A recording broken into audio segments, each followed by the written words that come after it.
When you want the rich, smooth, fresh taste of real draft beer in a bottle, ask for Miller Genuine Draft. The Miller with the black label. It's beer at its best. When you want the rich, smooth, fresh taste of real draft beer in a can, ask for Miller Genuine Draft. The Miller with the black label. It's beer at its best. Prepare yourself for the ultimate playground contest, the NBA All-Star Game, February 8th on CBS Sports. This is CBS. The great Nissan Truck Countdown continues in a drive to set new sales records in just 14 days. To the south. With the choice of 3.9% financing or up to $800 cash back, hard-body trucks are flying out of here. To the west. The savings are tremendous on every hard-body truck with sticker prices starting at $65.99. Back east, Nissan hard bodies, the only import trucks with available V6 power, are going like wildfire. There you have it. The time to save is now during the great Nissan Truck Countdown. Why sit in the doldrums when you can ride the crest?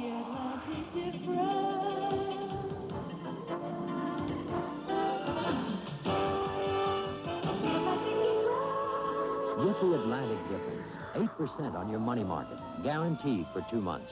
Call 1-800-4-ATLANTIC and make more money with Atlantic's money market. 8% guaranteed for 2 months.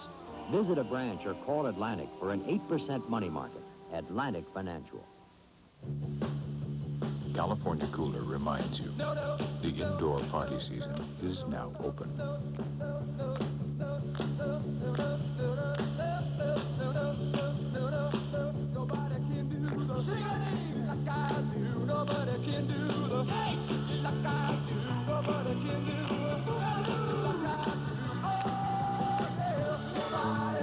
California Cooler, official drink of the indoor party season. Evening in Fiji, starting Monday at 7:30.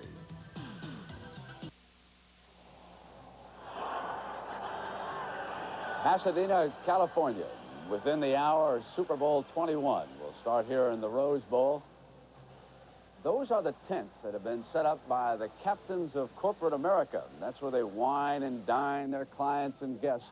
The high rollers who have come not only to see, but to be seen at a Super Bowl game. Inside the tent, and that's one of the corporate parties now unfolding for the folks out there, some of whom will never make it inside the Rose Bowl. They'll stay right out there and watch the game on giant TV screens. And yes, a few have seized the moment to barbecue a sandwich and toast their favorite team before they come on inside and see Super Bowl 21. Let's go down on the field to one of our roving reporters, Will McDonough. Will? Brent, I'm right here as part of the team, I guess. They just come over to line up, but a few seconds ago, I was talking to Joe Collier, the defensive coordinator of the Denver Broncos. He wouldn't look at the Giants warming up, and I said, Joe, why don't you do that? Guys usually do it. He said, I learned my lesson when I was a kid. I was watching Joe Namath warm up. He threw the ball so good you could hear it whistle. Now I don't do that anymore unless the team has some injuries, and I want to see what's happening to their stars. And, you know, earlier today, we showed folks a different kind of view of the Denver Broncos. That was a video diary that was kept by offensive guard Keith Bishop. Well, Tony Galbraith of the New York Giants also had a camera rolling. And here now are his impressions of the Giants at work and at play. Hi, I'm Tony Galbraith, New York Giants. Today you see me on a lot of third down plays, hopefully for touchdowns. But for the last 2 weeks, I've had the dubious pleasure of getting the guys behind the scenes. I hope you enjoy this. It's going to be fun, and it will be funny. This all started 2 weeks ago in my car, my camera, and my stereo. First time going to Pasadena. I'm excited. My first Super Bowl.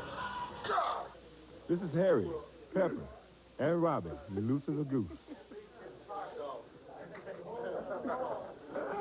You might not get this chance again. Aren't you excited? I was on tickle. I'm tickled to death now. I didn't realize all this. Tell me more. It's a chance of a lifetime. You might end up being a movie star. TV? Yeah. Cartoon? Hey, Carl Banks, I'll give you my car, even my house for those Super Bowl tickets. You really mean it, Tony? Yes, I do. You really mean it? I mean it. Okay. Hey, I could have been in St. Louis right about now, doing nothing, but instead I'm going maybe to get me a ring. No, not maybe, getting a ring. That's right, we're on the way, brother. This is the sex symbol, the #1 sex symbol on the Giants. How you feel about that? You don't give it. Now let's see if Coach Parcells can take orders. That's only, it's a matter of, it's a means of identification. It's not because you're going on a charter. So you have nothing to do with the airport. The bags are going to go on a truck right to the hotel. They're going to go into a ballroom. When you're going to be laid out in the ballroom, you're going to walk along and pick your bag out. Now, if you can identify it, fine. If you can't, put a name on it. All right? Now here's Elvis Patterson, Space Coach. Space Coast is in. Space Coast is in. The brother's on this bus right here. Space Coast is in. Okay, when this bus is finished, I want you to pull directly up, and then you'll unload your bus until that no one comes off. And the persons out here, they would like to speak to you guys if you want to. Now, I need to know, is LT on bus number 2? Yeah. Yeah. Can I get an autograph? LT, come on, fellas. In California, here we come.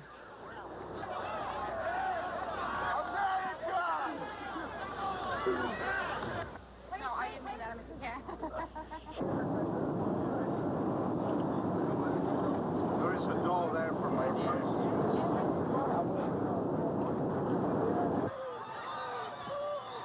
In California, here we are. Now, everybody thinks they're a star. Phil Sims, Ron Earhart, Jeff Rutledge, and Jeff Hofstadter. Well, here's a typical Joe Morris interview. Joe, what about the game? Heard it first. Joe, what do you think about the Broncos? Joe, what do you think about your wife? We interviewing Damian Johnson. Damian weighs 275, is 6'4". But I've been out California drinking this water, And it looks like Tony Orlando. This is Phil McConkey. He weighs 160 pounds. That is about 5'10". I've been out here basking in the sun, getting He has a deep voice. Now, this is LT's idea of relaxation. I'm going to be missing a pair of sunglasses there, surely. Sean Landetta comes up with something new every week. Now he's bought himself a new car. Hey, Bobby Johnson, quit dogging it.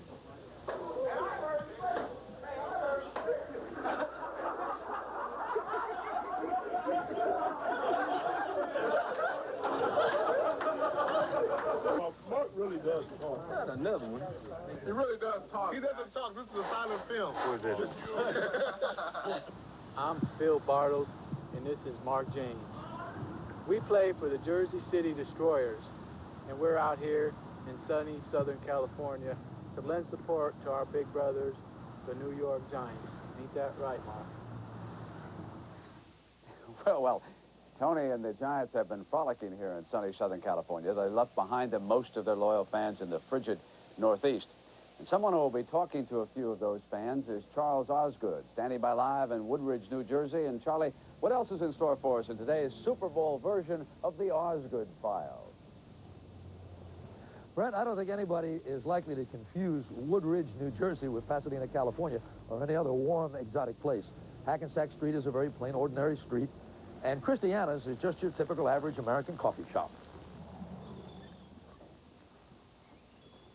The reason we've come here is that one of the regular customers at Christiana's, a fellow who stops here on his way to work every morning, is a guy who walks in here promptly at 6:30 in the morning. Coach Bill Parcells of the Giants gets his 2 coffees to go, smooths a little with Christiana and with the other customers.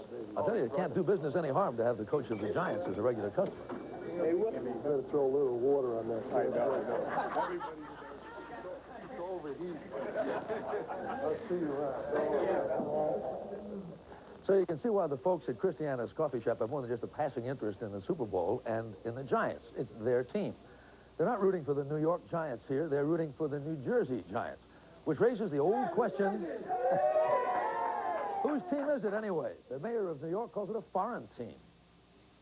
This foreign team used to have on the side of their helmets, NY. You remember that? They took it off. Now you see it, now you don't. What happened to make the mayor of New York think of the Giants as a foreign team is that they moved. Not far, still within sight of the Empire State Building, but to another state nonetheless.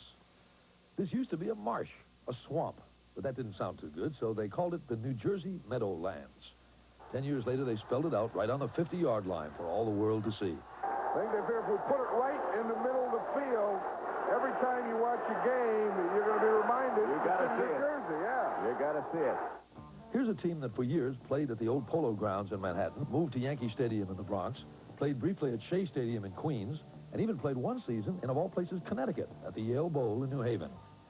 Yet it was the move across the Hudson that got people confused about whose team it is. The New York Giants and the New Jersey Giants. The team's identity crisis is understandable. Sometimes it's one, sometimes the other. If there's truth in advertising, what's one supposed to believe? Indubitably, this exacerbates the incontrovertible. The New Jersey Giants will win easily and overwhelmingly. The team office doesn't seem to worry about whether it's the New York or the New Jersey Giants. They just want to make sure you've got the right sport. Football Giants, good afternoon. For the Broncos, there's no identity crisis. They're the Denver Broncos, and you can't turn a TV set on in Denver without seeing a Bronco in a commercial. It costs just $10 and saves you $5 on lift tickets every time. Or hosting his own show. Tonight on the Dan Reeves Show, the Broncos are going to the Super Bowl. Whereas in New York, where no Giant, not even Coach Parcells, has his own TV show, there are plenty of New Yorkers who wouldn't know LT from ET. Are you familiar with Lawrence Taylor? No. Bill Parcells? No. Ronald Reagan, I know. How about Bill Parcells? Does that name mean anything to you? No, not that one. Well, he's the football commissioner, isn't he? Commissioner Pete Rozelle happens to live in the state of New York. But Bill Parcells and 44 of his 45 players don't. They live, you guessed it, in the state of New Jersey. So, when perhaps prematurely the subject of a Giants victory parade came up, like the traditional ticker tape parade New York threw for the Mets when they won the World Series, Mayor Kutch said the city wouldn't pay for it. By the time American Express came along and said they'd be willing to pay, the Giants said, thanks, but no thanks. We'll celebrate right here in the old swamp, where there was a sort of a ticker tape celebration when the Giants won to get into the Super Bowl. They will have to limit the number of fans who can squeeze in here. Koch can't understand why they'd do that rather than have a New York City parade. We'll give them the biggest ticker tape parade that you can buy for $700,000, and we're really experts at it. And I think they'll enjoy it much better than sort of marching around the Meadowlands Stadium, because that's a very short march. So whose team is it? I can tell you where the governor of New Jersey is today. I'm going to spend Super Bowl Sunday in Pasadena. And I can tell you where the mayor of New York is today. Well, I'm going to be in Poland, and I'm going to be looking for the Polish underground radio so that I can hear every single word. Okay, Mr. Mayor, we'll see you on the Polish underground radio.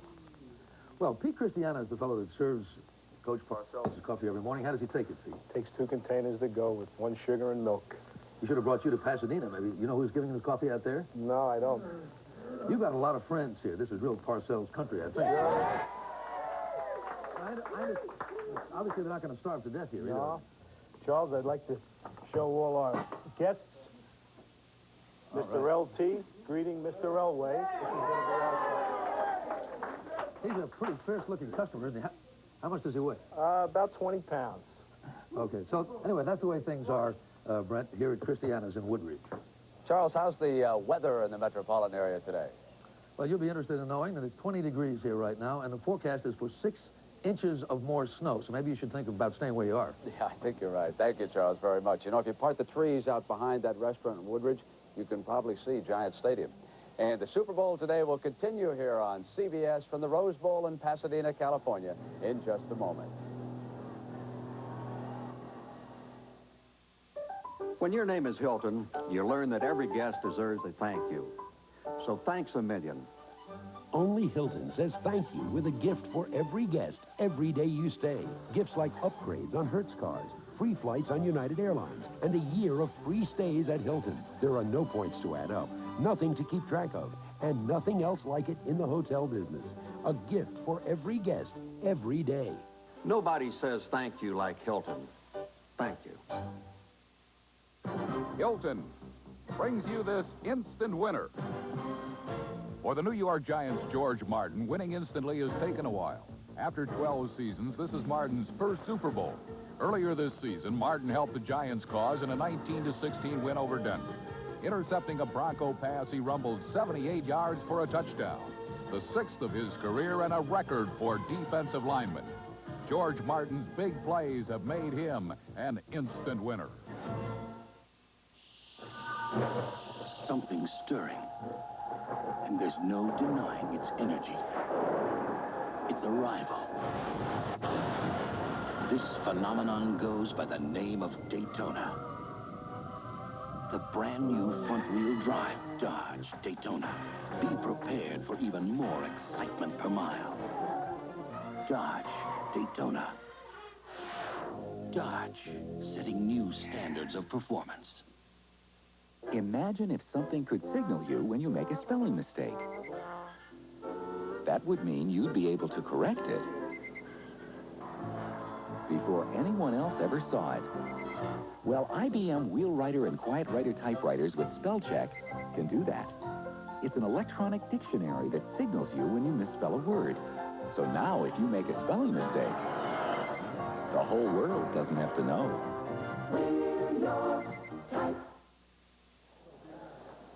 Back to the locker room for the final preparations and thoughts before Super Bowl 21 gets underway for Dan Reeves and these Denver Broncos.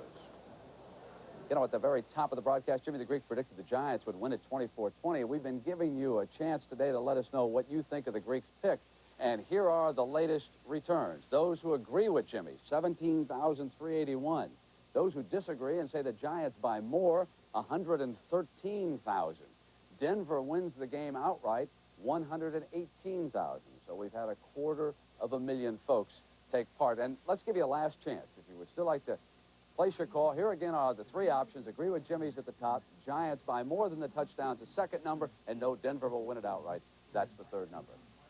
And now joining us is another one of our CBS sports analysts, Joe Theismann. Like John Madden and Terry Bradshaw, Joe was a winner in a previous Super Bowl, played here in Pasadena. And Joe, what do you remember about that triumph over the Miami Dolphins? Oddly enough, Brent, it wasn't the victory itself when we beat the Miami Dolphins in Super Bowl 17. It was the coin toss. Jerry Markbright, who is the referee today, flipped the coin.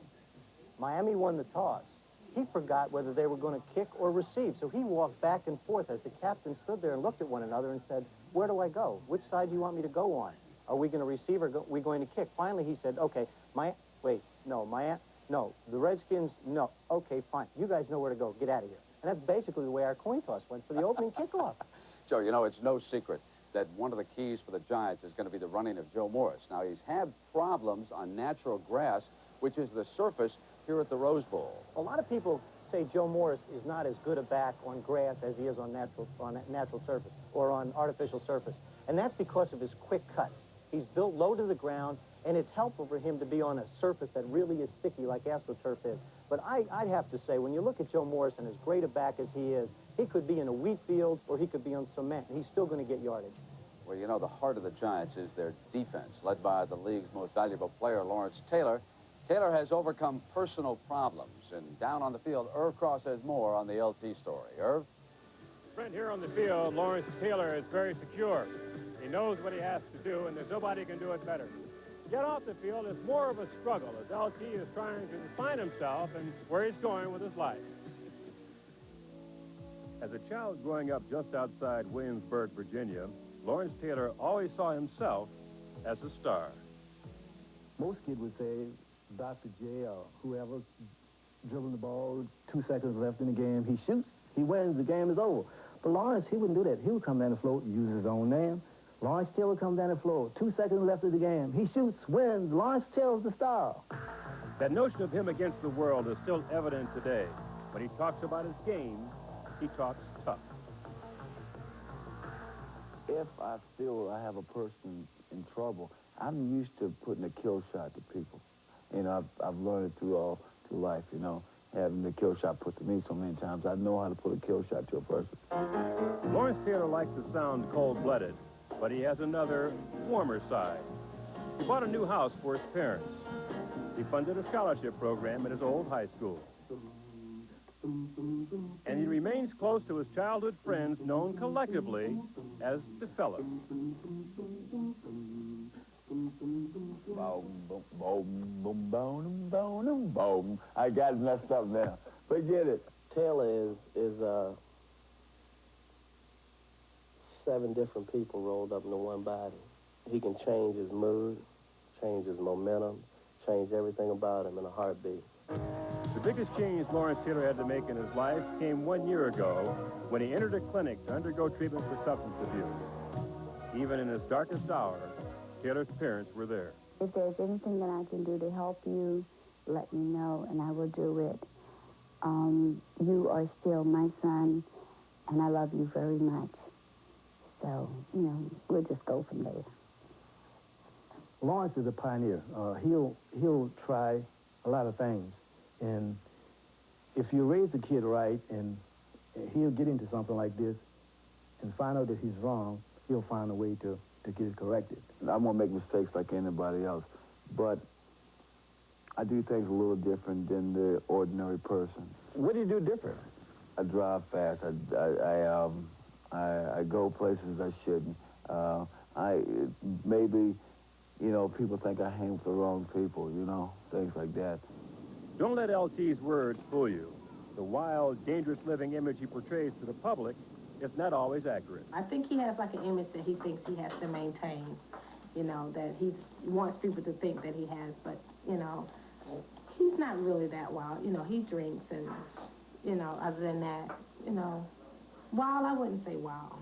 He has fun. I'm getting ready for the real world, and I'm putting up some of my toys, but I'm keeping a couple of my toys out a little bit longer. It's good to see that LT seems to be developing a new sense of responsibility because he's one of the greatest football players I've ever seen. When I asked him about his drug problem, he said, I don't want to talk about it, but Irv, I don't do drugs. And he walked away from me. His father did talk about it. He told me that ever since LT underwent voluntary treatment, he's gained more respect for him as a man. Let's go back to Brent and Joe Thyre. All right, Irv, thank you. Joe, you've had some painful experiences with that linebacking core. How good are they? How good are they? Byron Hunt broke these teeth, Harry Carson cracked these ribs, and Lawrence Taylor broke my right leg. How good are they? They're very good, Brent, and they're very big. Now, how about the game? Do you think they will dominate and win for the Giants, that linebacking core? I don't think they will. I think it's going to be up to John Elway to play the game of his life, but I think his mobility and his ability to move around is going to help the Denver Broncos win in a close one, 2017. All right, thank you very much, Joe. And we'll continue with our live coverage of the Super Bowl today from the Rose Bowl in Pasadena in just a moment. Grace sure looked good tonight, didn't she? Yeah.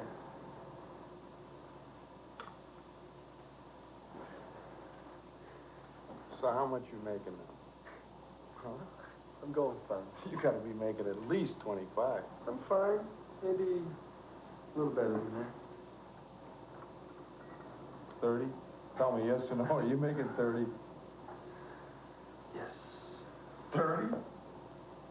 Around 30. Got any investments? Any stuff? Got the car. That's not an investment. You got an IRA, life insurance? Not really. You're making 30. And you don't have anything like that. What do you think? You're 18 years old or something?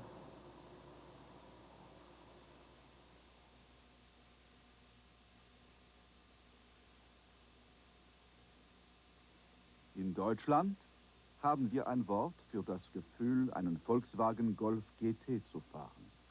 Yahoo!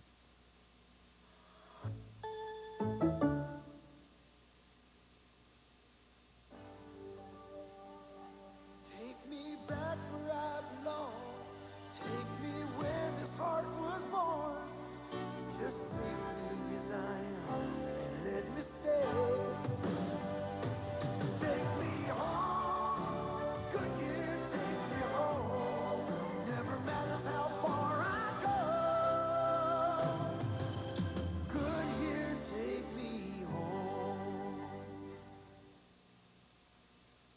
I just heard that the most valuable player in today's game will not receive a Volkswagen Jetta.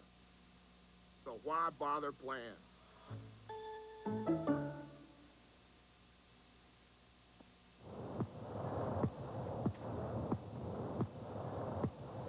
His name is Mike Helms, and his fondest memories are that of the playground. That's where he used to hang out from morning till dark. I love the freedom of the playground. That's where I learned all my moves. Those moves made me a star. And Helms is a great shooter. But I also learned some bad moves, like messing with drugs. Count time. All inmates report to your cell. Now I'm paying the price, because in this playground, the freedom just isn't the same. Some lessons can take a lifetime to learn.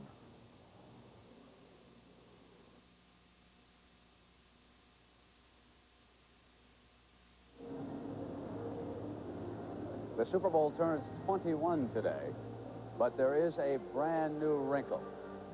This will be the first time that the instant replay booth will be in operation here, high above the Rose Bowl for this game between the Broncos and the Giants. Inside that booth there, Art McNally in the middle. He will help monitor any of the controversial plays, and then via telephone, they will get down on the field to the referee, Jerry Markbright, and with their two-way equipment, notify him that there is a problem or that the instant replay backs up the decision down to the field. Let's check in with our reporters and get some final thoughts now as we approach the kickoff. Let's go down on the field, and here's Will McDonough. Will? Brent, thanks very much. The NFL's ready to play this game. They just got their biggest hurdle out of the way. All week long, their security people, who you can see behind me, have been worrying about this guy who parachuted into Shea Stadium during the World Series to do the same thing here. Well, they ran a sting on him. They gave him a free ticket. And when he shows up in the stadium, they're going to have a guy shadow him so he can't leave and go out and parachute in here. Now, let's go to Herb for his final thoughts. Thanks, Will. You know, the early arriving crowd here has really done something to the Giant players. They came out here early for their pregame warm-up about 10 minutes before the Broncos arrived. And when the Broncos did take the field, not one Giant player looked upfield to acknowledge the fact that they were here. Their concentration was so great. The thing that stands out in my mind more than anything else about this Giant football team, though, is what Lawrence Taylor told me during the pregame warm-up. He said, Irv, all the talking is over. Now we have to prove ourselves. Brent? All right, Irv, and Jimmy the Greek, one final chance. You still like that score, 24-20? I hope so. It has to come by 4. But, Brent, there's going to be a lot of scoring in this game. I noticed that. 44 points you predicted in there. Now, here was your score, Jimmy, and here's the final tally. Those who agree, Giants by less than a touchdown, 18,025. Giants by more, 119,000. New York finally weighed in. Denver wins the game outright, 123,800. I get the feeling there were more phone calls from I can Colorado. only be right if it comes by 4. All right, Jimmy. And we will continue leading up to Super Bowl 21 from Pasadena in a moment.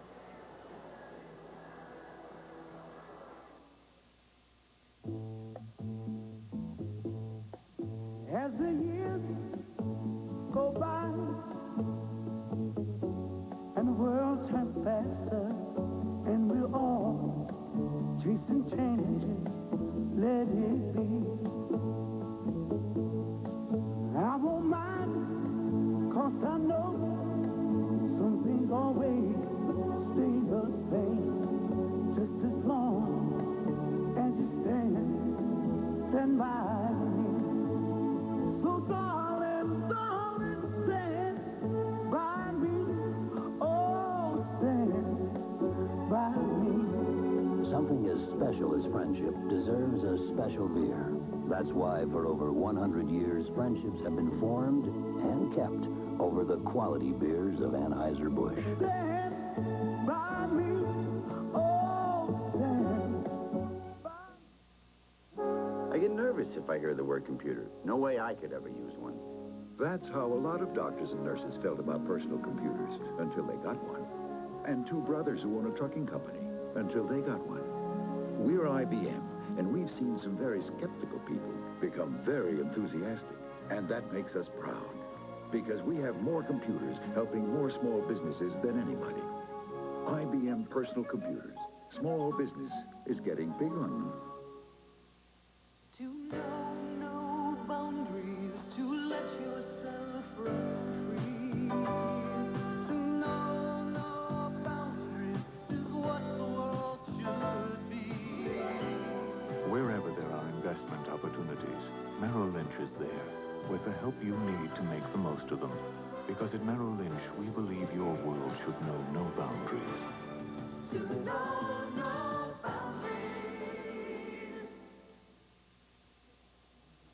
welcome back once again to Super Bowl 21. The Broncos and the Giants have retreated to their locker rooms to collect their thoughts and make final preparations.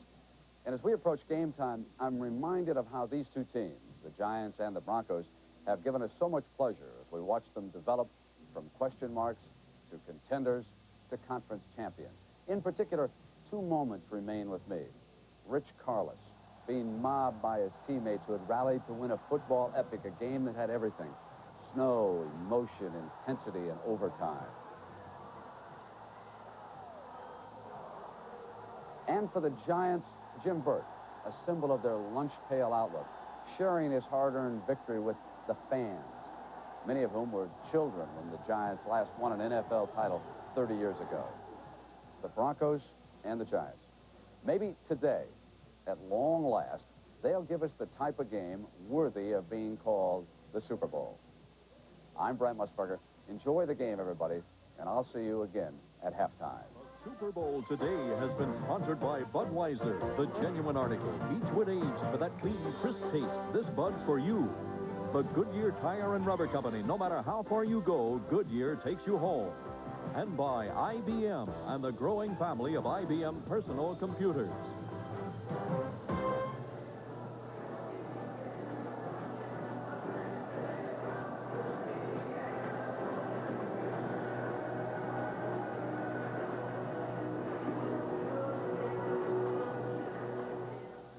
Wednesday, a case of murder. He'd been stabbed. And Tommy Lee Jones is the priest who would risk all that he held sacred. You really want to know me?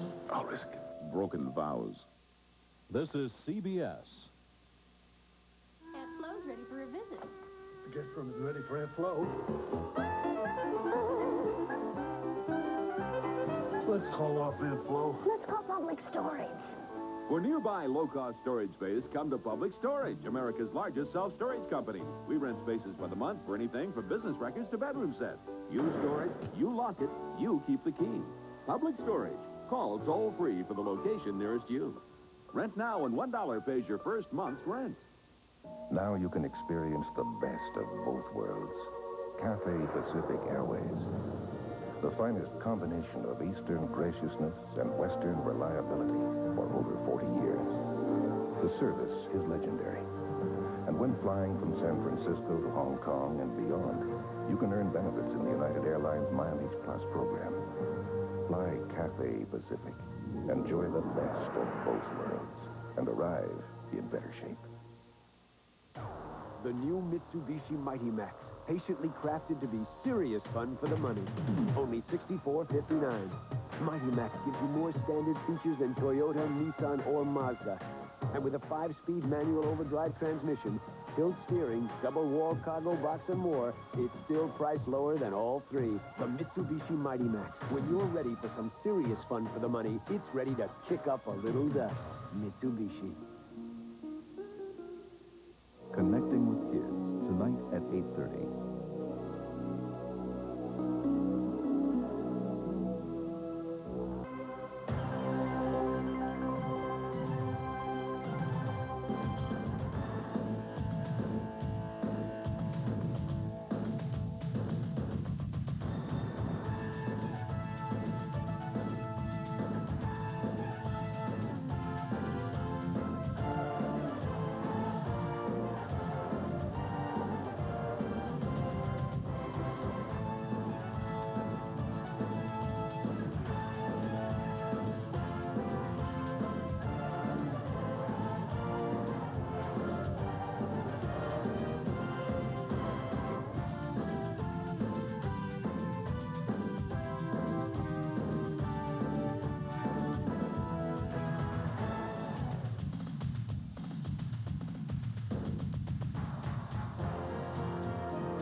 CBS Sports brings you Super Bowl number 21. There are 105,000 people sold out at the Rose Bowl, the Denver Broncos against the New York Giants.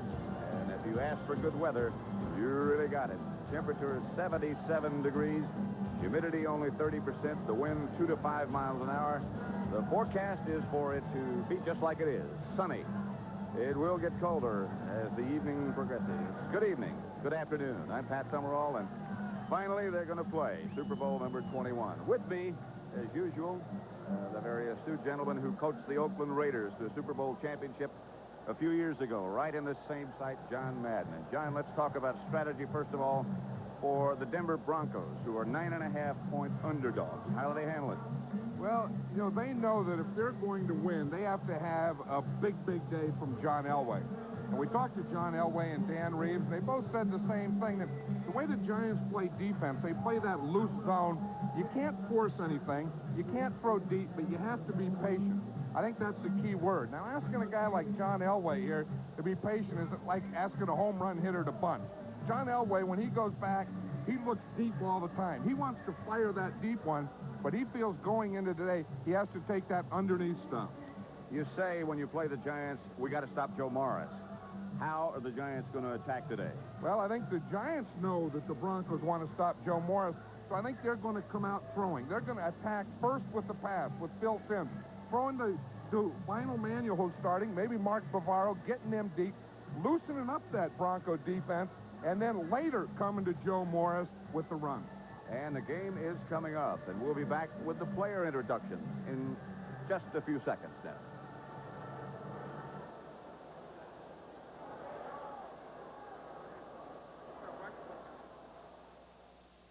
Hi, I'm Doug Parcells. And I'm Joanne Reed. Our brothers are Super Bowl coaches. So plenty of investment firms would love to manage their money. But we found a firm that thinks we're important, too. Yeah, Dean Witter.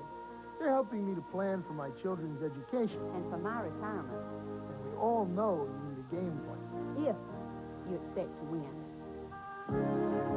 You're somebody, Dean Witter. A member of the Sears Financial Network. Why would one company work 24 hours a day, 7 days a week, 365 days a year, and spend billions of dollars building America's first and only 100% fiber optic long-distance network? Why? So that every fiber optic long-distance call you make will be so clear and quiet that you can actually hear a pin drop. U.S. Sprint, builders of the first and only 100% fiber optic network clear across America. We gave you the weather conditions, the temperature 77 degrees. You get a good idea at the immense size of this crowd, 105,000 plus, I'm sure. The field is in excellent shape. George Toma and his crew have got this place where it couldn't be more perfect. It's a fast track. I don't know who that favors, but it is a fast track. The field in great shape. The referee, by the way, is Jerry Markbright. They are chosen like the teams and the players are chosen by their performance during the year. Graded from New York by Art McNally and his staff. So they are the best. The teams are the best. And the crowd is the biggest. The Giants, for the most part, and their fans on the near side of the field, the Broncos on the other side. Giants are the home team. They'll be dressed in blue, and the Broncos dressed in white.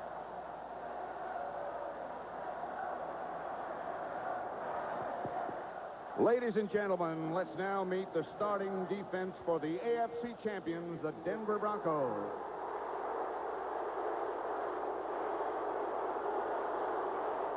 From Mississippi, left defensive end number 61, Andre Townsend.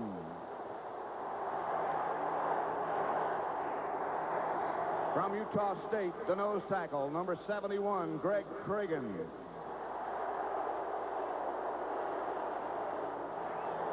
From Utah State, right defensive end, number 75, Rulon Jones.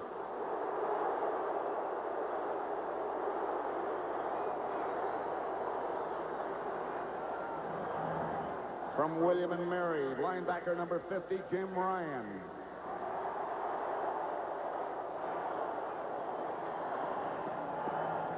From Minnesota, linebacker, number 77, Carl Mecklenburg.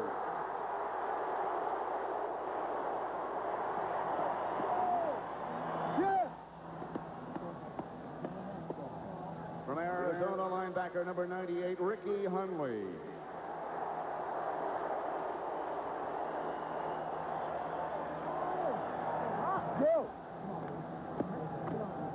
From Louisville, linebacker number 57, Tom Jackson.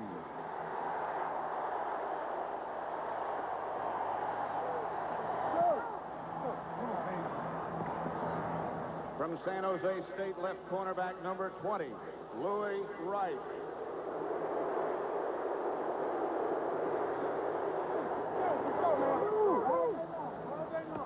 From Michigan, right cornerback, number 31, Mike Harden.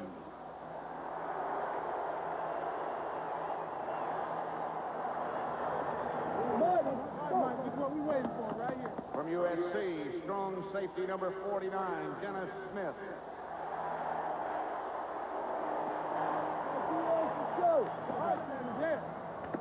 From Tulane, the free safety, number 43, Steve Foley.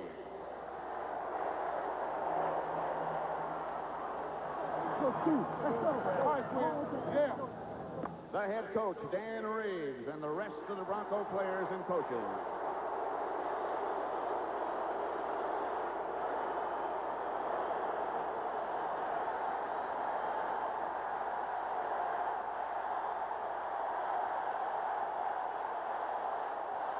Now the NFC champions, the New York Giants.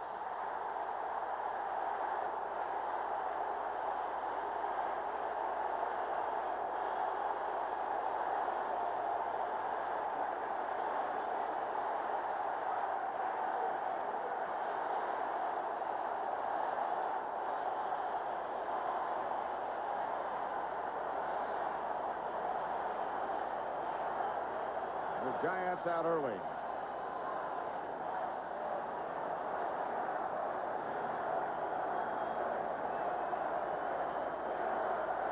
Giants, as is their tradition, the whole team comes out to welcome the starters, which will be the defensive unit.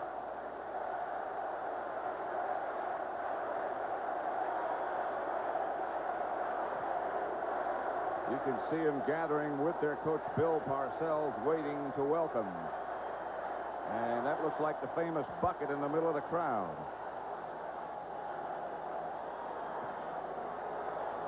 From Oregon, the left defensive end, number 75, George Martin.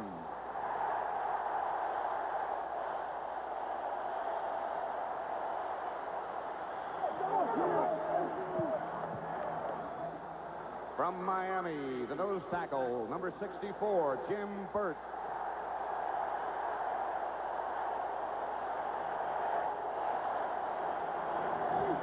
Hey, man, get the fuck out of here.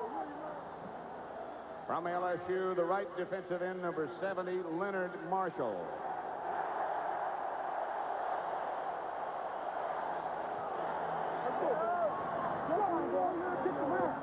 From Michigan State, linebacker number 58, Carl Banks.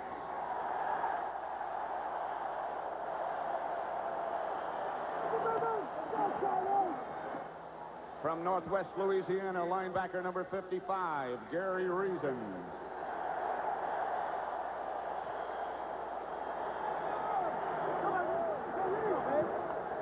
From South Carolina State, linebacker number 53, Harry Carson.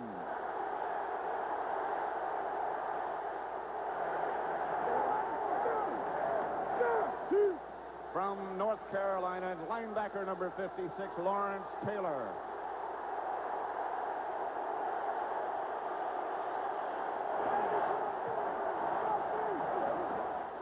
From Kansas, the left cornerback, number 34, Elvis Patterson.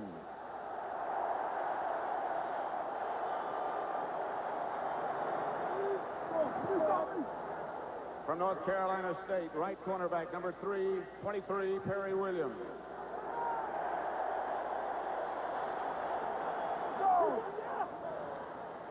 From Yale, the strong safety, number 48, Kenny Hill.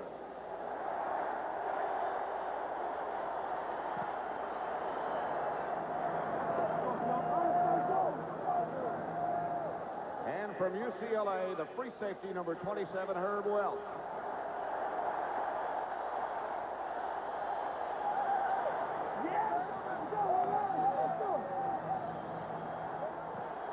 Head coach Bill Parcells and the rest of the Giant players and coaches.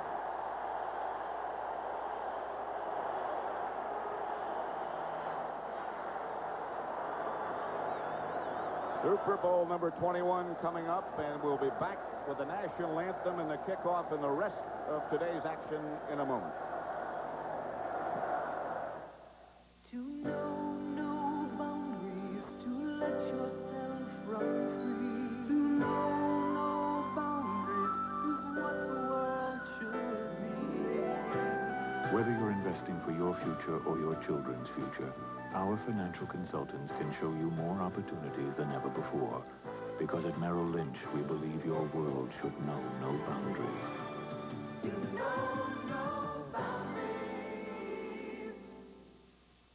I practically live out of a suitcase.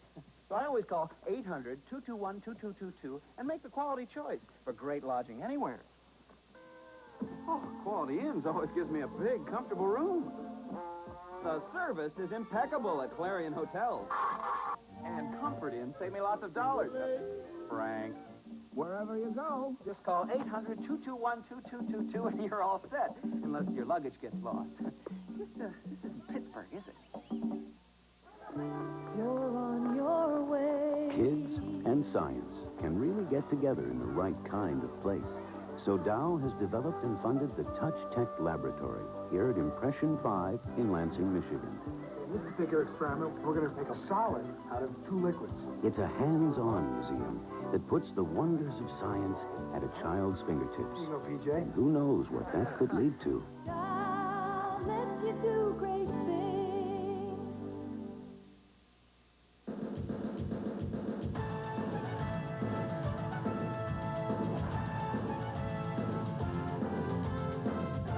CBS Sports coverage of Super Bowl 21 is sponsored by McDonald's.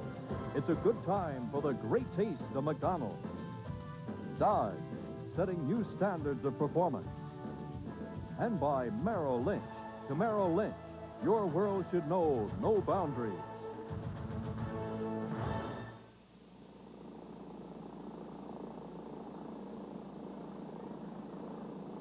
Ladies and gentlemen, to honor America, here to sing our national anthem, Neil Diamond.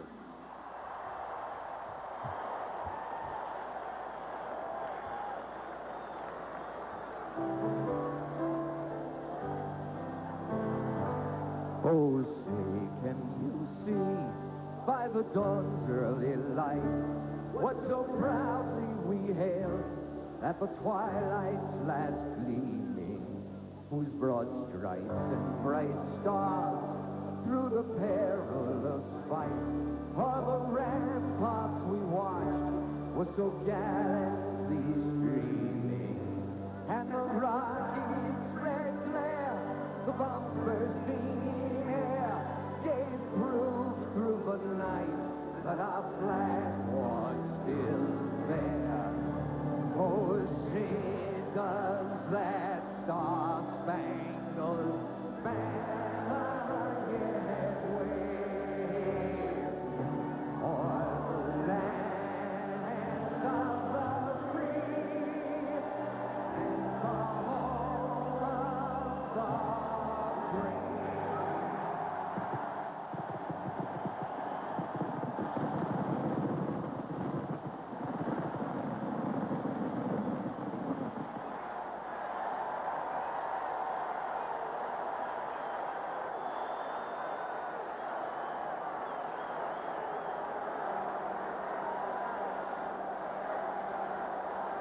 The coin toss coming up.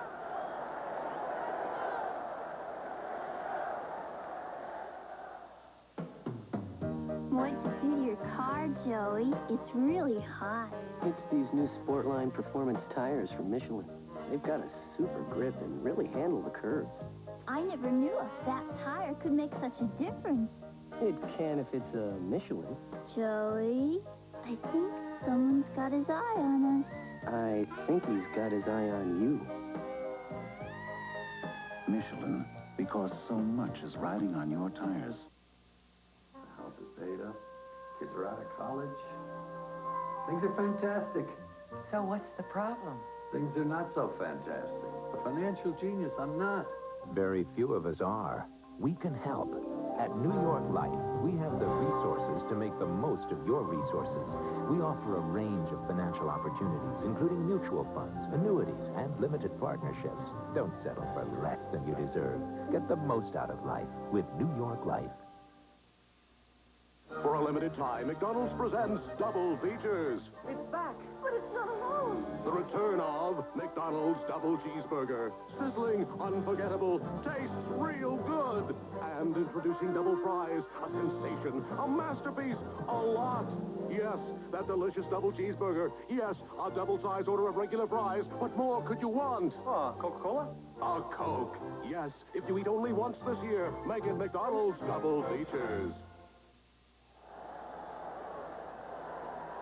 Coming to midfield are Bronco captains John Elway, Steve Watson, Tom Jackson, Lewis Wright, and Rich Carlos. And the Giant captain, Harry Carson.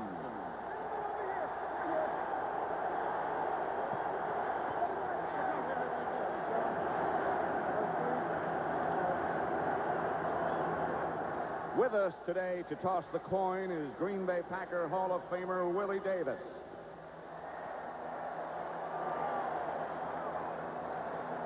The referee for today's game, Jerry Markbright, will now conduct the coin toss ceremony. For the visiting team, Captain Jackson, Lou Pollard, in the air. The faces, ahead, the trophy, tails. Willie, flip it. Tails is the call. It's tails. Denver wins the toss. You want to receive. Denver won the toss. They're going to receive. Good luck, gentlemen. Have a terrific game. Again, the referee is Jerry Markbright. And the stage is set. Denver won the toss, chose to receive. John Madden, I don't know that there's any way you could hope for better weather, better playing conditions. Well, I think that some of the big, giant defensive players would wish it were a little cooler. That was one of the things that Bill Parcells was worried about, that, you know, at the end of the season, they played back there in New York in all that cold weather, and he was worried about his team's cardiovascular conditioning. They said the one thing we don't want is a warm day. Well, it's 77 degrees right now. It probably will cool down to the mid-40s by the time the sun goes down. But again, I guess when you play in those conditions, as they have back at Giant Stadium down the stretch when it was cold, you can run, but you really don't perspire or work out. You don't really get the same things done that you do in warm weather. Well, and you don't even stay out as much. Now you say, well, how about the Broncos? And you always talk about that altitude, that mile-high altitude, that their cardiovascular conditioning, their endurance should be better. Raul Alegre will kick off number 2. He was outstanding down the stretch. Gene Wang and Ken Bell, 33 and 35, stand back deep for the Broncos. Alegre gets it underway. It's going to be Lang at about the 1. Outside the 20, about the 23, knocked down by Tom Flynn. A return of 22 yards. John Elway, the outstanding athlete at quarterback for Denver. The defense he will be facing, a 3-man front, George Martin, Jim Burt in the middle, and Leonard Marshall, already introduced. 4 outstanding linebackers, Banks, Reasons, Carson, and Lawrence Taylor in the secondary. They play a zone. Patterson and Williams on the corners, Henny Hill and Herb Welch, the 2 safety. Elway to throw on first down, comes out of the pocket. This is what they dreaded.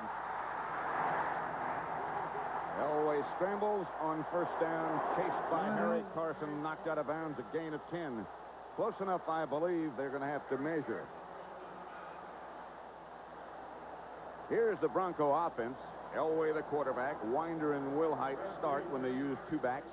Vance Johnson and Steve Watson, the wide receivers. In front, Studdard, Bishop, Brian, Cooper, Lanier, and Clarence Kay, the tight end. They're going to measure. An interesting thing, they brought Lawrence Taylor on a blitz, and he came on the outside, and John Elway ran right inside of Lawrence Taylor. He ran to the same side that Taylor came from and picked up the first down. First down, Denver. That's the one thing you talk about on offense. You got to stop Joe Morris. You look at the Broncos, you have to contain Elway. And then when he runs, you have to contain him. When he throws, you better have all those receivers. You better have those guys covered because he can pick it up and zip it to them. Two tight ends set up now with Orson Mobley on the right side, lined up behind Kay, and Mobley on the move. Draw play, Winder. Nothing. Marshall there first. Sammy Winder. An assist from Banks. Taylor. They try to rip the ball Winder loose. gains the one. The one thing about the Broncos, they're not a big running team. They hardly ever run outside anyway, and against this giant defense, you're not going to get outside. This guy, John Elway, is going to pass. They're going to use that ball control passing game. And when they do run, it's usually inside with a lot of draw plays like that one we just saw. We'll see a lot of those, I think, don't you? I think a lot of screens and draws. 2nd and 9. Ball's at the Bronco 35. Mobley again. That's his Clarence play. This Kay this time on the move. Will Height tripped up. Gain of 2. Will bring up 3rd and long. That's just what I said. You're not going to run outside against this giant defense. Watch Carl Banks, 58, coming from the outside. I think towards the end of the season, he's become one of the best players in the whole league. You can't run at him. You know, you say you want to run away from Lawrence Taylor. That's good, but you have to run into him. Took a couple of years after he was their first-round draft choice, but you're right. He has really developed into an outstanding linebacker. Elway will operate from the spread formation this time.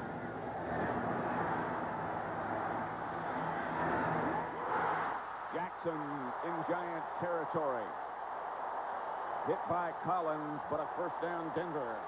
That's what John Elway was telling us is his favorite thing to do. Get in a shotgun, have his 4 wide receivers, spread that coverage out, and then be able to pick all these fast guys. Watch Mark Jackson here in the outside. He just turned Elvis Patterson right around. Patterson was staying outside. He got him out there, and he came to the inside. Not a big guy, but great quickness. Vance Johnson split wide to the right. Watson to the left. First down Denver at the Giant 39. Elway back to throw. Winder in the middle. Stopped by reasons, but a gain of 5. That's what Elway was saying to us. I've got to be patient. If it's not there deep, I got to take it like this. Well, let's take a look at it. This is the way it starts. Now we'll just let it go, and we'll look at the zone that Elway is looking at. It's a first down pass. We'll see. Now, if we can stop it right here, you see, you got the 2 guys deep. You're never going to get out there, so he has to hit this underneath area in here. That's what that double deep zone looks like. 2nd and 5. Lang, one of the running backs, along with Winder. Winder with the ball. Stopped by Banks again after a gain of 3. I think that Carl Banks went from being the other linebacker with Lawrence Taylor to being, hey, you better look at this guy, to being one of the best players in the league. I'll tell you, the game, the playoff game against 49ers, the championship game against the Redskins are the 2 best games I've seen a linebacker play. And that would be Carl Banks. 3rd and 2. He got up, by the way, a little bit slowly after that play. 3 tight ends set up down for the Broncos. And off Winder. No gain. And on comes the barefooted place kicker for the Broncos, number 3, Rich Carless.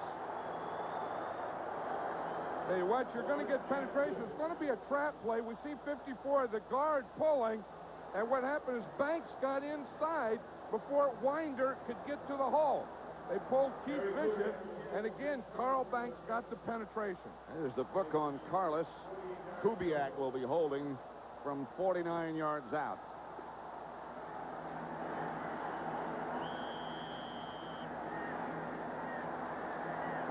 Timeout. I think what happened... Giants, timeout. Giants. I think the Giants had too many men on the field, Pat. I think we see them there. See, they're trying to get 2 guys off. I think they ended up with 12 guys on the field. That's right. So now if they stay that way, then Carlos really gets a free kick. By taking the timeout, then he still has to kick from the same area. And we should write that down somewhere. They only have 2 left here in the first half. And those things like missed extra points in time seem to come back and have an effect on the outcome of the game. See, Dan Reeves, I know, really didn't want to receive. We were talking to him yesterday, and he said, I would like to kick off and let my defense play first. In fact, when they played the last time, he said in the Meadowlands, he won the toss, and he elected to kick off. Which really shocked me. Well, I think it's that same thing, that he feels his defense is strong and can get him good field position. But here, if he could get this drive and get a field goal here, I'm sure he'd feel pretty good again. Because we said in 20 Super Bowls, it's only been done once. This field goal is going to be somewhere between 48 and 49, closer to 49. With Kubiak holding, Rich Carlos. From this distance, he's 8 out of 14, and that's pretty good.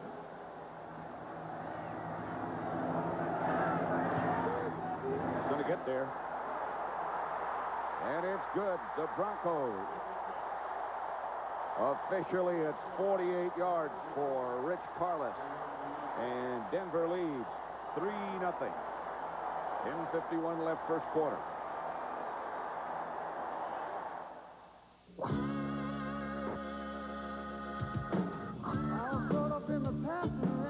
I got a mind for motion.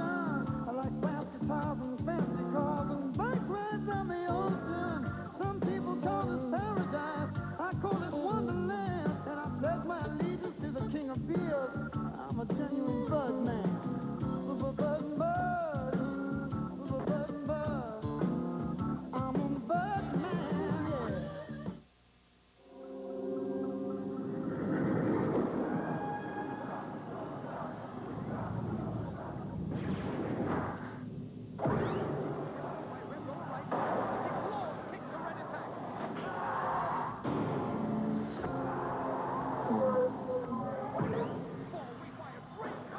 Tomorrow it'll be another game, and Foot Locker will be ahead of it in athletic footwear, just like today.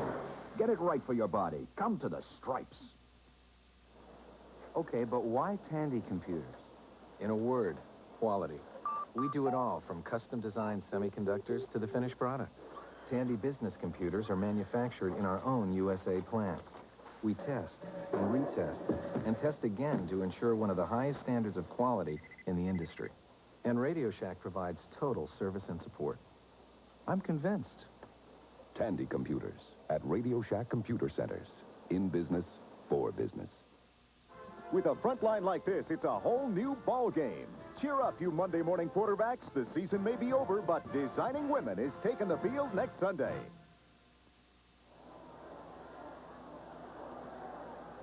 Eight plays, 45 yards. The Broncos kept the ball 4 minutes, 9 seconds. And the 48-yard field goal by Carlos ties the longest in Super Bowl history, which was held and set by Jan Stinnerud in 1970. Lee Roussan of the Giants at the 3. Roussan outside the 20 to about the 21. Knocked down by Rick Dennison. Return of 19. Phil Simms, the Giant quarterback, and the defense heel face. At least in the beginning, they make a lot of changes. Townsend and Rulon Jones, the ends. Greg Cragen in the middle. The linebackers, Ryan Mecklenburg, Hundley, and Jackson. And in the secondary, Wright and Harden on the corners, and Smith and Foley, the safety men. First down, Giants at their own 22. Lionel Manuel starting and split wide to the right. Sims going to work early. to Manuel. First down, Giants at about the 38. In front of Louis Wright.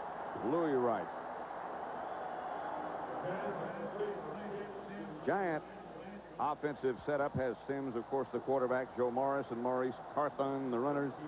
Johnson and Manuel starting wide. And up front, the group that's been together so long, Benson, Ard, Oates, Godfrey, and Nelson, and the tight end, Mark Bavaro. Bobby Johnson split wide left, and Manuel moves back in motion, and Sims is going again. Bavaro by Dennis Smith. Gain of 8. I like this plan of the Giants, Pat, is not coming out, not being conservative, not just starting out running your fullback or running Joe Morris. That's what they want to do. They want to come out, start attacking, start passing, loosen up the defense. Then when they get them loosened up, they get them off balance, then boom, you pop a Joe Morris in there on them. 2nd and 1.5. Stacey Robinson split wide to the left this time. Bavaro lines up on the right. Manuel moves. And Morris gets the carry. Morris breaks into the secondary and gets down to the...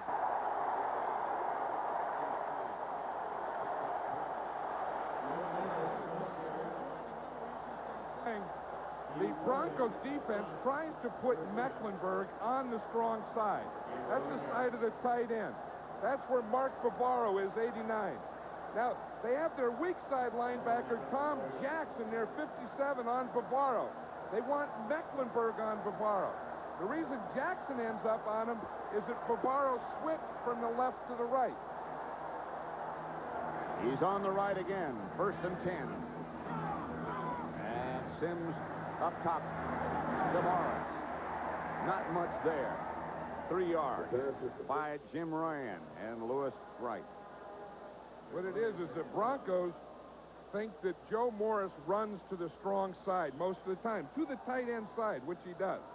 So they want to put Mecklenburg, number 77, on that side. They want to put Mecklenburg the whole game where they think Joe Morris is going to run. That's Joe Collier, the defensive coordinator. Watch Mecklenburg. He looks, he sees the formation, then he lines up on this side.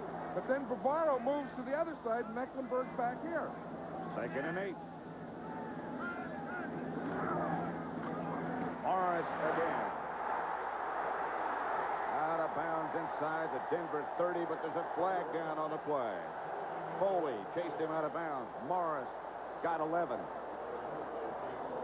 But now they'll have a conference. Looks like holding. That's the Giants, huh? Late flag. It must have been downfield holding. Most holding occurs in the offensive line. Holding, number 89, offense, 2nd down. And that was it. 89, of course, was Mark Bavaro, the tight end. We saw him earlier on a play hold Tom Jackson. Now watch him here. He's on the end of the line of scrimmage, again blocking Jackson. See, he had that right hand up there early, and he took him down there, and then the flag did come in later.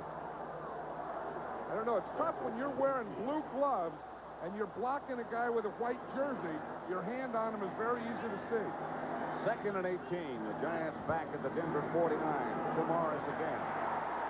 Morris hammers down to the 41. Stopped by Foley. But he's still got 8. You know, it's an interesting thing. They have yet to get Mecklenburg to the side that Morris runs. You see, Mecklenburg is up on top of the screen. We can see it here. Mecklenburg is here. They would like him in here because this is where they want to run. But by switching Bavaro, they're getting Mecklenburg away from where they want to run. Pretty solid plan. 3rd and 10. Tony Galbraith back in the backfield next to Sims.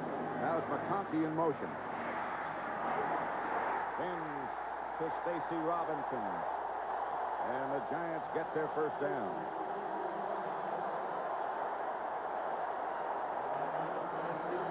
That was a good move by Stacey Robinson. Watch him, he's going to end up running it out. You see, he started to the inside, and he got the corner, Steve Wilson, to bite for the inside move. Then he went back to the sideline.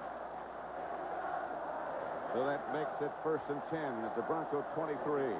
Denver leading 3-0. McConkey this time split up at the top of your picture.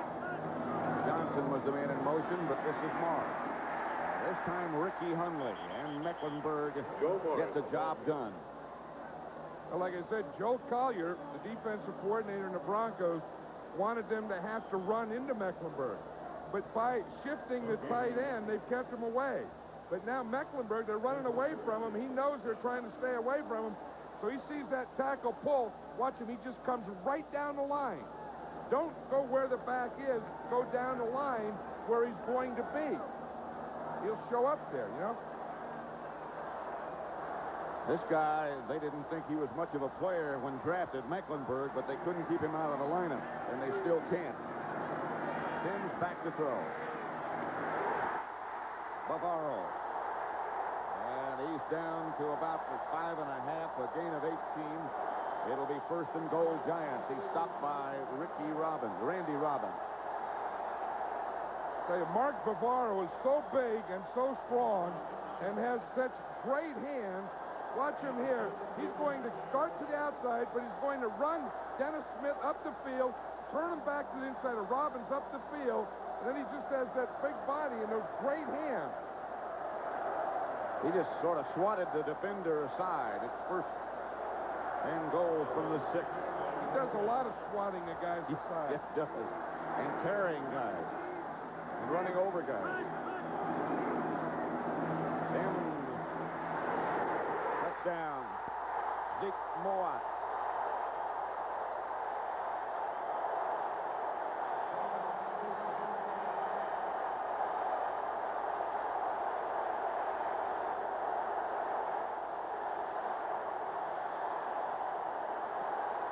From 6 yards away.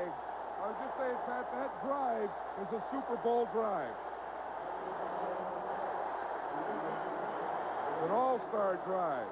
Moat is the motion man. See him on top of the screen?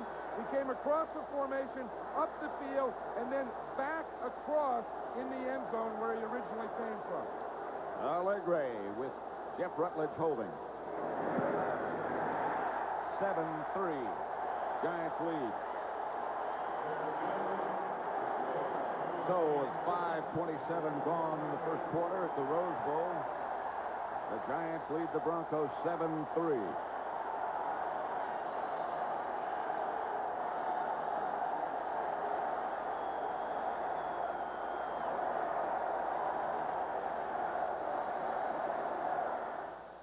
McDonald's presents Double Features.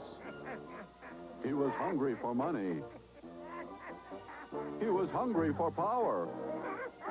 But most of all, Welcome to McDonald's. he was hungry. Hungry for McDonald's Double Features. McDonald's Big Beefy Double Cheeseburger or a double-size order of McDonald's regular fries. A taste big enough to satisfy his hunger. But only available for a limited time.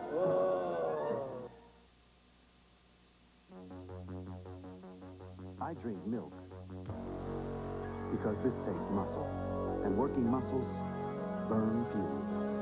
Milk gives me energy, protein for strength, powerful nutrition without a lot of calories. And even if you don't expect to do the 1, 10, and 13 flat, think about all you do expect your body to do. Milk, it does a body good. To know no boundaries, to let yourself run free. To know no boundaries is what the world should be. Wherever there are investment opportunities, Merrill Lynch is there with the help you need to make the most of them. Because at Merrill Lynch, we believe your world should know no boundaries. To know no boundaries. Top-ranked Iowa faces the tough-at-home Wolverines on Michigan turf. Then Syracuse and Georgetown in their first battle this year, next Saturday on CBS Sports. The Giants, 7. Denver, 3. We're in the 1st quarter with 5:27 remaining. Giants took 9 plays in that drive. Sims was 6 for 6. And a touchdown pass to Moat. Allegre's kickoff goes to Bell. Bell with a little room. Bell almost with a lot of room. Stopped again by Tom Flynn, but a return of 28 yards. Allegre's kick short. Bill Sims is over there on the sideline talking about that touchdown and about how he got it. Watch his motion. Here's Zeke Mowat. He's going to come across the field of motion. Now the Broncos, this guy's covering him. When he goes in motion, this guy switches. Mowat comes up, boom, beats him here, catches the ball for a touchdown. Watch him now. He starts there, comes across. See the switch in the Bronco defense? Then up and in and touchdown. Broncos go this time with one setback. That's Watson in motion. Elway fakes. Gets it out to Winder. Winder to the Giants 44. Stopped by Welch finally. And Harry Carson. But they gain 14 and get a Bronco first down. That's that patience that John Elway was talking about. Go that play pass. Look deep, but don't throw it deep. Don't force anything. You see there, he's looking deep. Now he sees Winder underneath. You see the linebackers are deep. You see 53 Carson back there? Let him go back. Let 56 Taylor go back. Let them all get deep and then hit Winder underneath. Then if they start coming up on that, then boom, go deep. First down, Denver, and Elway drops again. Fires outside, this time Mobley. Big Orson gets another Denver first down. Gain of 11. He weighs about 265 or somewhere in that area. Or more. Number 89 is Orson Mobley there. He's only a rookie, but he's about 270 pounds. Dan Reeves said he was originally 256. Then they gave him a weight of 260, so he got up to 265. He said he looked a little slow last week against Cleveland. He said, so I put him on the scales, and he was over 270, and he's a tight end. Still has not been an incomplete pass in the game. Sims 6 for 6 on the drive, and Elway just as efficient, and drops again. Gonna throw a screen. It's Winder. Knocked out of bounds finally by Harry Carson, but that's near another Denver first down. A gain of 9. They might be a little bit short. Flag on the play. It's something out of bounds. It was a hit out of bounds, so it's going to be a 15-yard penalty. Hey, the Broncos don't run wide, but in lieu of that, they do a lot of that screen-type stuff. That's Pepper Johnson over with the officials. And the discussion continues. I think it looked like a hit, Pat, out of bounds, a late hit. We have 2 fouls on the play on the Giants. Their fouls are being forced. Personal foul, late hit out of bounds, number 53, defense. Unsportsmanlike conduct foul, number 56, for throwing the marker after the foul was called. First down. Well, let's look again. Well, here's the screen pass. There's Winder. Someone made a good block on Taylor. Now, that was the first penalty there. That was on Carson for hitting Winder out of bounds. Then the guy threw the thing, and Lawrence Taylor threw the marker. And as Jerry Markbright said, both penalties were enforced, and so the Broncos are down to the 6-yard line, where it'll be first and goal. That was serious. Well, you know, there was a lot. I think Lawrence Taylor got upset because he was the guy that was responsible for that screen pass, and he got knocked down, and that allowed Winder to get outside of him. First and goal at the 6. Bobby Michaud over the right side. Elway not happy with what he saw, and Denver takes a timeout. We have 3:37 left to play in the first quarter. It's the Giants 7, the Broncos 3. Denver timeout.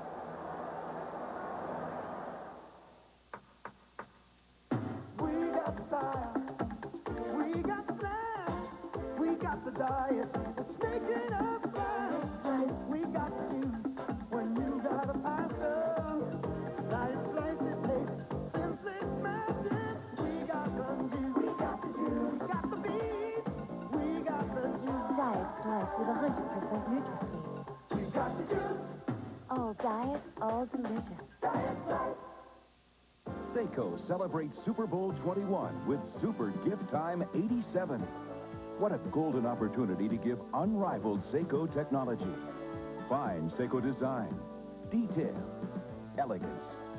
Starting tomorrow, participating authorized dealers are offering the most extraordinary values on a special collection of Seiko watches for the dates on your calendar that call for a special gift.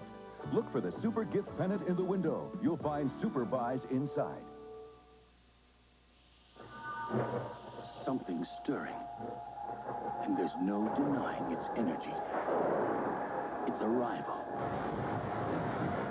This phenomenon goes by the name of Daytona. The brand new front-wheel drive Dodge Daytona. Be prepared for even more excitement per mile. Dodge Daytona.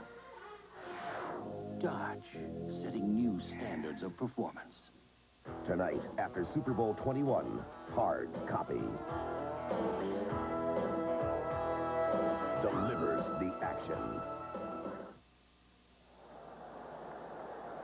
The Slice blimp furnishing those pictures from above the Rose Bowl and 105,000 people. First and goal from the 6 for the Broncos. The Giants leading 7-3. Wilhite and Sewell now are the two backs. Sewell with the ball. Sewell cut down by Elvis Patterson. A loss of 3. And Carl Banks again with an assist. I'll tell you, I would think the Broncos, they get down here. This is where Elway says he really doesn't like to be because it kind of shortens that pass area. They aren't a real powerful offensive team. And I think he would like to play pass here, but when you lose yardage and you have long yardage, it's tough to play pass. I think he's just going to have to go back and throw it in the end zone. They're just really not a very big physical team.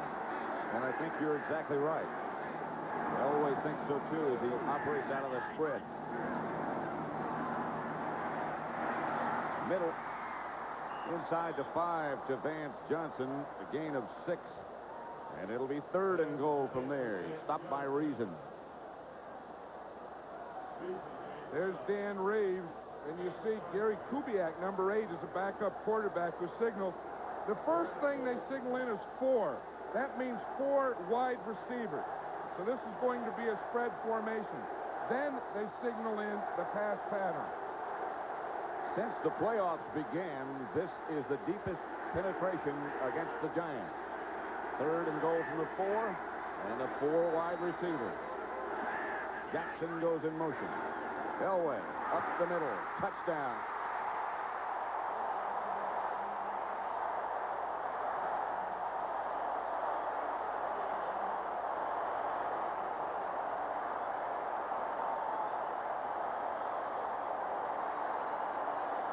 You can't give him a lane. That's what the Giants did, and that's what makes Elway so effective. He can not only throw it as strong as anyone, but you get the 4 wide receivers. You get that defense spread. Now he comes back. He looks for a hole. Look at that big gap. See, they just turn the ends out. The linebackers run out, and there's a hole like a truck for Elway to run through. The center, Bryan, with an outstanding block. And the Broncos recapture the lead. 2:06 left to play the first quarter. Denver 10, the Giants 7. I love you, little Jenny Catherine. I want to tell you something very, very important. Daddy got a raise. That means I can buy you a sandbox, sliding board. What do you think? You think we should put some of it away? What do you know about the stock market? I love you, little Jenny Catherine. Guess what? Daddy got a raise.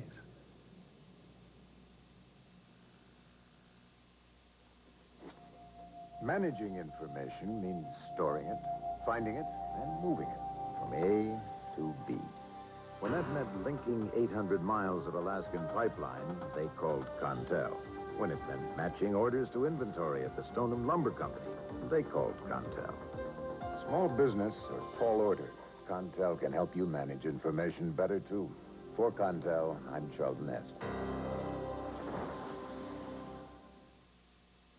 Bring in the drafting table next.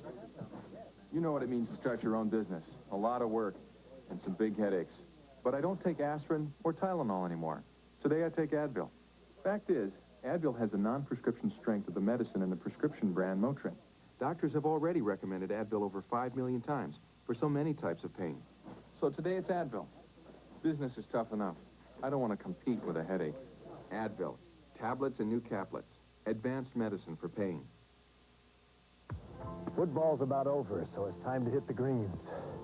So why don't you join my friends and me at Pebble Beach, huh?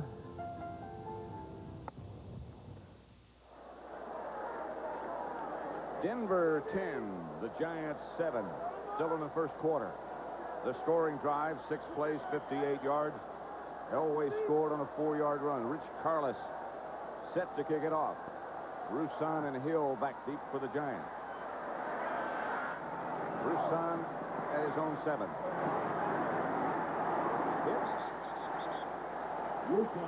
First by Robbins, down by Woodard. Let's watch the touchdown again, Matt. Here's Dave Studdard. He turns out Leonard Marshall, gets that out there. Billy Bryan makes a good block on Burt, gets him going there, and this forms the hole for Elway. Then Keith Bishop leads through here in the linebacker. I got too many scratches in there. Watch the tackle will turn out on Marshall, Studdard. Watch the center, Billy Bryan. See, he gets Burt going that way. Look at that big hole there. And then Keith Bishop leads him into the end zone. 10-7. Broncos lead. 1st and 10 Giants at their own 22. Then again to throw. Again complete. This time Morris. Almost 30-yard line. Andre Townsend made the stop, but a gain of 7. There still hasn't been any complete pass. I was just going to say the balls are being kept in good condition. There's yet to be a football hit the ground here. There's Bill Belichick. He's the defensive coordinator of the Giants. One of the things you have to do to be a defensive coordinator is to learn to write upside down. Write upside down and talk while you're writing, and then know what they just did. He's just diagramming to them what we just diagrammed. 2nd and 2 at the 30. Sims to Morris. Morris first down Giants. Woodard again on the stop.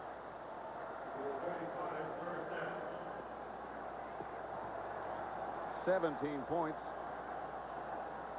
Denver leading 10-7. That ties Super Bowl record. There'll be a lot of records around here. Oh, yeah. Everyone says it's always a boring Super Bowl. It could end up to be boring, but it sure has a pretty good start to it.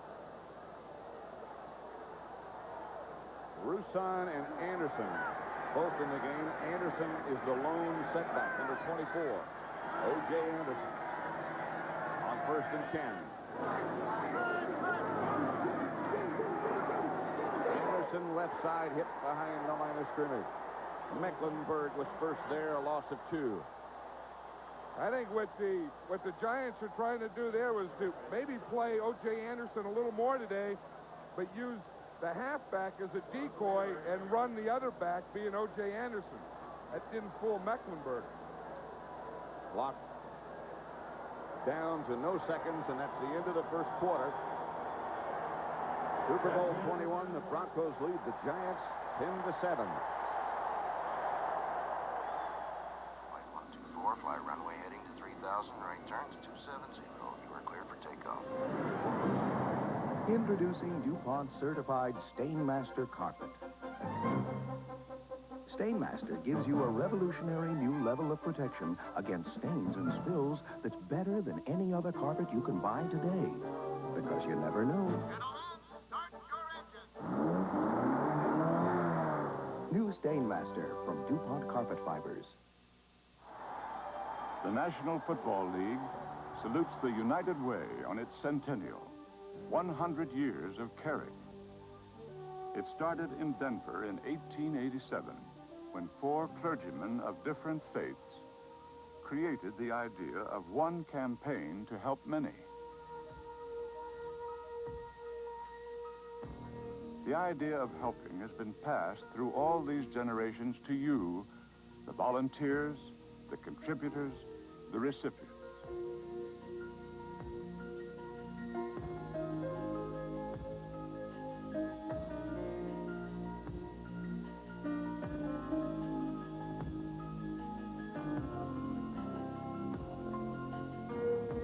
see all that we've been and all that we can become.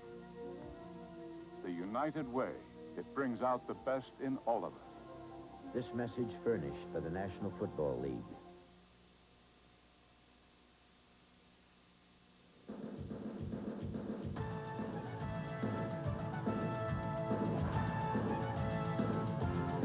CBS Sports coverage of Super Bowl 21 is sponsored by John Hancock Financial Services. Real life, real answers. Budweiser, the genuine article, Beechwood aged for that clean, crisp taste. This Bud's for you. And by the Goodyear Tire and Rubber Company. No matter how far you go, Goodyear takes you home.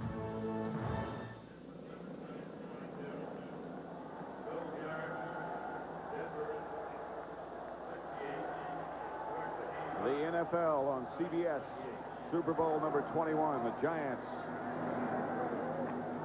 with Morris left side and some room. Joe Morris. Morris hit. One of the things that the Broncos do is change the people around on defense, and the Giants say it doesn't have an effect, but it has to have an effect. You don't know who you're blocking. Well, you don't, and you have to block different guys all the time. So we can see Fletcher's in there now, Gilbert's in there, Wilson's in it at cornerback, Lilly's in for Foley.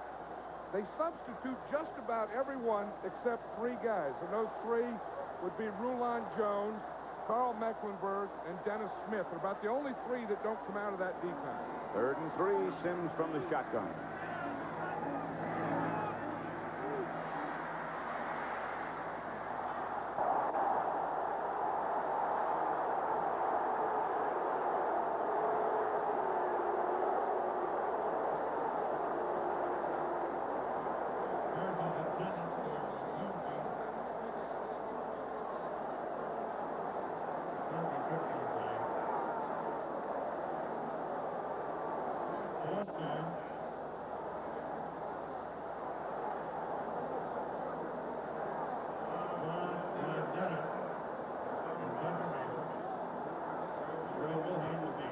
Gilbert back deep for the Broncos. Landetta had a great week in practice. They're coming after it, but he still gets off a fine kick. It's Wilhite. He lets it bounce, and it goes into the end zone, and the Broncos will...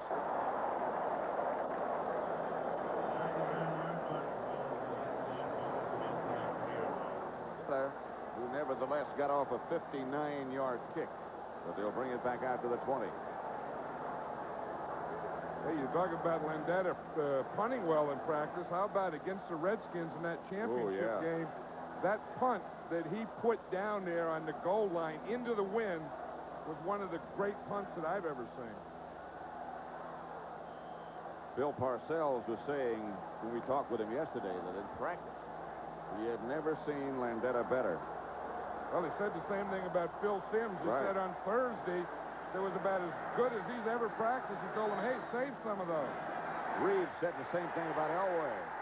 Lang, the ball carrier, pulled down by Lawrence Taylor for a loss of 2. Yeah, that has to be a tough thing for an offensive coordinator, a quarterback, to call. You run one time, they start running at Bank. Early in the first quarter, they didn't make anything there. So we'll say, well, we'll run at Taylor. We'll put Winder on him. Taylor just pushes Winder down, boom, right to the outside. They got bookends there, and which end you want to run at is not a good deal either way. 2nd and 12. Denver up by 3. Mobley is the move man. All the way back. Incomplete. Intended for Mobley. Elway under pressure from Leonard Marshall.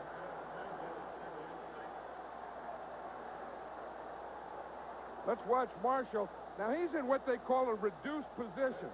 He's the second guy up there, number 70. He's not over the end. He's over the guard. He works to the outside, taking 2 guys. He starts on the inside, works to the outside, and then Taylor comes inside. So Marshall got there, and Jim Burt was also there. 3rd and 12. Elway wants somebody to move. Motions in that direction, back to throw. Comes out of the pocket. No question about his arm, and he's got a man. Vance Johnson inside the Giant 30. You know, John Elway has a great arm, one of the greatest arms he's probably ever thrown a football, but he scrambles for two positions, for two reasons. One, he scrambles to get away from the rush, and two, when he has no one open. He feels the rush here, and you see, this is what he's looking at. So he's going to run out here, buy some more time. Now he's going to get deep. He said that he had to stay patient against the zone, but when he can run, then that zone breaks up. And he can get a speed guy like Vance Johnson deep. Hey, there's Lawrence Taylor being picked up by Keith Bishop. Bishop gave him a wrap around the neck, and then center Billy Bryan came off to help. Winder and Lang. That was a gain of 54 yards from Elway. Back to throw it again. The screen pass to Winder. To about the 22, stopped by Pepper Johnson, a gain of 6. Perry Williams with the assist. That's the thing that they had to do, and they knew it. And they do that well. It's one of the things that if a defense gets deep in the zone and gives you that loose zone, then you can let them get deep, throw the screen pass out to your receiver, get the lineman out in front, and get a pretty good run at it. That's the book on Elway, and that's pretty impressive. 2nd and 4. 11:49 left to play in the first half.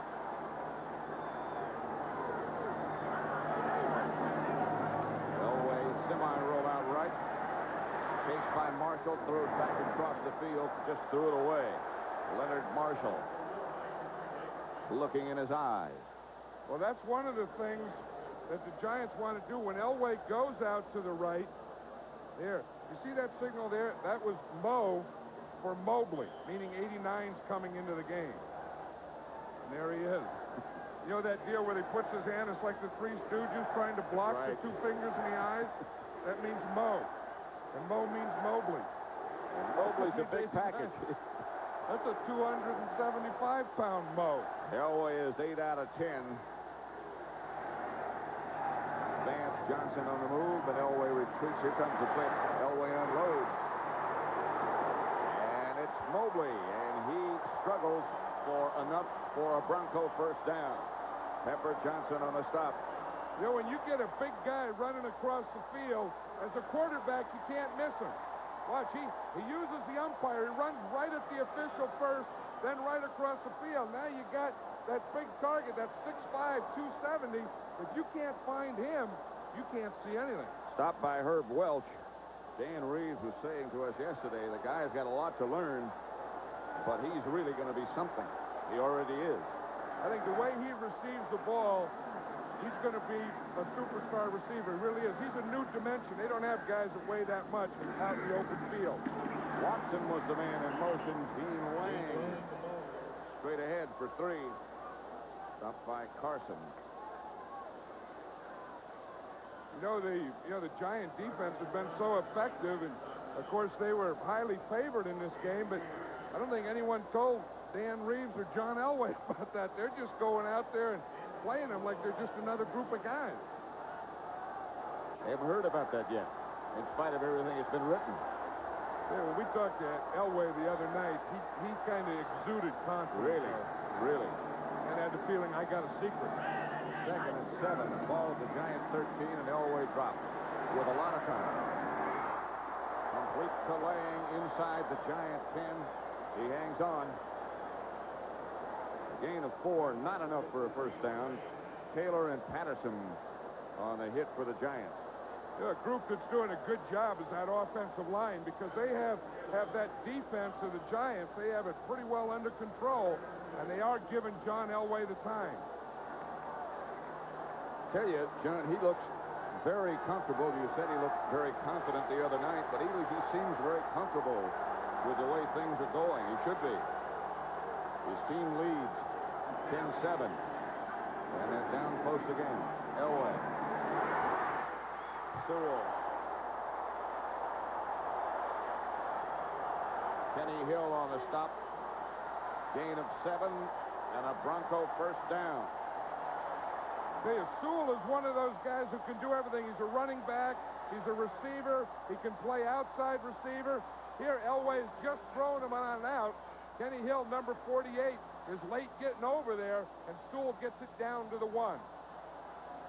Hey, Steve Sewell was injured, and Dan Reeves was saying when he was out, we had something like 4 different guys to get what he gave us. He didn't play in the first meeting, the regular season meeting between these two. Stuttered. A tackle lined up at tight end of right. Elway knocked out of bounds at about the 3 by Lawrence Taylor, a loss of 1. One thing that the Giants do is from that backside, they get those guys up as deep as Elway. Where they say when he really gives you trouble is when he runs away and then you let him double back. Then you don't have a chance. And that's what they were doing that last play. They really just pinned Elway right into the sideline. 2nd and goal then. The ball between the 2 and the 3. Denver leading 10-7. Pat Summerall, John Madden. Super Bowl 21.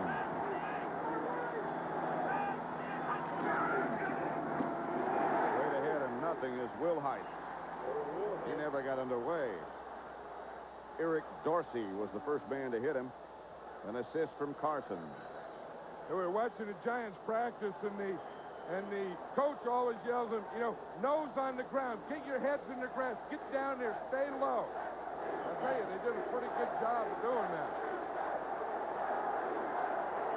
3rd and goal now, and they're still at the same place between the 2 and the 3. This will be a play pass. They do have a tackle. Dave Studdard is playing tight end.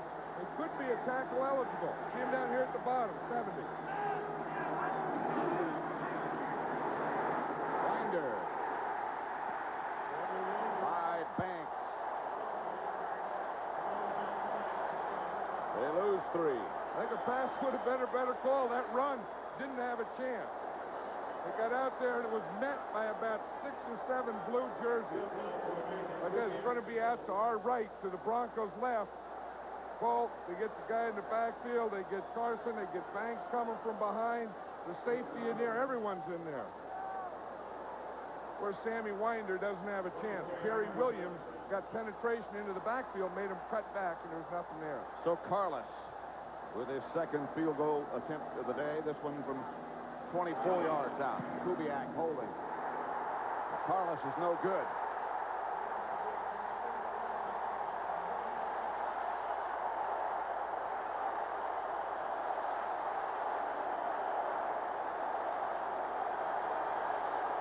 Denver 10, Giants 7.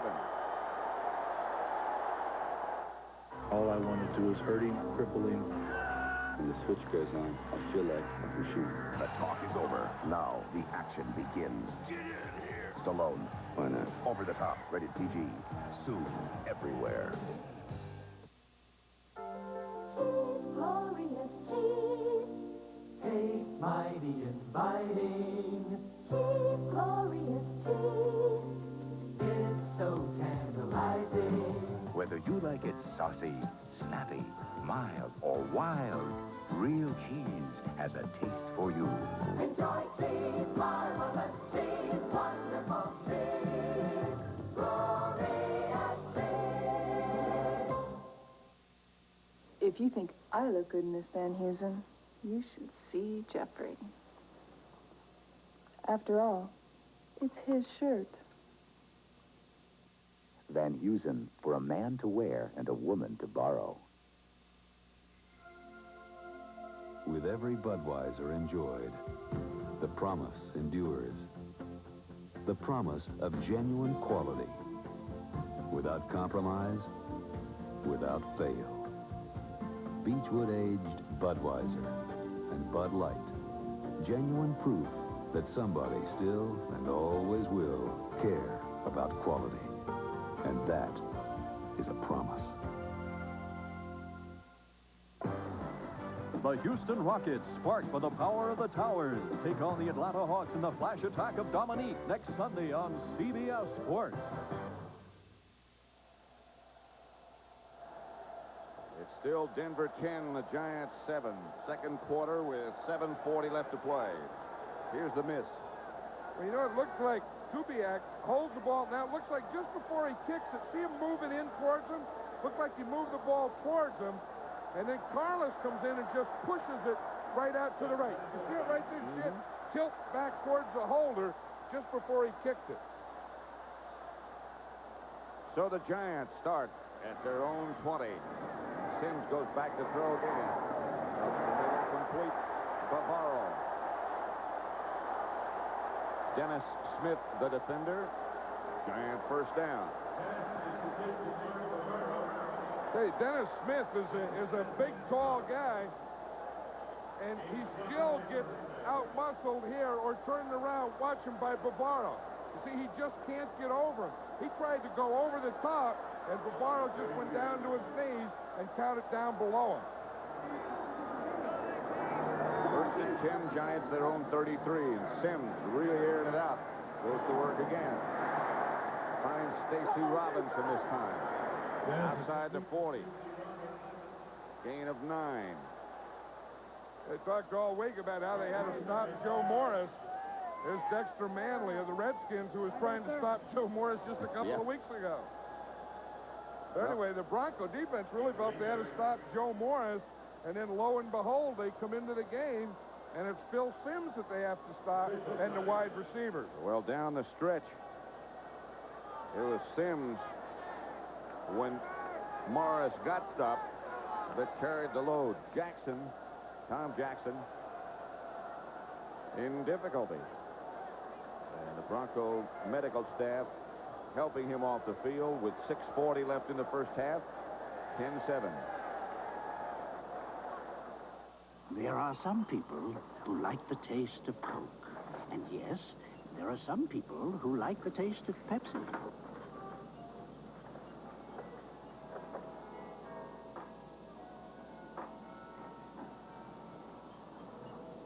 But there will always be some people who go out of their way for the great taste of RC Cola.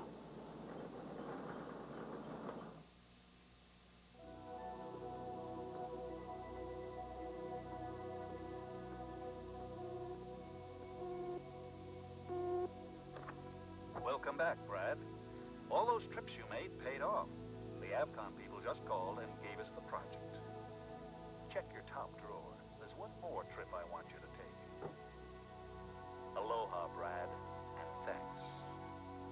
When there's something special, people know it. To you, it's a major office complex. To us at Johnson Controls, it's keeping 68,000 people warm or cool. To you, it's a small office building. To us, it's an updated energy management and maintenance program that pays for itself. To you, it's the Superdome. To us, it's handling one of the biggest computerized lighting jobs ever. We're at work in over 500 cities around the world, creating a better climate for business. Give us a call.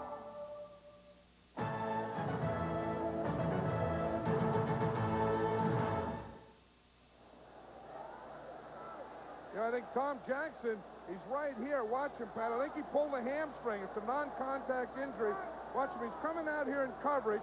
And watch as he starts there. He just pulls up right there. See him pull up and starts to limp in that right leg. Looked like he just pulled a hamstring or got a cramp. Woodard takes his place. Ken Woodard, number 52. 2nd and 2. Manual in motion. Handoff to Carthon. He's hit by Rulon Jones. He got one. Not enough for a first down. Rulon Jones is one of the Pro Bowl players on this Bronco defense. And like I said, I think that whole thing is built around him. Let's watch him. He's here. He can come up there and then collapse to the inside. He has great range. He has a great motor. Runs about 110 miles an hour. I mean, he goes for 4 quarters at that same pace. 3rd and short. 3rd and 1. The ball's at the 41.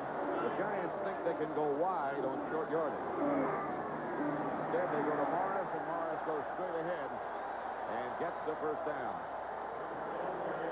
That's a play that no one else runs, but they run it so well. And it's just such a simple play. It's just a straight dive into the side that Morris is on. I think one of the reasons it's so effective is Joe Morris usually runs across the backfield. And then on that one, he goes right straight ahead. First down, Giants. Their own 45. Denver leading with 5:13 left in the first half. 10-7. Sims back to throw it. Into the pocket, out of the pocket. Finally gets it out to Carthon, who's hit by Woodard. And he might have gotten a half yard, maybe a 1. Jackson, by the way, sprained his knee on that coverage we saw a minute ago. Non-contact, as John said. We thought it was a hamstring or an ankle or something, but it was a knee. He might be back. Been around a while. He has been, and this is one of his best years. They thought in the offseason that they didn't want him back, and then he went to worked real hard in the offseason. Really, for one of the first times, got in great shape and had one of his best years this year. 2nd and 9. Tomorrow, hit by Jones, got away from him, stopped by Ryan, and a few more people. You know, Carl Mecklenburg, number 77, is one of those guys who just loves to play football. Came into the Broncos as a down lineman. He was the last drafter. He's the 12th drafter, 12th round. He said he came in, he said, I was naive. I didn't even know that I couldn't. I thought when you got drafted, you just make the team. He said he was the first guy in his class to get an apartment. And he came in the same year as John Elway. That's McConkey in motion. Sims back to throw under pressure.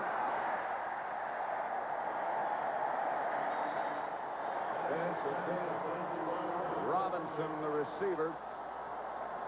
Sims under pressure from Mecklenburg. I think he gets the pressure, and he really can't step up and get the zip on it. Mecklenburg, you see, he's right down there at his leg. He has one of those leg hook, take, pull downs. And then Sims couldn't step. And then the ball just died on him, and he one-hopped it out there. Landetta, punt in the direction of Wilhite. Their catch. 38-yard kick. The Broncos take over at their own 15. 1st and 10 with 3:33 left to play in the first half. Seiko celebrates Super Bowl 21 with Super Gift Time 87. What a golden opportunity to give unrivaled Seiko technology. Fine Seiko design, detail, elegance. Starting tomorrow, participating authorized dealers are offering the most extraordinary values on a special collection of Seiko watches for the dates on your calendar that call for a special gift. Look for the Super Gift pennant in the window. You'll find Super Buys inside. First day of work. Well, wish me luck. You'll do fine. On time. Hey, Bill, want to go fishing? Nope, I'm going to work. Wanna make a good impression. I hear there's a new kid starting today. Oh, I hope he's cute. We're open in a few minutes, sir. It's a little late to start a new profession. You got what it takes, you know it's true. You're real cute. But you'll show them a trick or two. Let's see, that's 3 bacon, egg, and cheese biscuits, 1 egg McMuffin, 2 sausage muffin with egg, and 1 large oat cake. Are you sure you never did this before? Thank you. Come again. How'd it go? I don't know how they ever got along without me. Well, I could have told him that. No matter who wins, it's how you play the game that counts. All right, both barrels. Outlaws, Saturday on CBS. Oh, you can depend on it.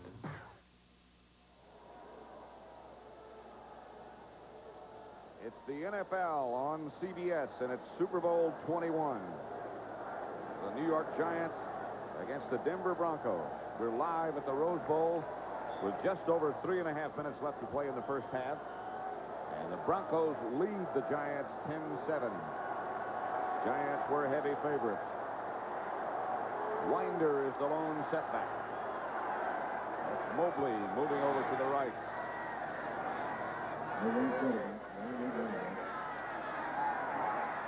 Elway comes out.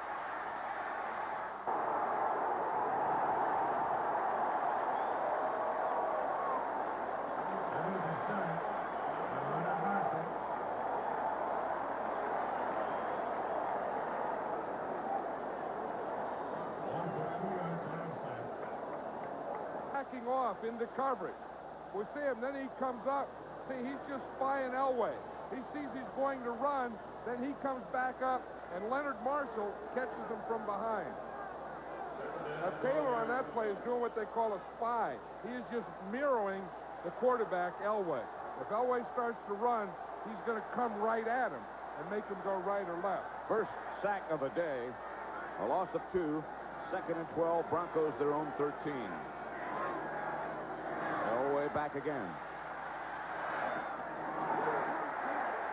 Pass complete to Clarence Kay. He was down, and down as a result of contact, but nevertheless.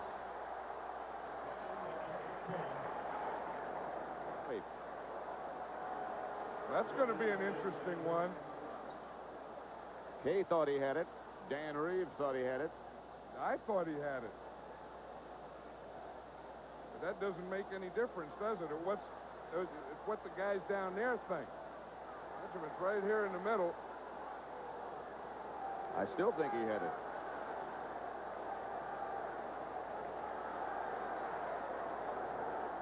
Well, they're going to look at it now.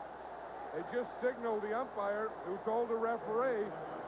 And I think we got to look at that thing.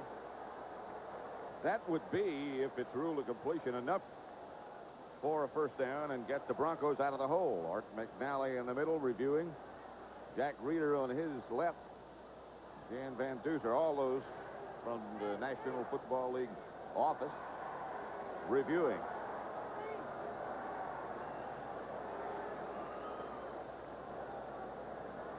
They're taking another look, and so will we.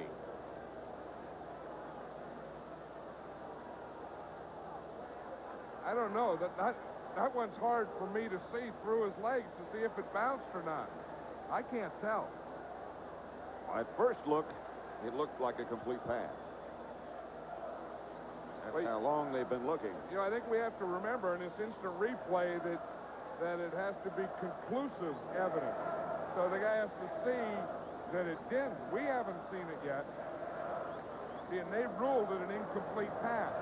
So if it's not conclusive, then they have to stay with that. Their communication, by the way, is with the umpire, who is Bob Boylston. Now here's Jerry Markwright. After further review, the play stands as called. Third down. Incomplete. Play stands. It'll make it 3rd and 12. Denver back at their own 13. If that play had been ruled the other direction, it would have been enough for a first down. 2:52 left to play in the first half. Denver 10. The Giants 7. Elway this time out of the spread.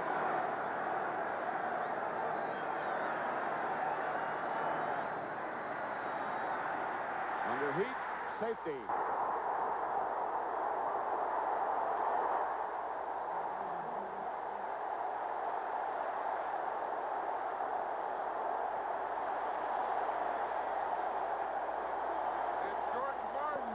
Had big games against these Broncos. Remember, it was George Martin who intercepted the pass in the first game and ran it in for a touchdown. And now it's George Martin, the 12-year veteran, who comes up with a big play, the sack for 2 points. Number 75 from the outside. Working against Ken Lanier. Just keeps going up the field. Elway started to fall into that side, and Martin gets 2 points for his team. And it's 10-9, 2:46 left to play in the first half. And a safety, it's 2 points, yes. But what else it does to you can be drastic also. Well, of course, the Broncos now have to kick a free kick to the Giants, and that'll be from the 20-yard line. Now, the Broncos are still huddled up over in the sideline. The free kick can either be your kickoff guy or your punter. Now, I'm sure that they'll use their punter in this thing, and they'll punt from the 20. So the Giants get 2 points. Now they're going to get the ball right back, and usually with pretty good field position. If it is your kickoff guy, though, in this case it would be Carlos, he can't use a tee. He's not used to that. So it is going to be Mike Horan to Phil McConkey in the middle for the Giants. The Giants, the restraining line now is 10 yards, so the Giants return team starts on the 30. 10-9. Denver leading with 2:46 left to play. The Giants have 2 timeouts left in the first half.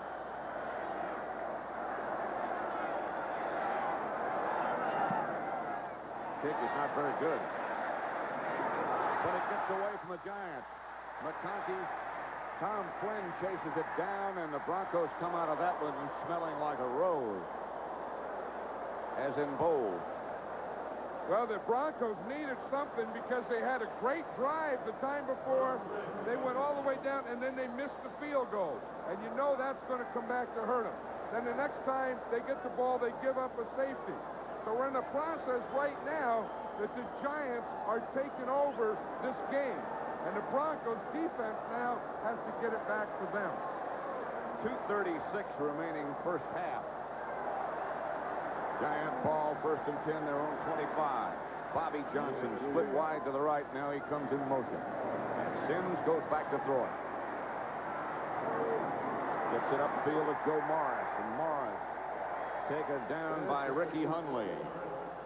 Good open field tackle. Ricky Hundley, number 98 of the Broncos, the inside linebacker, was talking about being able to see Joe Morris. He said, that's tough for an inside linebacker. He said, because Morris is short and you can't see him. He said, so what we have to do is just read our keys. And if we read our keys, that means, you know, the guard's pulling and the tackle's blocking down and so on. He said, if we read our keys, the keys will take us to where Morris is. 2 minutes left in the first half. Denver up by 1. Ricky Hundley crowds that uniform.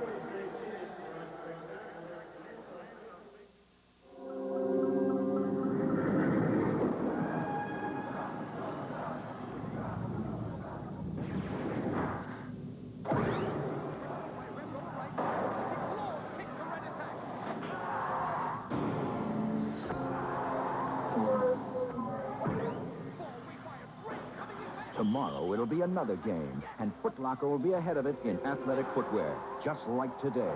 Get it right for your body. Come to the Stripes.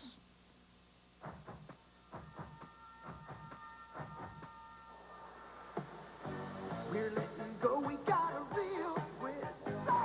We got the juice and we can't miss. We got the juice, nothing's gonna stop us.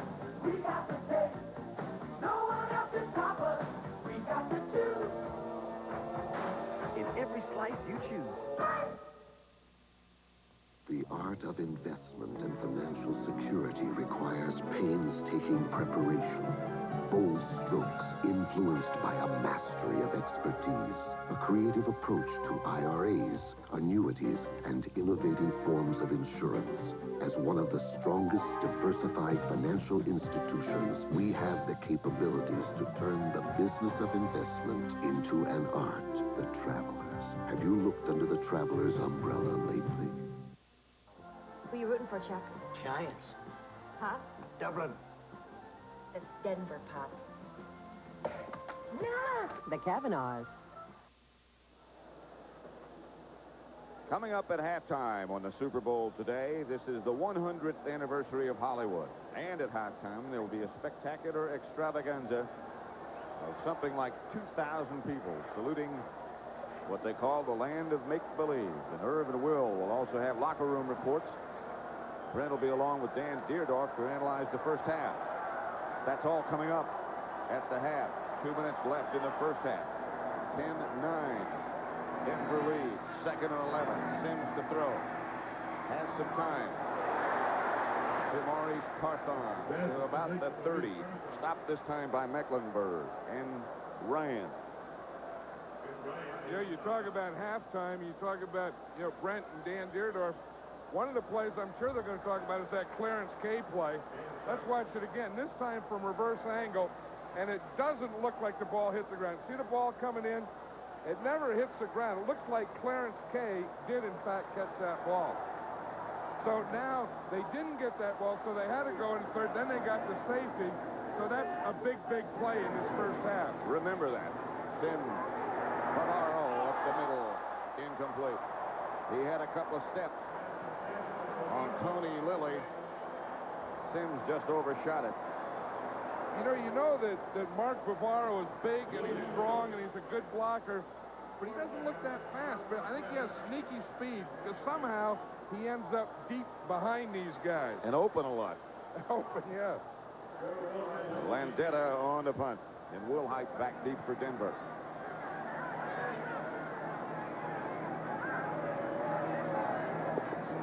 He had a great year.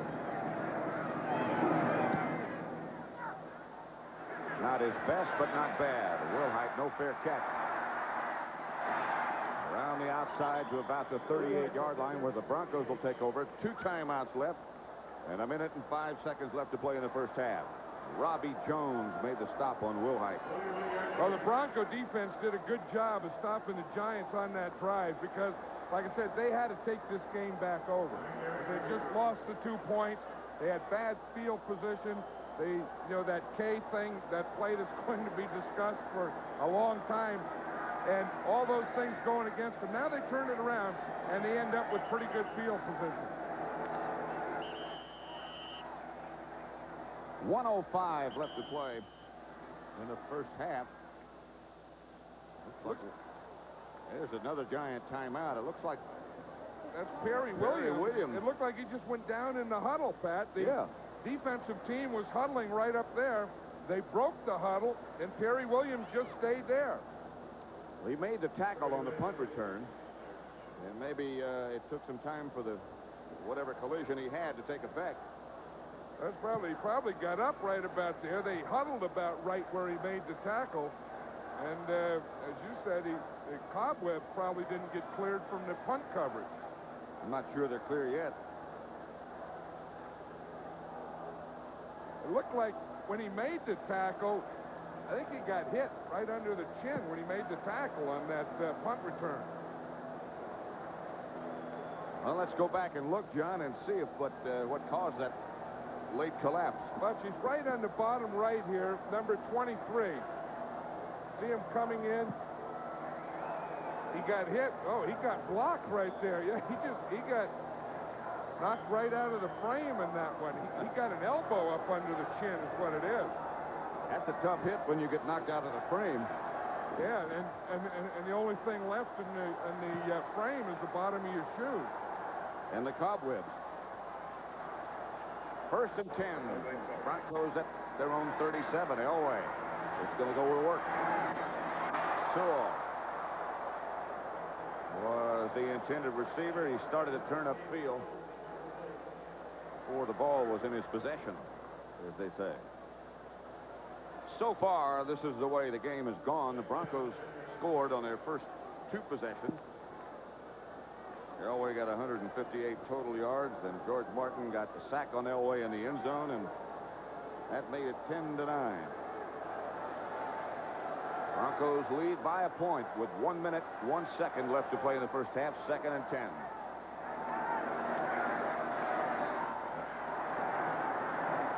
Elway with a lot of time and a lot of arm, and a complete pass to Steve Watson at the Giant 32 out of bounds, stops the clock. How many quarterbacks do you think can do that? None. Go back, scramble to the left, throw across the field, and a complete pass like that. Watch him. Now, most quarterbacks have trouble going to the left and throwing. But going to your left and throwing back all the way across the field, that's not an arm, that's a gun. You ought to have a permit to carry that thing. That's how Joe Montana got hurt. Moving left and throwing right. Remember we did the Dallas game and he hit that thing throwing right, that pass 50 yards in the air. I think that was the greatest pass I've ever seen. Off the wrong foot, all that stuff. To Wilhite. Wilhite to the Giant 20. A pickup of 11 off the shovel pass. And that should be enough and is enough for a Bronco first down. That's a play you don't see much, that shovel pass. Remember, Jack Curtis used to do this years ago with Lee Groscup at the University of Utah. You just go back like you're going to pass, and boom, just underhand it, shovel it out there to Gerald Wilhite. You get a first down. Wilhite got some of the turf jammed in his face mask. Well, that's a good thing about grass. I mean, that's just plain old grass and mud. See, you can pick that stuff out of there. If you get artificial turf, it doesn't come off and up into your head thing, and you can't pull the stuff out. See here, they can just take in, pull that mud and dirt and grass, and then just wash it off, and you get a little mud going on the face. Well, Elway over with Reeves, and Kubiak is number 8, Gary Kubiak, backup quarterback, who, as a rule, signals in the plays. Elway, because he's blonde-haired, blue-eyed, and wears number 7, he doesn't look as big as he is. I mean, if he had like a 75 on there, you'd say he's a big guy. This guy is a big guy. I mean, he got big hands, he got big arms, he got big legs. I mean, he's a big, strong guy. He's not a little skinny quarterback. Plus, he walks like a sprinter. He's quicker than people think he is. Yeah, those toes point inward. Don't forget, coming up at the half today, the 100th anniversary of Hollywood. Irv and Will locker room reports. Brent Musburger and Dan Deerdorf analyzing the first half. Here's Elway. Has a man at the 15. Steve Sewell, gain of 6. Oh, they're saying no. Incomplete. I think that means no. I think when the official goes like that, it means no. It does. I don't, that pass only went. That pass only went about 5 yards, didn't it? So he probably doesn't care with the incomplete there.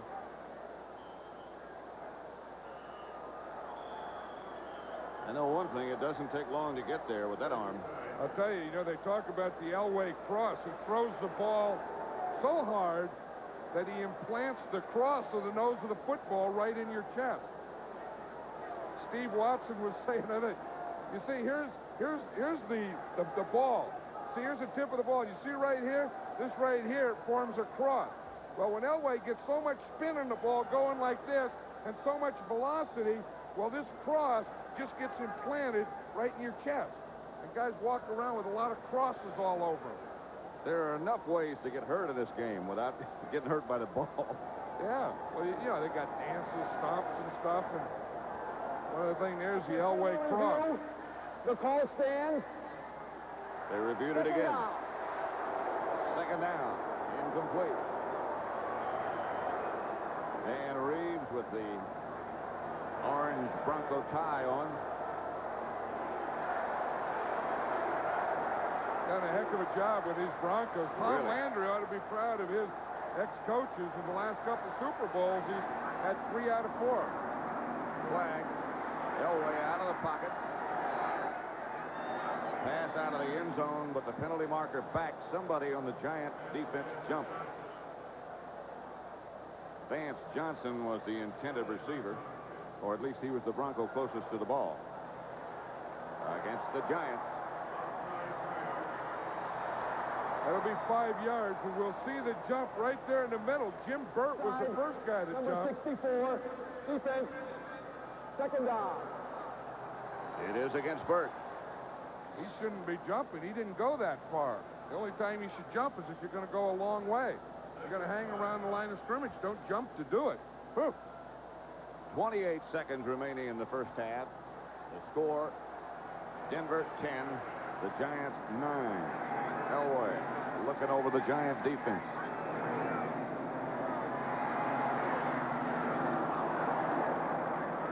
Will Height, I think, was the intended receiver. The ball whistled by him so fast, he didn't even see it.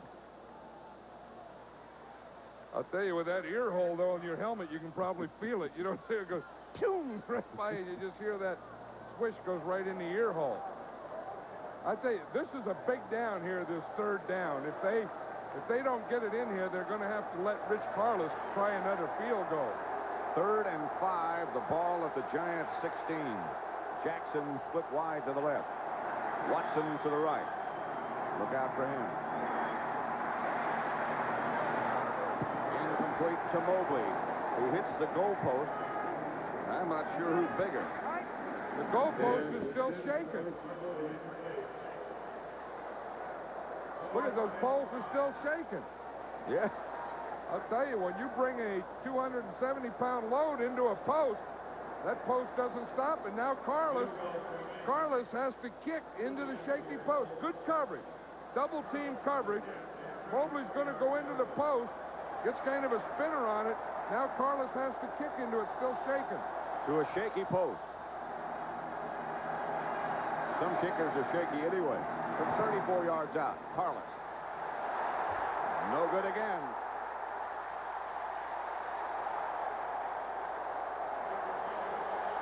Bill Parcells nods. He said, that's the second one. He said, you need some breaks like that. And I think as well as Denver has played in the first half, for the Giants only to be down by 1, I think that's an advantage Giants. Just looking over on the sideline behind Dan Reeves, Tom Jackson was up walking and looked reasonably healthy, so he might be back. That Bronco offense has done everything they've had to except get the ball in the end zone on 2 drives, and then they just get the ball out here. Elvis Patterson provided the pressure from the outside. So they'll let it run down in the first half of Super Bowl 21. And if we're back and talk it over, that's the end of the first half with the score. Denver 10, the Giants 9.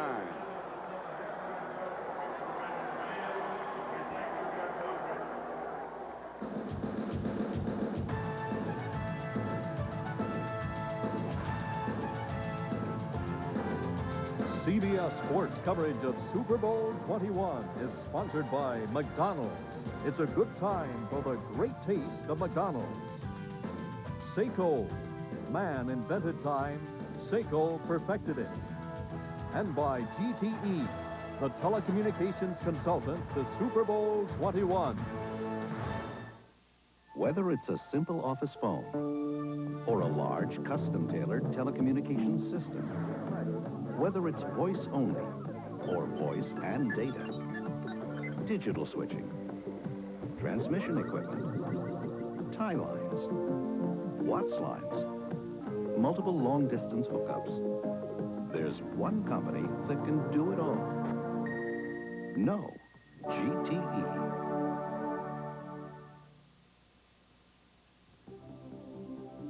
You're really on the move. So you need a bank that can keep pace with you. Well, only a First Interstate Gold Bank card lets you cash a personal check up to $1,000 and get cash instantly at banking offices in more states and cities than any other bank. So come to First Interstate. We're not just keeping pace. We're setting the pace. Sunday's cure for post-Super Bowl blues starts when 60 Minutes tackles the issues of the day.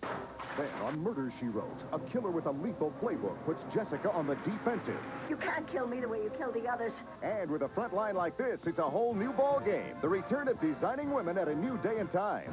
Then, whether out in the field or in a huddle, it's no holds barred. You either print that story or I'll take it to a paper that will. It's a great story. Hard copy delivers. Don't miss the action next Sunday.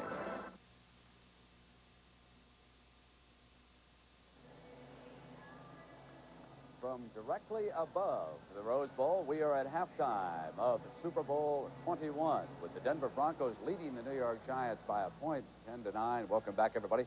I'm Brent Musburger along with Dan Deerdorf, and certainly Bronco fans have to feel that they should have 6 more points, 2 more Rich Carlos field goals. He had kicked 10 in a row, 85. The season before, Carlos had an off year. He missed some very big extra points for them. And here this afternoon in this Super Bowl game, now he has missed 2 field goals.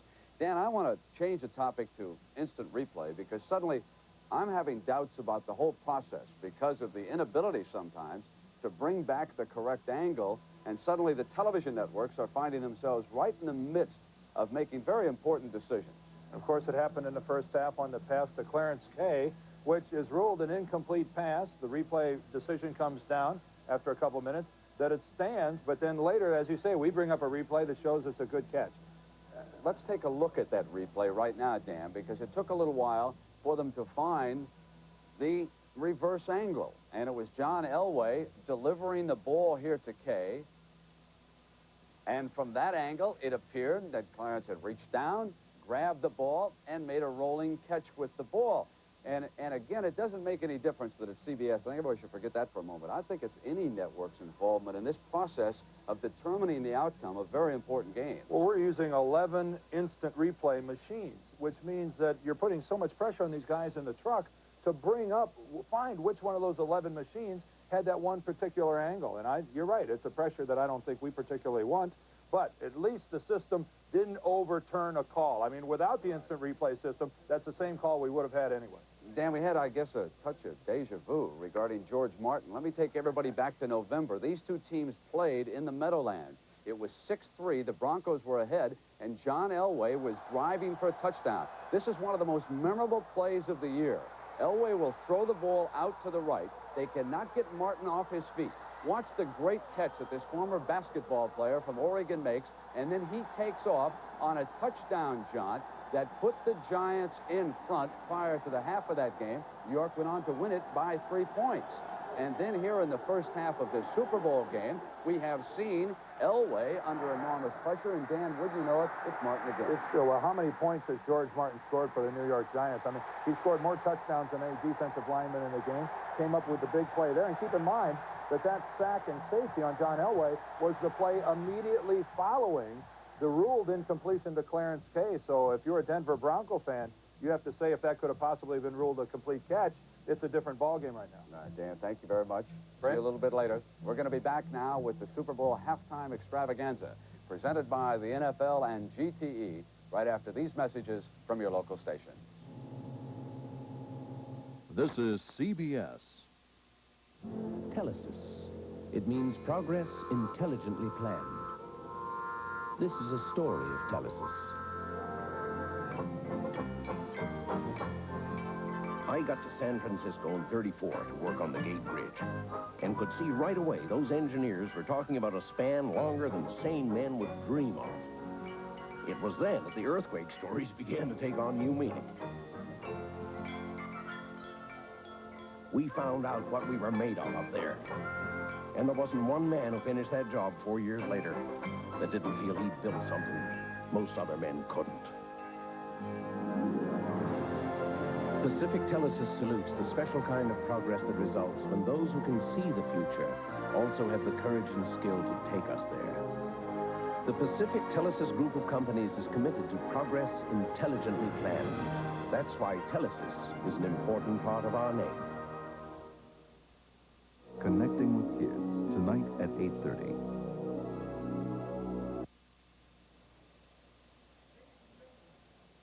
Well, we are back at the Rose Bowl here at halftime of Super Bowl 21.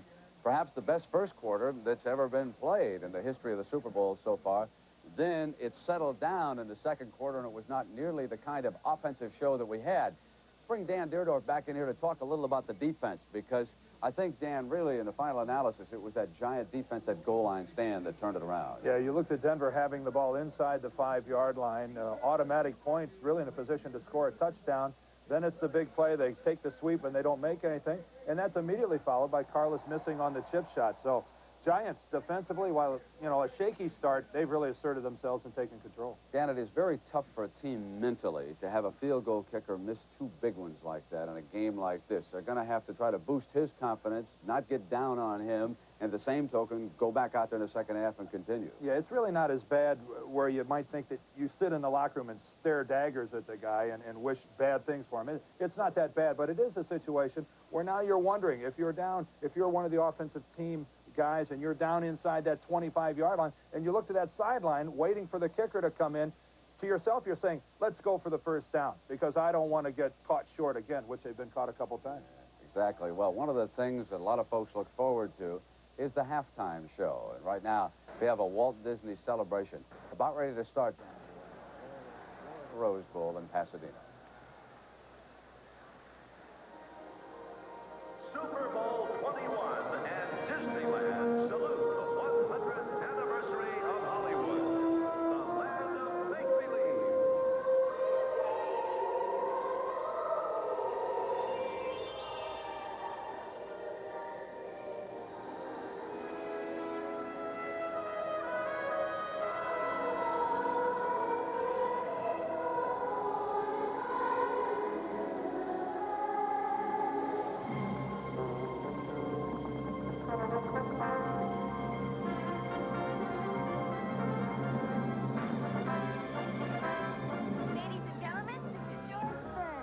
Thank you, Snow White. Pretty girl. A little too old for me. Well, Hollywood is now 100 years old. It's only 9 years older than I am. Maybe when I'm 100, they'll put my name up there. If they don't, I'm moving to Burbank. Okay, now, on with the show.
let loose.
And we say happy birthday to Hollywood on the day that the Super Bowl turns 21. So we're going to come back and update what happened in the first half. The Denver Broncos leading the New York Giants by a single point. We'll return after these messages from your local stations. The action doesn't stop when the game's over. When a beautiful starlet takes a fall, Mike Hammer gets fighting mad. Broke my nose. I don't think so, but we can work on it. Bernie Kopell guests Wednesday. Then, no matter who wins, we're looking for a killer. It's how you play the game. Afternoon, man. That really counts. All right, both barrels. Outlaws, Saturday on CBS. Oh, you can depend on it. Now, it's your play. This is CBS. Japanese car makers aren't very happy with Volkswagen. They've discovered Volkswagens have an unlimited mileage, 2-year limited warranty. Honda, Nissan, and Toyota can't match that. Makes you wonder. And to add insult to injury, they took a look at our price. See how much you can save at your Volkswagen dealer. Who could yen for anything more? Volkswagen. Drive one today at your Volkswagen dealer.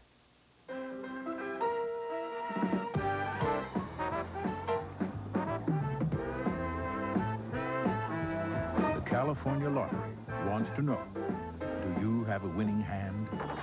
Match 3 and get hold of up to $50,000 instantly.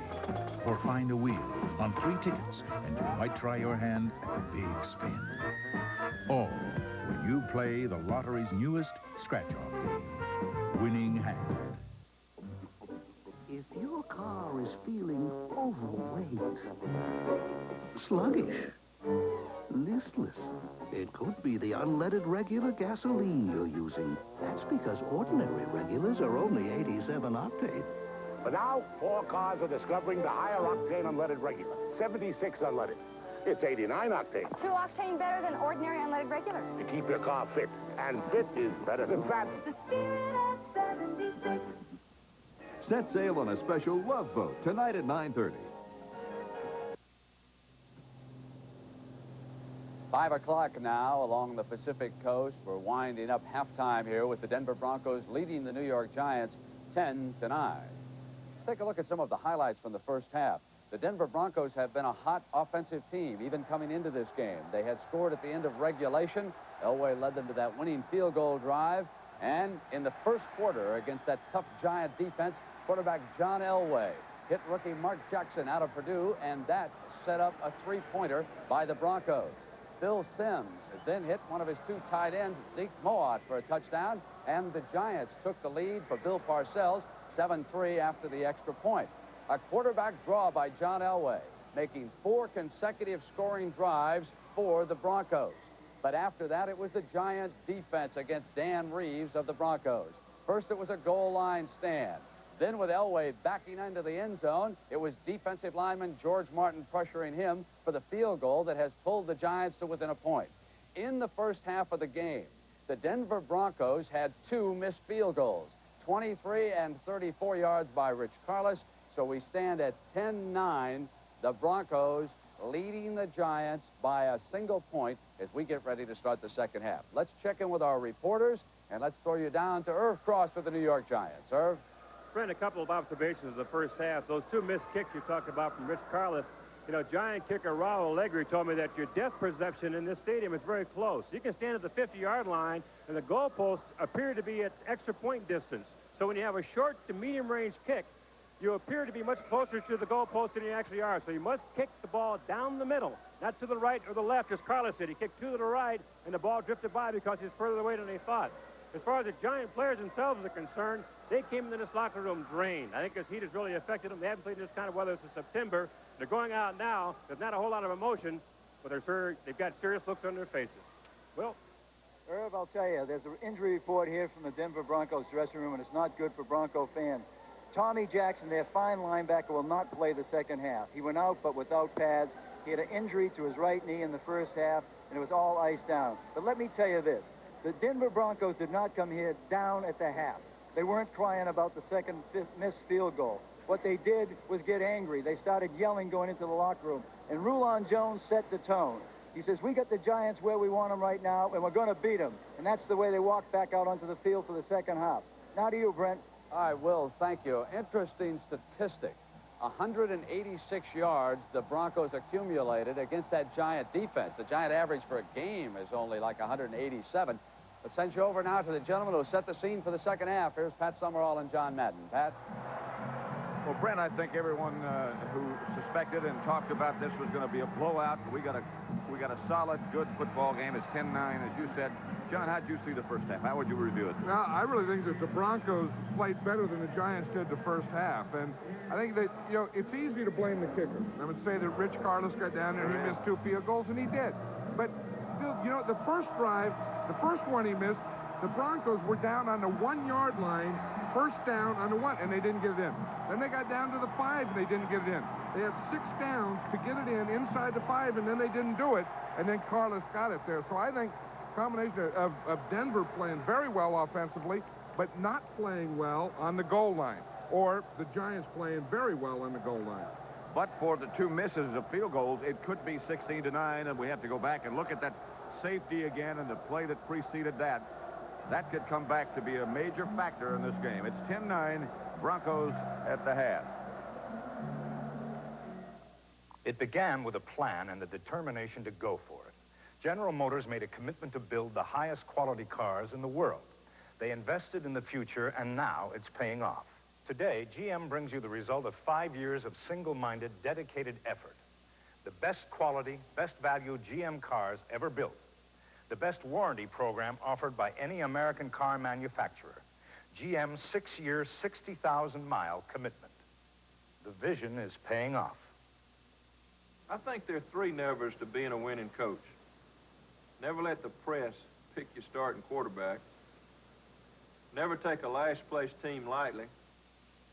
And really, no matter what the score, never let them see you sweat. That's what Dry Idea aerosol is all about. Maximum control. It keeps you drier than the leading aerosol. Everyone feels pressure. Winners don't let it show. Dry Idea. Never let them see you sweat. So you're into statistics, but here's a few you may have missed. Over the last 5 years, cocaine-related deaths have tripled, while deaths involving heroin have more than doubled. Each year, tens of thousands who gamble with drugs pay the ultimate price.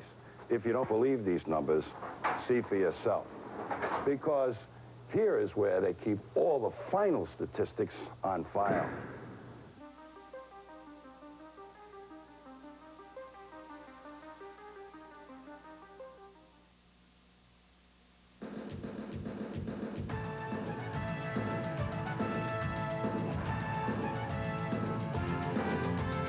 CBS Sports coverage of Super Bowl 21 is sponsored by Mercedes-Benz.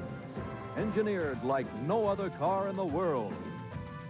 Allstate, for home, auto, and life insurance. You're in good hands with Allstate. And by DuPont, better things for better living.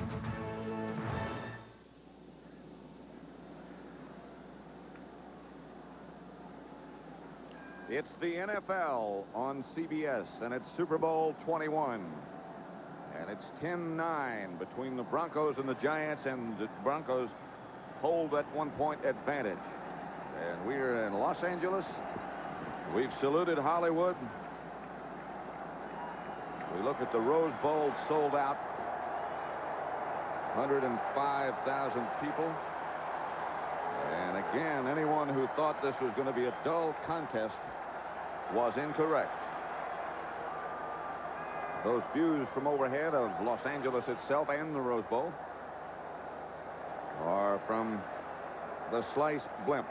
Super Bowl history, halftime leads, the average first 20 games, the lead was 10.7 points. Today it's only 1.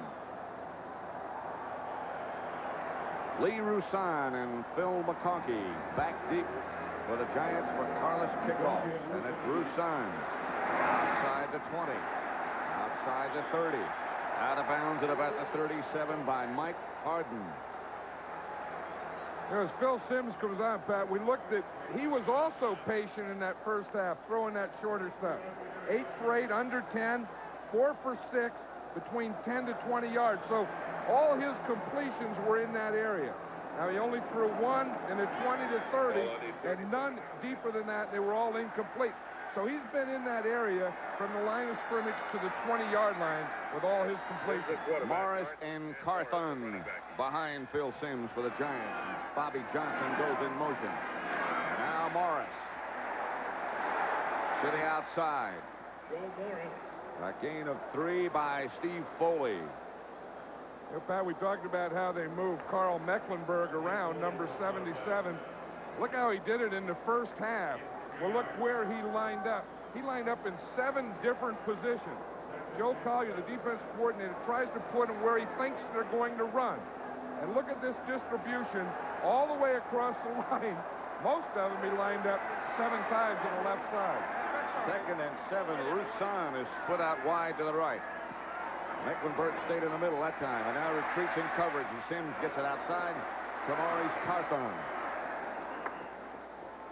Outside the 40, about the 43, a gain of 4. Stopped by Andre Townsend. Yeah, we talk about distractions. We were talking about it at halftime, and everyone talks about distractions of the Super Bowl. I think one of those distractions and one of the tough things is the long halftime. You're used to going in there, just talking a little, boom, coming right and back out. Now, this halftime is double the length of normal. 3rd down and 3. The ball's at the Giant 44. Joe Morris. The handoff from Simms, going for the first down, and he won't get it. Lewis Wright, the first man up there, the veteran who has played and played so well for so long. They keep saying number 20 is going to slow down, but he hasn't. Well, that's the thing that they said they had to do, is they had to stop Joe Morris, offensively number 20. So Louis Wright, defensively, number 20 does it. As you said, he's been in the league 12 years. Now, that's a long time for Louis Wright, for anyone, but especially when you're playing cornerback.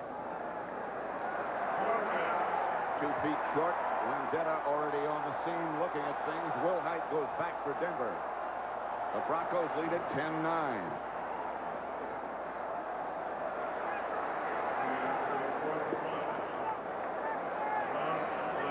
His 1 punt return, 9 yards.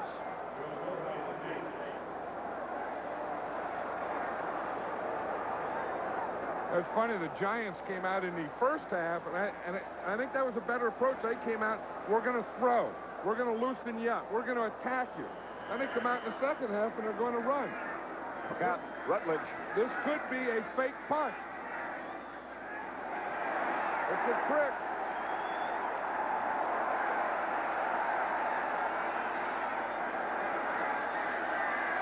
Rutledge with a long count, hoping they'll jump offside. Now Godfrey is the center. They only need less than a yard, and he can run an option. Rutledge is quarterback.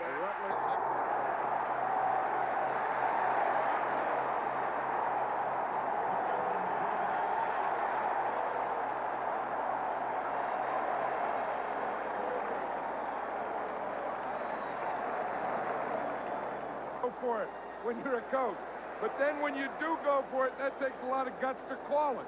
It's easy to put in, hard to call. Jeff Rutledge, they get a double team on the nose tackle, and Rutledge just runs right to the right. They got the first down. Look at the smile on Parcelli. I had the guts to go for it. You guys had the talent to do it. Which is more important? They both are important. Rutledge, who did the quarterback sneak, got the first down. Giants at their own 47. Now with the regular offensive setup back in there. Simms back to throw. Up out of the pocket. Off to Morris. Or to McConkey. It was Morris. Mecklenburg got him down, but a gain of 12. Joe Morris is really known as a runner. I mean, he's more of a running back. He's really not a blocker. He really hasn't been a receiver. He said that for him to be a complete back, he said he'd like to be a better blocker and a better receiver. He said he's really not. He said, I'm not really a halfback. I'm just a running back. That's all I am. Can't block when you carry the ball all the time. Roussan has replaced him now.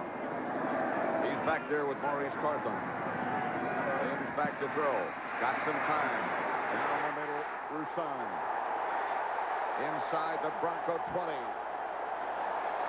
Okay, that pass pattern has been amazing for the Giants. It's what they call a seam pass against the zone. What they do is they put a wide receiver down here, a back down this seam. If the safety goes over here, they hit here. Now watch, they just get two guys streaking down the field together. You see the outside receiver go and the halfback. You see him now, that puts a bind on that safety. If he goes back, he hits Roussan. If he goes over, he hits Roussan. If he stays, he can get the outside guy. First down, Giants at the Denver 17. Morris again. Around the corner. Inside the 15, about the 13. Hit first by Ryan. A gain of 3. Did you see Dennis Smith come flying in there, number 49? Watch it right there. Carthon's going to block him. Watch Carthon go down, upend Dennis Smith. That play could have been a 5-yard loss if he makes a tackle. Good block by Maurice Carthon. Gain of 3, second and 7. Giants at the Denver 14. Bobby Johnson and Lionel Manuel both split wide to the left. Sims looking in that direction and now to the right. Complete to Carthon. Knocked out of bounds at about the 14. By Wright. A gain of only 1. Because you were talking about Louis Wright being a 12-year veteran playing corner. Dan Reeves was telling us that he thought one of the best games he had was against Cleveland. 12 years, one of the best games he had tackling and playing the run was just 2 weeks ago. That's amazing that a guy can run fast enough for that many years to be a cornerback. 3rd and 6. Galbraith in the backfield with Sims. Conkey on the move. Sims to Bavaro, touchdown.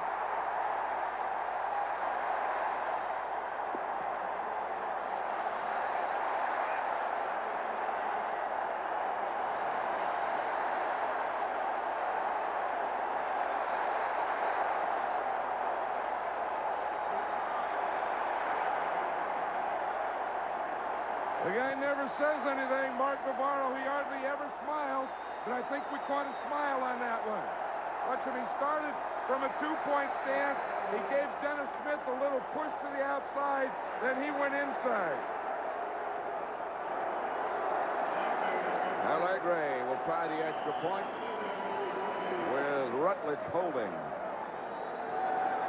Hey, you go back on that play and you give credit Sims throwing the ball to Bavaro. You also have to give credit to Bill Parcells for calling a 4th down run. Back in his own territory. Today, he's done an outstanding job, not only this year, but ever since he's been there, building a team. Putting this package together. Terry Markwright didn't turn his mic on or it didn't work. You got to hit it. There's Phil Sims, who threw the touchdown pass to Bavaro. His first touchdown pass went to the other tight end, Zeke Mott. Allegre's extra point is right down the middle. 16-10. Giants lead. The touchdown coming up. We have 10:08 left in the 3rd quarter. Sims to Bavaro.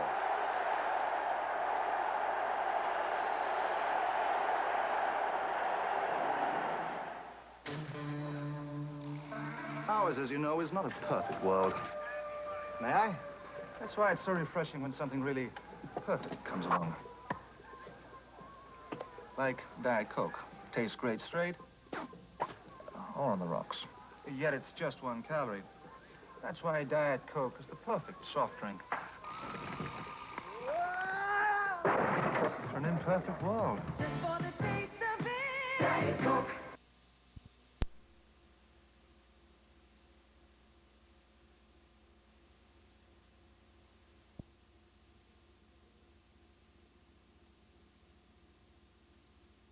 Worldwide.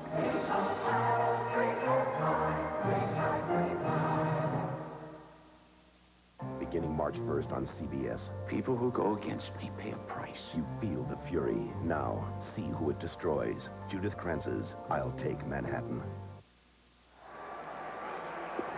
From the Slice Blimp, the sold-out Rose Bowl, Super Bowl number 21.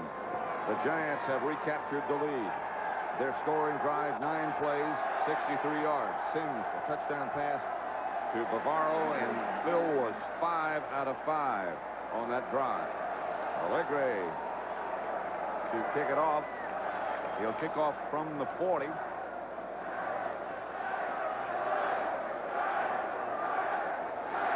And again, they're out to check on, as John Madden said a minute ago, Mark Bright's mic is not working. Back to the touchdown. Let's watch the touchdown. See, they line up 2 receivers here. This is Bavaro here. But they want to get some movement, so they come in motion. Now Bavaro and McConkey are going to run down here. They get a kind of a big mess here. Bavaro breaks out of it and in here for a touchdown. They start 2 receivers on this side, 2 on that side. Now they have 3 on that side. And then you see right there, if we can stop it there, you see that they got him. They got him to the outside and to the inside, and Bavaro broke into the end zone.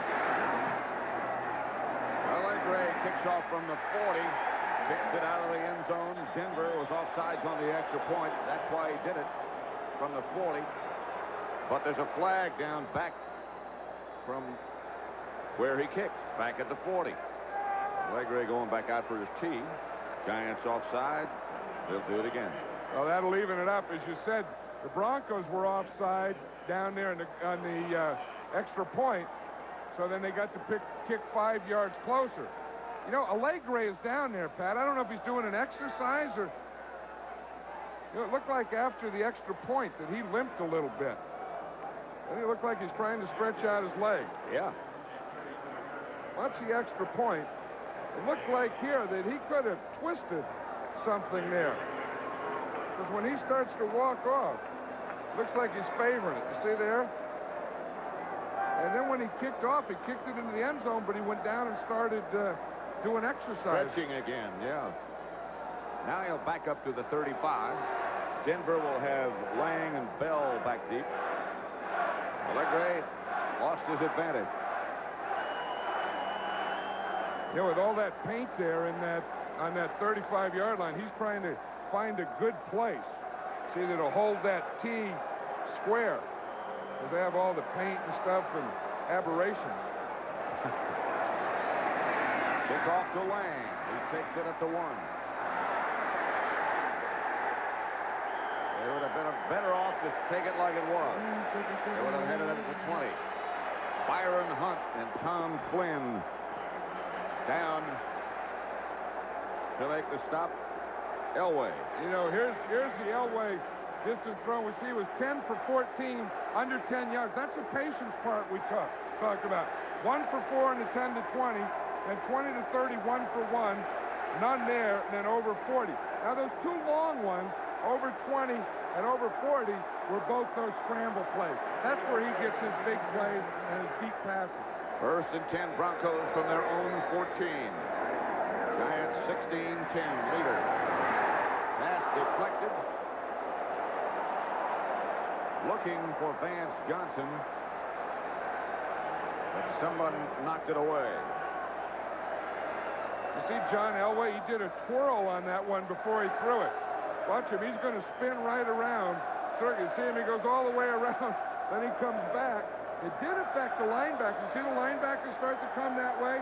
Then he tried to throw the shot in there. It was George Martin who got the hand up and knocked it away. 2nd and 10. Denver's at their own 14. Elway back again. Under pressure. One-handed catch by Vance Johnson. A gain of only 5, but that's remarkable. And he gets up slowly. Hey, Dan Reeves is upset about something. I think it was that hit right there on Vance Johnson by Harry Carson. I think Dan Reeves thought it was late. Johnson makes the tackle, or the catch, and he's down. Then Carson does come in there a little late. And they help Johnson off. 16-10 Giants over Denver.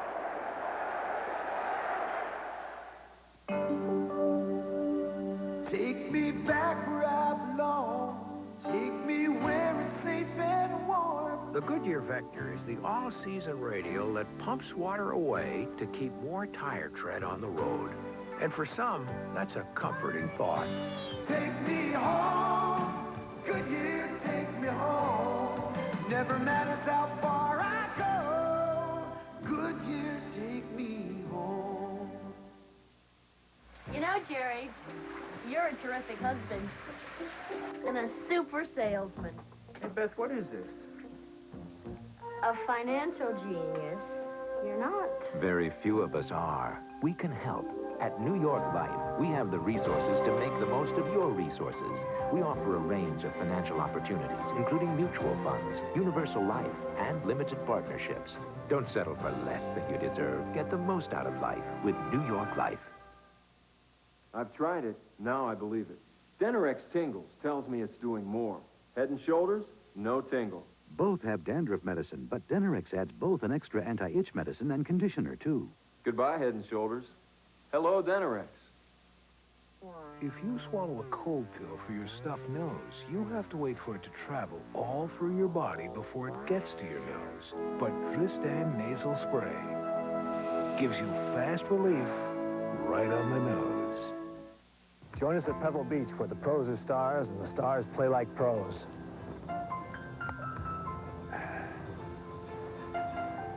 Another 8. Here's why Dan Reeves was so upset. You see, Vance Johnson is down, and then Harry Carson comes and gets him while he's down. And watch what Reeves had to say. I think he was right. 3rd and 5. 9:22 left, third quarter. Giants ahead by 6, and Elway retreats. Elway, incomplete. Wilhite, the intended receiver. And Horan will come on. Banks was the defender closest. And John Elway is the guy that's going to have to do it for the Broncos. Remember the first play of the game, Elway ran for 10 yards. Since then, they've ran 11 times, and they've only gained 4 yards. So if they're going to do it, it has to be with the pass and with Elway. Bill McConkey back deep for the Giants. His punt returns on the year. And Horan back to kick, left-footed. This is one of the areas where Dan Reeves thinks the Broncos have drastically improved since the first of the year. Wow. Good kick. McConkey, no fair catch. That is on 39 with room. McConkey.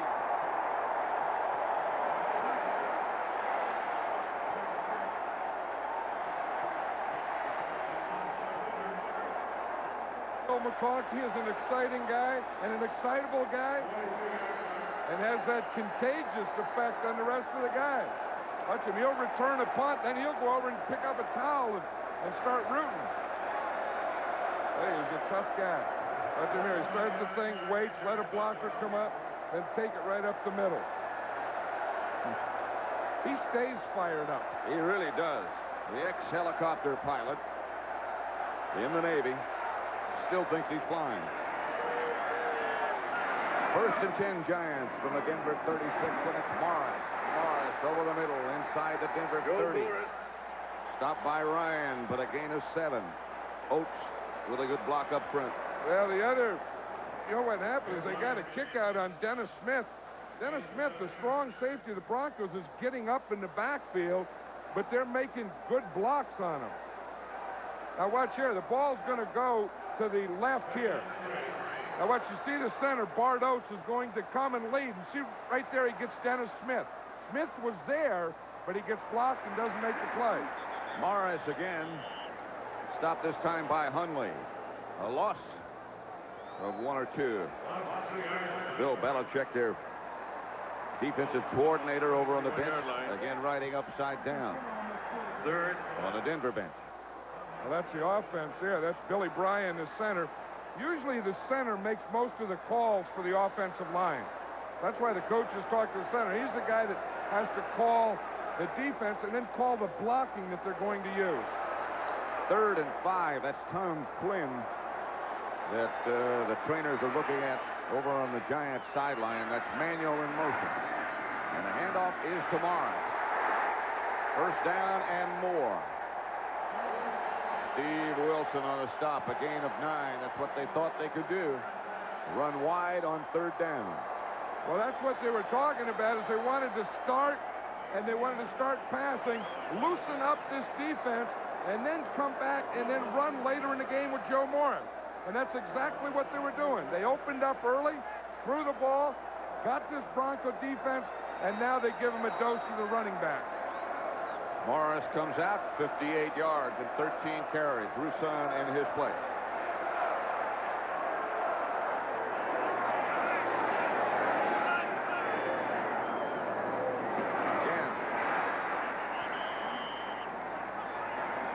They run it this time with Roussan. Woodard on the stop. Yeah, see, this is a big secret to this Giant offense or the success, is averaging 6.8 on 1st down. Now that means that you're coming up and you're second and short. You're 2nd and 4 or 5, and then you can end up 3rd and short yardage. You can go for it on 4th. Everything is in your flow. 2nd and 9. Sims back to throw. Again has time. To Manuel. Stopped by Louis Wright. Close to a 1st down. The Giant offense wanted to give the Bronco defense a lot of movement because they like to change their defenses and shift. So they figured they'd let them get up there, and then they'd give them a lot of motion. Just like Lionel Manuel came in motion that time and got that play. That's a plan the Giants wanted to do to the Broncos all day. This guy, Manuel, although he hasn't been the most publicized individual this week, adds another element to the Giant offense and adds a 1st down. Well, at practice on Wednesday, they said that was probably the best day of practice that Lionel Manuel had all year. 1st and 10 Giants at the Bronco 12. Giants leading 16-10. Clock running with 5:50 left, 3rd quarter. Carthon, the ball carrier. Right side 2 perhaps. Stopped by Jim Ryan again. And Mecklenburg. I think when I had a run down here in a running situation, I think I'd try and get the ball to Joe Morris. I mean, he's been the guy that's been there all year and being able to get those 1st downs and those big plays and those touchdowns for me. And I think if I had a 1st down run, I'd give it to him. 2nd and 8. They're at the 10. I think you're going to get your voice right here, or your thought. Oh, Sims is going to throw. Sims is going to run. At the 5, Ricky Hundley. And Woodard. But Sims got 5. See him get up there and smile.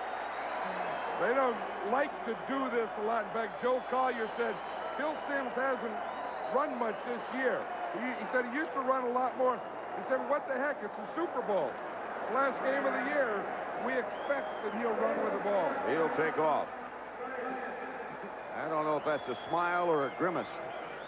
It started as a smile and turned into a grimace, like one of those headaches that you get up there. Migraine. Yeah, well, I don't think that's a migraine. I think that's a contact. Yeah, it happens to do that, you know, and it just stays up in there with you. 4:42 left. Giants, after Sims scrambled, took a timeout.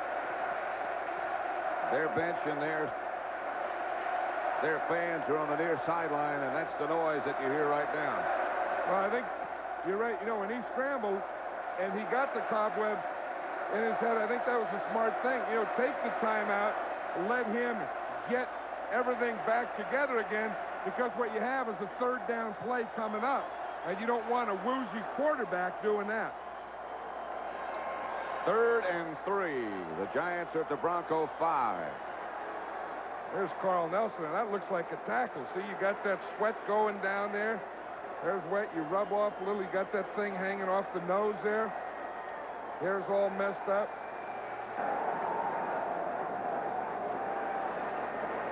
Ourselves was worried about, and I think the worry is, you know, about the conditioning and the guys being able to go for 4 quarters. I think if it is going to be a problem, it's going to start now. It's going to be a 4th quarter problem. It has started, obviously, because the sun has gone away, to be a lot cooler than when we began. It was 77 degrees when the game started. Now, that's not as much of a factor. 3rd down and 3, the ball at the 5. It's Morris and Carson behind Sims. It's Manuel in motion. It's Morris. He won't get the 1st down. He got only 1 yard. Rulon Jones was the first man to make contact. Now let's see about Allegre, who was perhaps injured before, but look at the play first. Well, see, that's that counter play, the counter tray, where you Morris takes a step to the right, then gets his right guard and tackle pulling, tries to get in behind him, but he cut away from him. So Allegre, who appeared to have some sort of maybe a pull or some kind of an aggravation when he kicked the last extra point and then kicked off, is back in the game and will try from 21 yards out. Now he seems okay, and the kick is okay.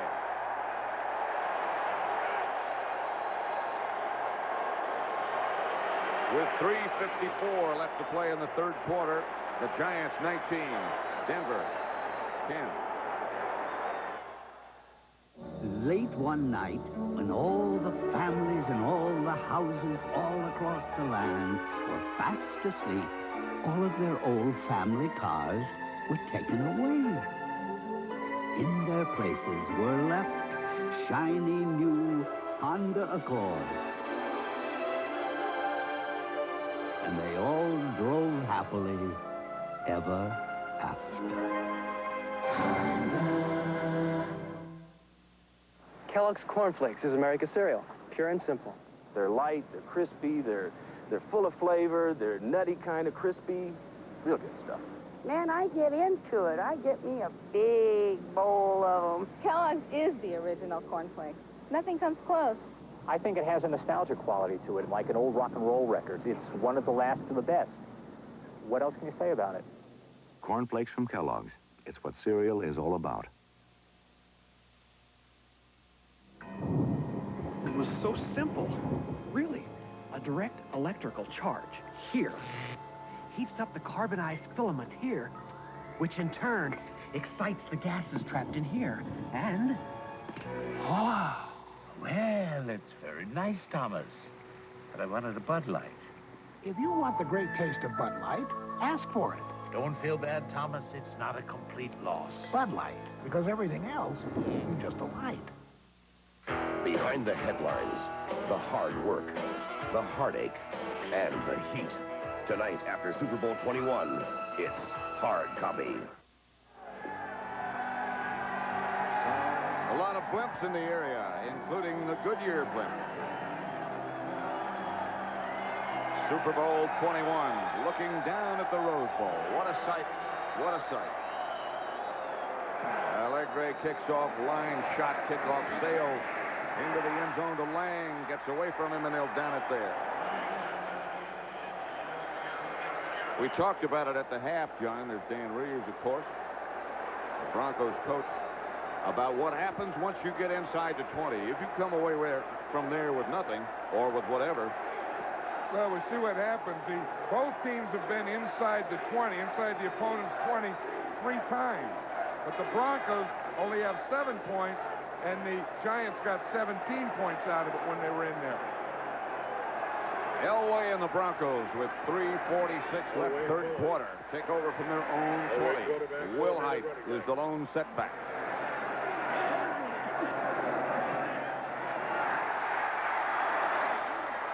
Banks broke free. Elway got away from it. Pass incomplete.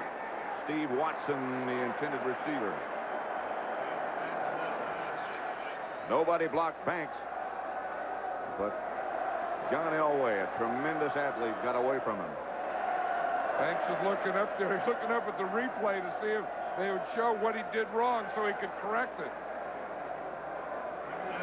They knew that. They knew that Elway was not only a scrambler, but he was hard to tackle. In fact, the last time they played, Lawrence Taylor had him 3 times, and Elway got away from him. Out of his last 11, Elway has completed only 3. Watson wide right. Screen pass, Wilhite. Wilhite to about the 27-28, tracked down by Leonard Marshall and Elvis Patterson. Kubiak giving the signals to Elway.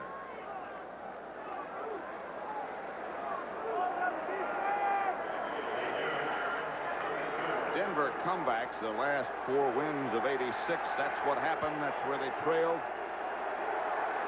And that's what they did. So don't count them out. 3rd and 3 with 3 minutes left to play, 3rd quarter.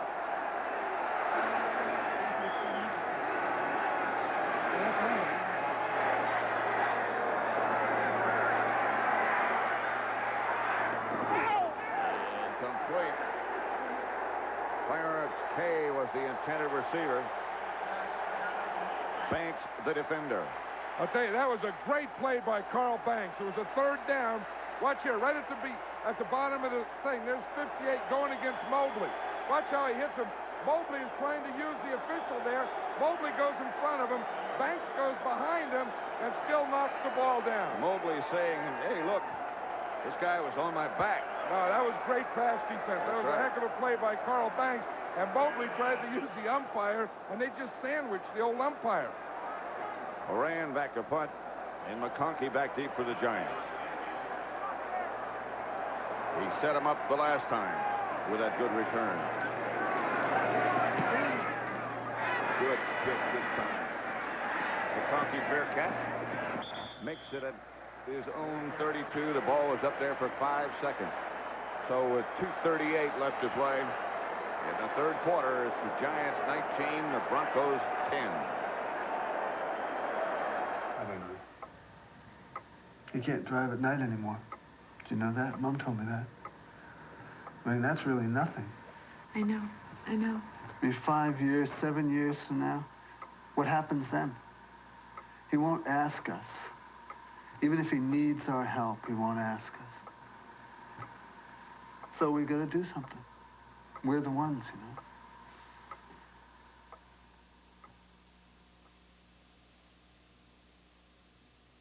Budweiser, proud sponsor of the Stars and Stripes, salutes Dennis Conner and his crew as they sail for the America's Cup. You make America work and this fight for you. The tax laws are changing. The deductions on interest are changing. So maybe you should apply for a card that doesn't charge interest, the American Express card. Apply now. Just look for this display. Gosh, Clark, we've got to get back to the office and call London before the meeting's over. Taxi! With the AT&T card, your people have the power to handle business better. Taxi, taxi! From anywhere to anywhere. Come on, Clark. It's okay, Lo. Everything's taken care of. You always disappear in an emergency. Order the AT&T card. It gives your people enormous abilities.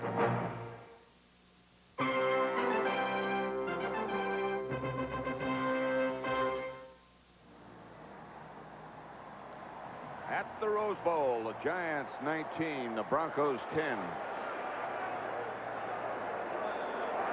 The crowd today, 101,643, the 4th largest in history.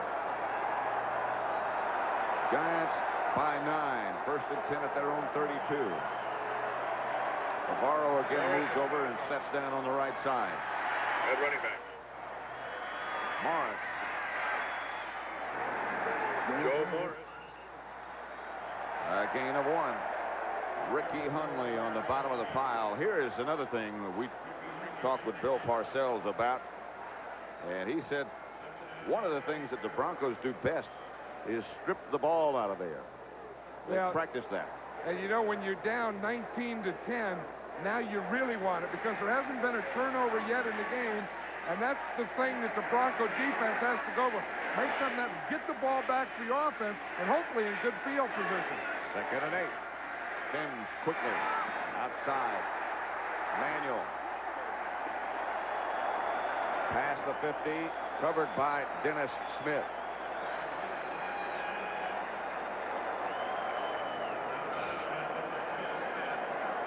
Super Bowl number 21, live at the Rose Bowl on CBS. And that's the situation right now. The Giants 19, Denver 10, 1:55 left third quarter.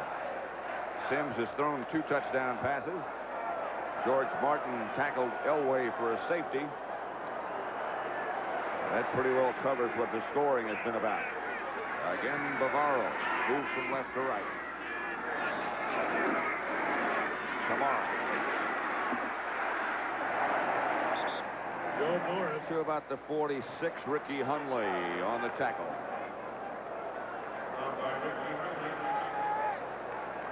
Lawrence Taylor, Carl Banks, George Martin over on the Giants sideline. Still work to do over on the other side of the field. More work to do. 2nd and 6. Sims is 7 of 7 this half. He worked again. Here's one of the wrinkles. Going deep for Bobby Johnson. Phil McConkey now.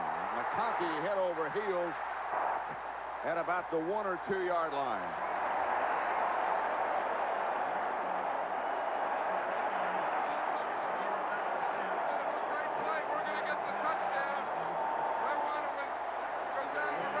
McConkey scored a touchdown.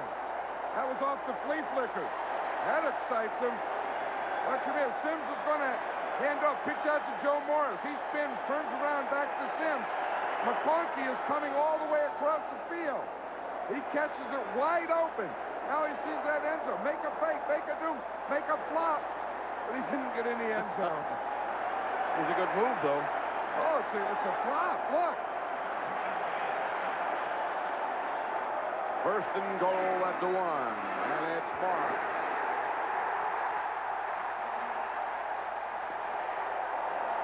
Touchdown, Giants.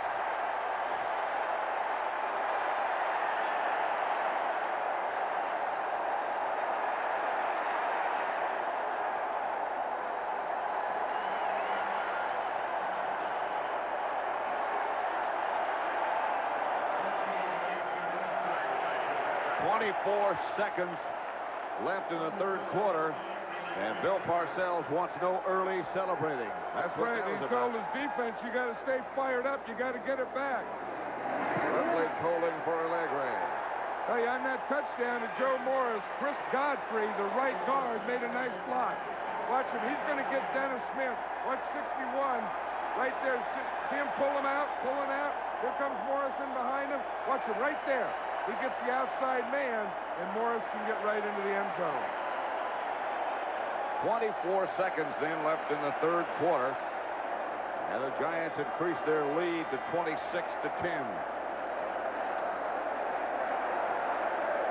Sims, 20 out of 23, 226 yards and 2 touchdowns. And another one had set up the third. I felt for a long time that Phil Sims was maybe the most underrated quarterback in the NFL. And I think this year, at the end of the season, this game, he's proven it. When you got a quarter to go and plus 24 seconds, it's hard not to smile. Yeah, but you still have to play that last quarter, and you still have to play defense. And those are the guys that are fired up anyway, and they're firing each other up. Allegre's kickoff into the end zone deep again, and Denver will start from their own 20. 19 seconds left in the third quarter.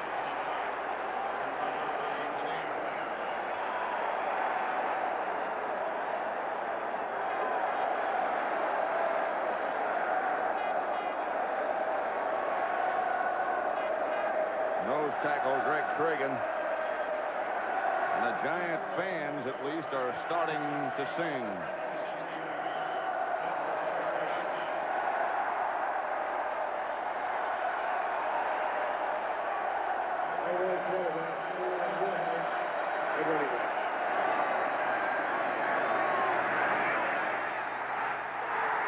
Elway flushed out of the pocket, chased down by Marshall. The third sack of Elway. Marshall's second. You see Lawrence Taylor celebrate over there? It looked like John Elway dropped the ball. Did. That's so he started to go back. He felt Marshall coming from his left. Lawrence Taylor was coming in there. Watch him here. He has the ball. He feels that pressure from the left. He tries to step up. He had pressure from both sides.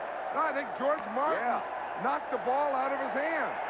Bounced up. And then Marshall got it. And then Lawrence Taylor celebrated. Watch Lawrence. I didn't get him, but watch this one. Oh, somersault.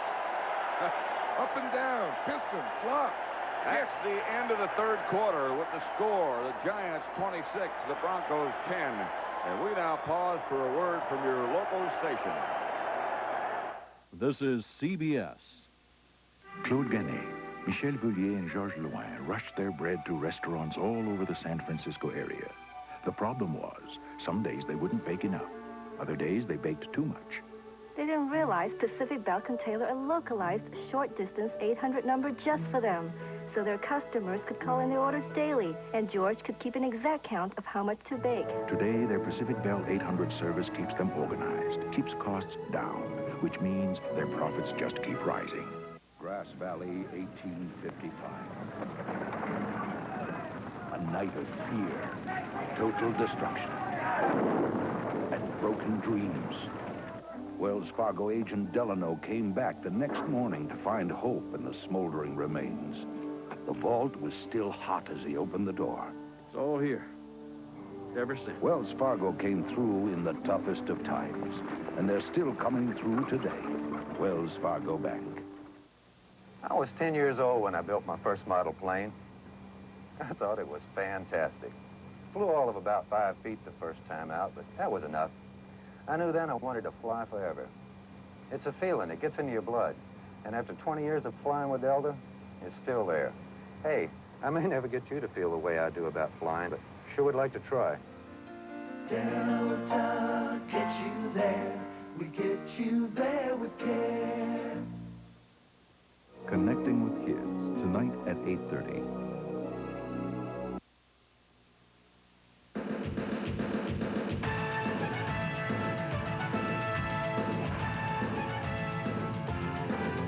CBS Sports coverage of Super Bowl 21 is sponsored by Bud Light.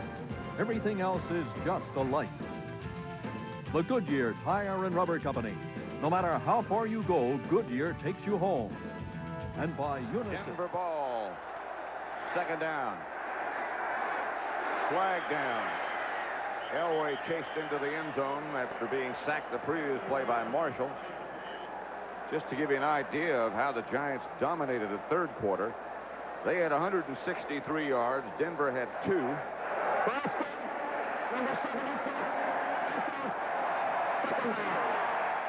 Lanier, the violator. First, we'll watch. It's down here in the bottom. You see, I think Lawrence Taylor causes a lot of penalties.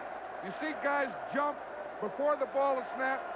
56 causes a lot of that because the guy knows he's so quick, he's so strong that you have to be ready. You have to be set when he comes, so they set a little before he comes. Second down and 25. Elway standing right on the goal line, right on his own end zone line. Retreats into his end zone. Pass picked off by Elvis Patterson. Stopped by Watson.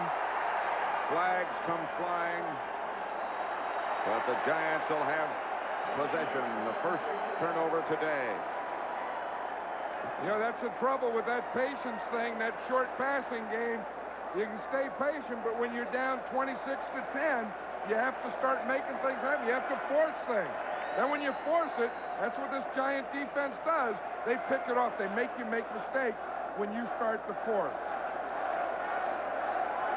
Jerry Markbright, the referee. The Giants had 9 first downs in the third quarter. Denver had none. Number 23, on the second time, interception time, first down. Perry Williams, Jerry Markbright, has had problems with his microphone all day. That's not ours. Well, watch, we see what happens here. Elway has to get rid of the ball. He has pressure there. He's forcing it into that deep zone that we've been talking about. They get a big rush. Then the secondary just drops off, makes you force it, and then they start to pick things off like Elvis Patterson just did. So the Giants take over 1st and 10 at their own 48. Sims gives to Morris, hit behind the line of scrimmage Joe Morris, the ball carrier. by Rulon Jones. That's Rulon Jones. He's the second man in, 75. He starts in and he gets on Billy Yard, takes him on, pushes him to the side, and then gets in the backfield. Now, Morris was running a little delay there. That's why he hadn't been in the hole yet. Amazing thing about, well, Rulon Jones and most of the Denver linemen, they're not that big, but you never seem to get a clean shot at them. And they don't stay blocked either. You get a shot, then they bounce off, and they go running after you again. Sims drops. Stacy Robinson, 20, 16. First down, Giants, they're moving. You see the end of that play, Carl Mecklenburg came flying through that screen and tried to knock the ball out of Stacy Robinson's hand. Bill Sims throws some shot here. Good pass protection. See, he has a little gap there so he can step up, get a little more time, find Robinson outside. Now watch right at the end. Watch 77 come flying at him. Right there. They had a nice move after he caught it. You see, it was more of just stopping and then starting more than it was faking. Looked sort of casual, didn't it? Yeah, like it was out in the park, you know, and Sunday afternoon. Here, throw me one. I'll stop. Here at the 16, Morris, right side. To the 15, Ricky Hundley. Morris got 2. Hundley was the first Bronco there. I'll tell you one thing, this Bronco defense does go after you. They do get a lot of players at the point of attack, and watch when they get there. You hear everybody say when you talk to teams about Joe Morris, he can't arm tackling. Well, you know, it goes back to that physics thing again.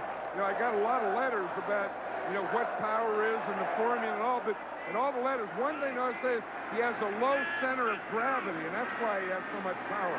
2nd and 9, Sims going. Going to be a flag in the end zone. Intended Bavaro. Louis Wright, the defender. Bavaro stays down momentarily, but he'll be back. That should be more than a flag. That should be an arrest. That wasn't even close. Louis Wright knew that he was beaten, knew it was going to be a touchdown, so he just jumped all over Mark Bavaro. Watch him, he is beaten. Bavaro's behind him. Bavaro's going for the touchdown. Wright knows that he can't do that, so he just jumps on him, grabs head, neck, helmet, face mask, turns him over and everything. So what the heck? You got to be, there ought to be a citation, like a ticket for a deal like that. 1st and goal on the 1. Morris again. Not in. Ricky Hundley, number 98 again. With Louis Wright, no gain. 2nd and goal at the 1. Well, it was close at halftime, but in the third quarter is where the Giants took over this game. In fact, look what happened since they went in the locker room. The Giants came out and had 200 yards of offense to Denver's 2. Whatever they did in there in those locker rooms at halftime, the Giants did it the right way, and the Broncos had a little trouble with it. 2nd and goal then at the 1. Giants 26, Broncos 10. The eyes and the intensity of Joe Morris. Carson was the man on the move. Sims has to duck under it and take the sack. Pushed by Freddie Gilbert first. And that's the first sack of Sims. There's a fight down there. They're still going after it. Guys are hooked up there. Ricky Hundley. Here's Joe Morris. Third and goal. Hundley had Morris, so he took him all the way, even when the play was over. Wonder how physics would work on that. Well, then it's low. See, Morris is still looking at him. And what do you want? Physics works. You see, that's the center of gravity. That's what I was talking about. Right. You know, you get the speed and the time and all that stuff, and then right on top of the picture, you're going to see it. See, you see Oates there. You see some little kick in there. Morris wasn't even in on it. It was Oates and Hundley, and then Morris walked in. Third. 10. There's McConkey's touchdown.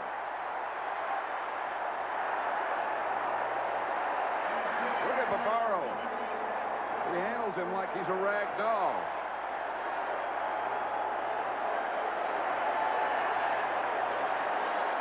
Hey, I'm keeping this ball. He's not going to fumble it either. Look how he's protecting it. You don't know what kind of hits you're going to get in celebration. He put, look, he has both arms wrapped around it. And he grips it tightly to his body. He's not going to fumble this one. You can't have this one. Allegre for the extra point. Rutledge holding. Trying to make it 33-10. Flag down. The Broncos jumped off sides. I'm sure it'll be declined or maybe enforced on the kickoff. There's Phil Simms. That's before the touchdown. That was calling the cadence. I think he's throwing it to Mark Bavaro. He is. He is. It hit Bavaro right in the face. And then McConkey came off with it. He was watching Bavaro all the way. What a guy to get the rebound.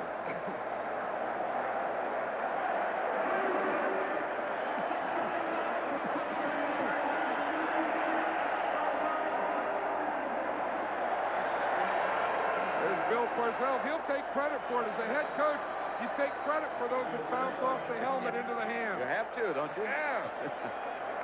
10:56 then left to play. 33-10 Giants.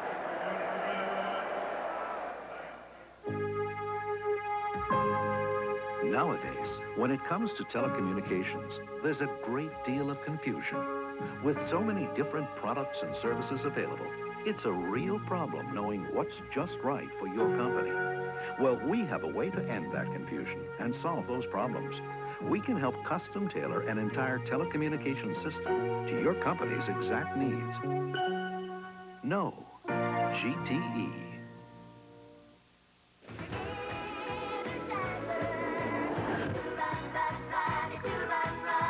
No battery outruns the Energizer.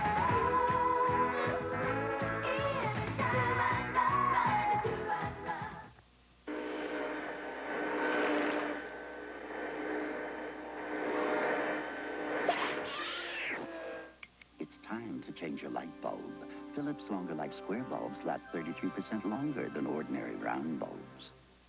Leave it to the good hands, people. Last year, Allstate paid to repair or rebuild over 600,000 homes Leave it to the good hands, people. and over 1 million cars.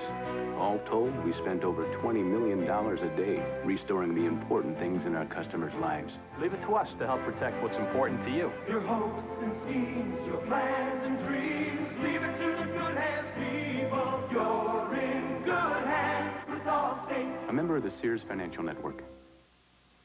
Wednesday, a case of murder. He'd been stabbed. And Tommy Lee Jones is the priest who would risk all that he held sacred. You really want to know me? I'll risk it. Broken vows. Back at the Rose Bowl. The penalty was enforced. The Broncos offside. So Allegre will kick from the 40 in the direction of Gene Lang and Ken Bell. 33-10. Hit one of the Broncos on the foot. The Giants are down in mass. I don't know who came up with it. Hit Bell in the foot. The Broncos did. Bill McConkey his touchdown he wanted so dearly. Let's watch it here. We'll see Bavaro is here. McConkey's here. Bavaro gets bumped and goes in here. McConkey follows him like he's his little brother. Just horse around here, and then he gets the garbage off the tip. Watch him. There goes. Watch that hit there on Bavaro. McConkey's just following him in there. See, it's just nice to be hanging around him. Look what he comes up with. Touchdown. When things are going right, they go right. Here's Elway. Gets it outside to Vance Johnson. That should be enough for a first down in Denver.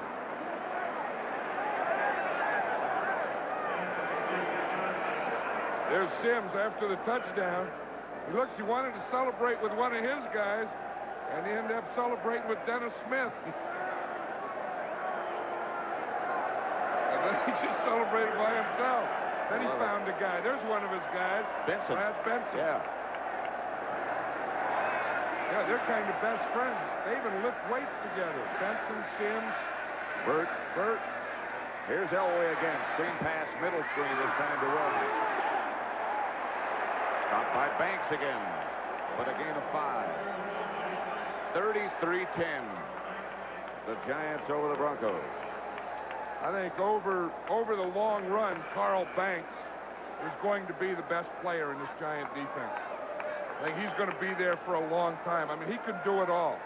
I mean, he can cover, he can run, he can tackle, he can do everything. And we were talking to Bill Belichick. He said he's also the hardest working of all our players. Here's Elway out of the pocket, gets it upfield, complete. Mark Jackson this time. And now he gets up limping. Hey, those receivers of the Broncos have really taken a beating. Remember, Vance Johnson got it by Harry Carson after he caught one. Mark Jackson just looked like he got it then. 9:40 left to play. Giants leading 33-10. But Elway is always dangerous. Will Height, the receiver, right at midfield, a gain of 5. Greg Lasker to make the stop.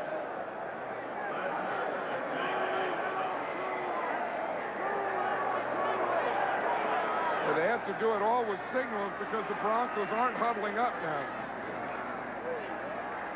Going in a hurry. Pass caught on a rebound, and a flag goes down. Jackson came up with the completion. See the official with his hat off? I bet that means he was out of bounds. Yep. But you can come in, if you're out of bounds, you can come in and catch a tip pass, though. See, but the hat off means that the player went out of bounds. Then he throws the flag. But what they're saying is that he can go out and then come back in. He can't come back in and be the first receiver. There he goes, he's out. Now he can come back in. Now, if that was a tip ball, he can catch it. Well, that's exactly what they ruled after discussing things. Those Gil Mace had made the judgment. Well, you can see the tip here. See, he can't come back in and be the original. He can come back in and catch a tip pass, and that's what happened. Bounced off Lasker. Hand off Sewell. Blockers in front. And Sewell for another Bronco first down and out of bounds at about the 28-yard line.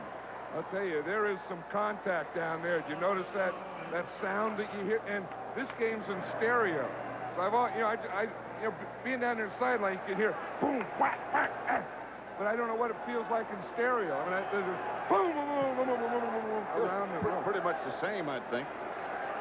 Even in stereo. How does sweat look in stereo? How does a chewed mouthpiece look? In stereo? How does spit sound in stereo? Loud.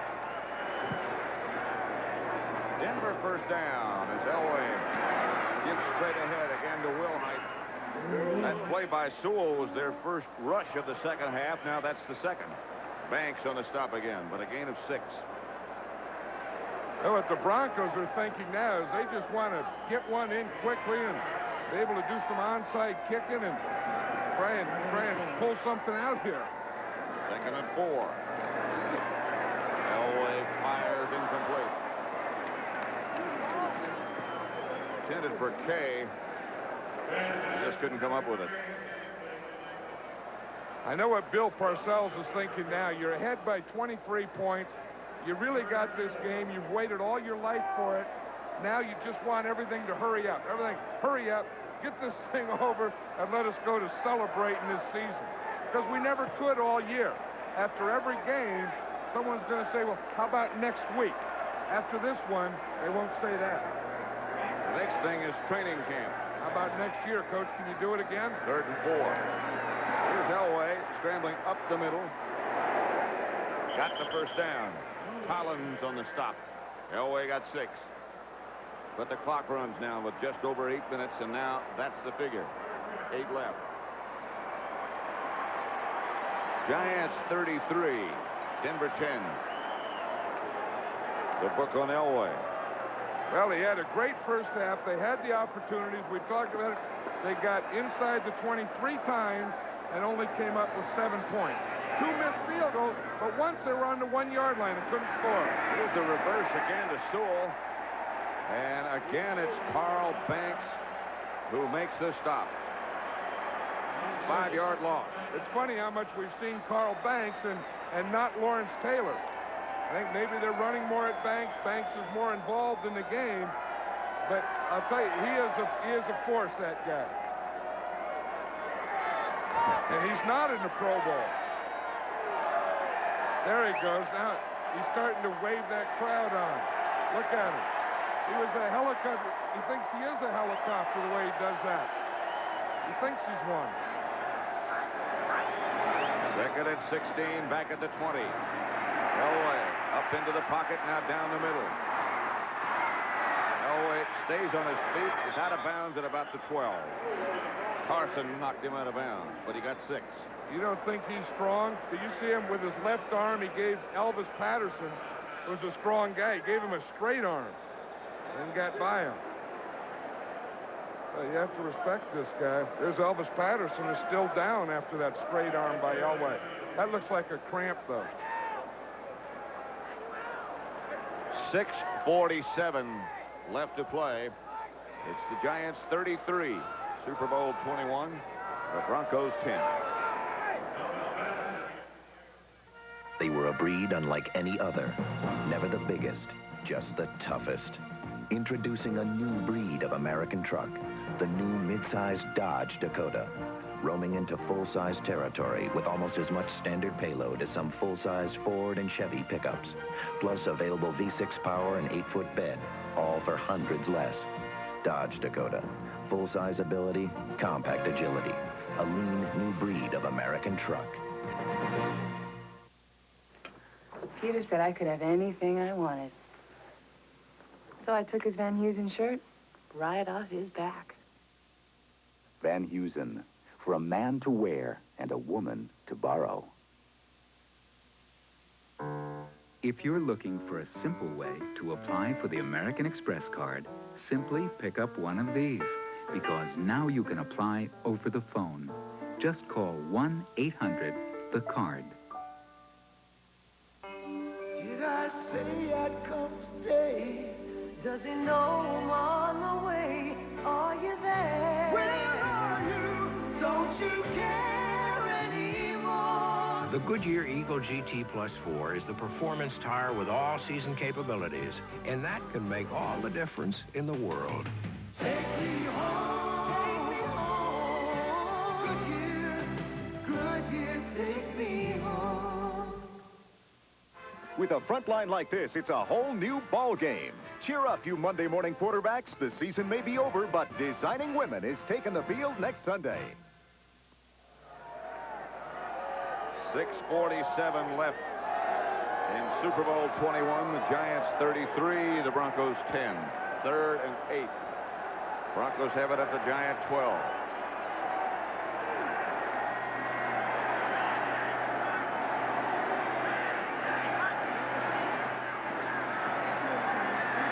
Up the middle is Elway again. Slides to the 10. That'll bring up a 4th down. Harry Carson there to make sure he stayed down. Well, that's why he went down, because Harry Carson was there. Harry Carson and Banks were both standing there, and Elway had to go to the slide. Now John Carlos gets another shot at it. Rich Carlos gets another shot at it. He's missed twice. He hit once from 48 yards out. Missed from 23 and 34. 6:12 left. Kubiak holding.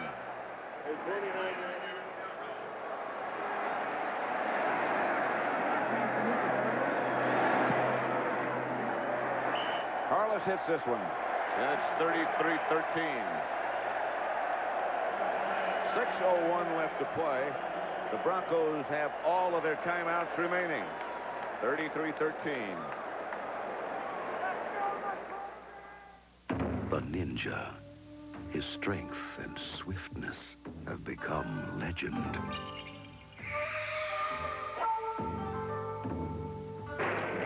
Yet even the Ninja knows all things must hide from the hurricane. Hurricane Honda. It will come in the spring of the new year. Rollo, where's the package? I have no idea. And the Air Express Company has no idea either. Hold it. If you'd used Federal Express, you wouldn't be having this problem. Come with me. Federal tracks your package with scanners from where it's picked up to where it's delivered. Giving you its exact status within 30 minutes or your money back. Next time, send it Federal Express. Why fool around with anyone else? I had no idea Federal did that. Absolutely no idea. Right now we're getting a blood pressure, and I don't know what his vital signs are. I don't know what he took. 2 minutes. No timeouts. No way to stop the clock. When you overdose, time is against you. Her pupils are constricted, and she's not responsive to painful stimulus. It's a desperate attempt to rally before your last breath is gone. Nurse, let's call it. It's over. When you play with drugs, 2 minutes can mean the difference between life and sudden death.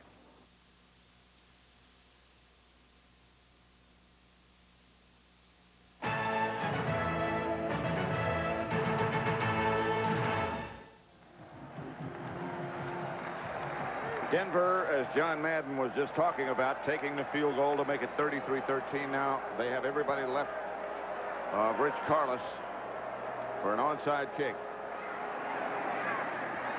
And the Giants handle it well. Bobby Johnson right there, the good hands guys. Well, I think that makes sense that they did that. There's, we see the buckets. Now there's a third bucket this week. I think what happened, there's always been like a mother and father. Like this is a father bucket, this is a mother bucket, and since the last game, they had a baby bucket. So this is a baby bucket. So they got 3 now. There's always been 2. One's going to go to Parcells, one's going to go to another assistant, and one will go to a player later in the game. I guess that clears up the question as to whether they're married or not. Well, yeah, well, they got married. Yeah, they got married in that baby bucket. That's Roussan over the right side and out of bounds by Steve Wilson. That's the bucket. Well, I mean, the bucket, you know, that's how big it is. I mean, 3rd year in the league, and then you ask questions like, is it married? Yeah, bucket's married.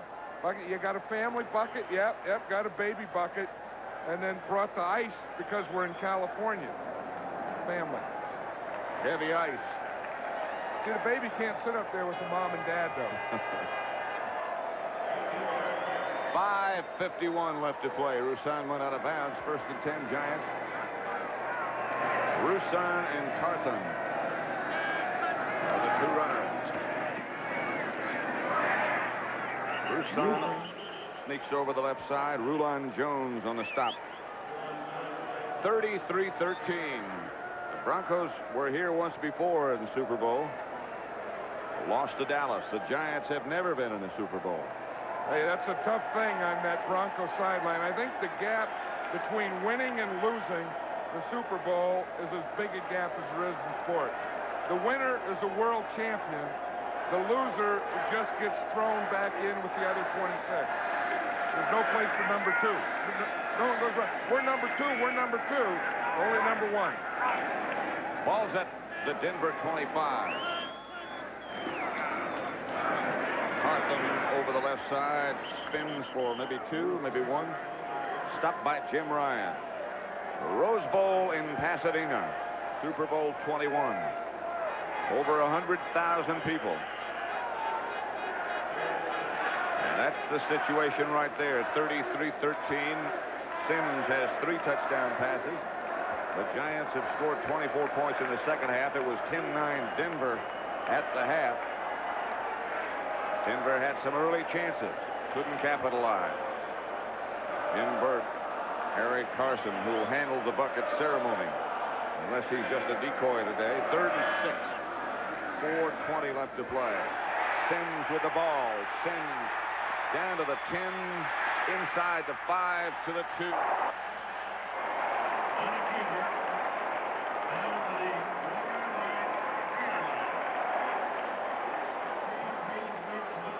Was a decoy. The running back was a decoy. They started everything going to the right. Watch, they start here. Fake this thing. Phil Sims fakes, comes back and runs this way.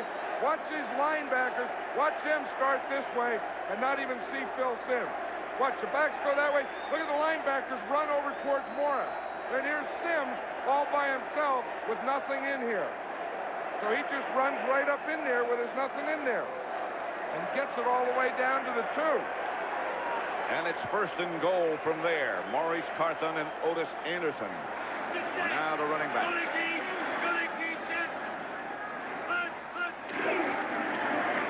Anderson, touchdown, Giants.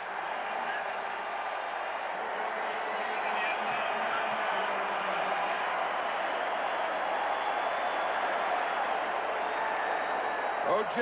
Anderson. He's congratulating all the linemen. He's congratulating everyone. This is his Super Bowl touchdown. Traded from the Cardinals. Really didn't play a lot, but he's going to be in the record book. Now, from now on, it turns into fun for the blue jerseys. And you just hope it's over on the other side of the field. On the other side, it just stays with you for a long, long time. Allegre missed the extra point. And so the score remains 39-13 with 3:18 left to play. Yeah, one thing about the Super Bowl, you know, the players get money, they get a ring, there's a Super Bowl trophy, and that stuff all stays with you, but just the thought that you were the best, you were the champion, is the greatest feeling. And it's big today, and it's one of those things that is big when it happens and gets bigger as the years go on. Well, the distractions increase, the demands increase, and I think it gets tougher every year to repeat. Well, that's going to be the next thing. I mean, I think the Giants are going to win this. They ought to be able to celebrate. I've always thought they ought to give the winning Super Bowl team a sabbatical. They don't have to play the next year. They just go around, they do parades, they do this, they do banquets. They don't have to play, and then they come back because it is tough. And that's going to be the next question when they get in the locker room. Can you repeat? Then you're going to find out where the parade is. They got a parade. I think it's going to be in the Giant Stadium. At Giant Stadium, right. Bell with the return to about the 31. Knocked down by Andy Hedden. Return of 20.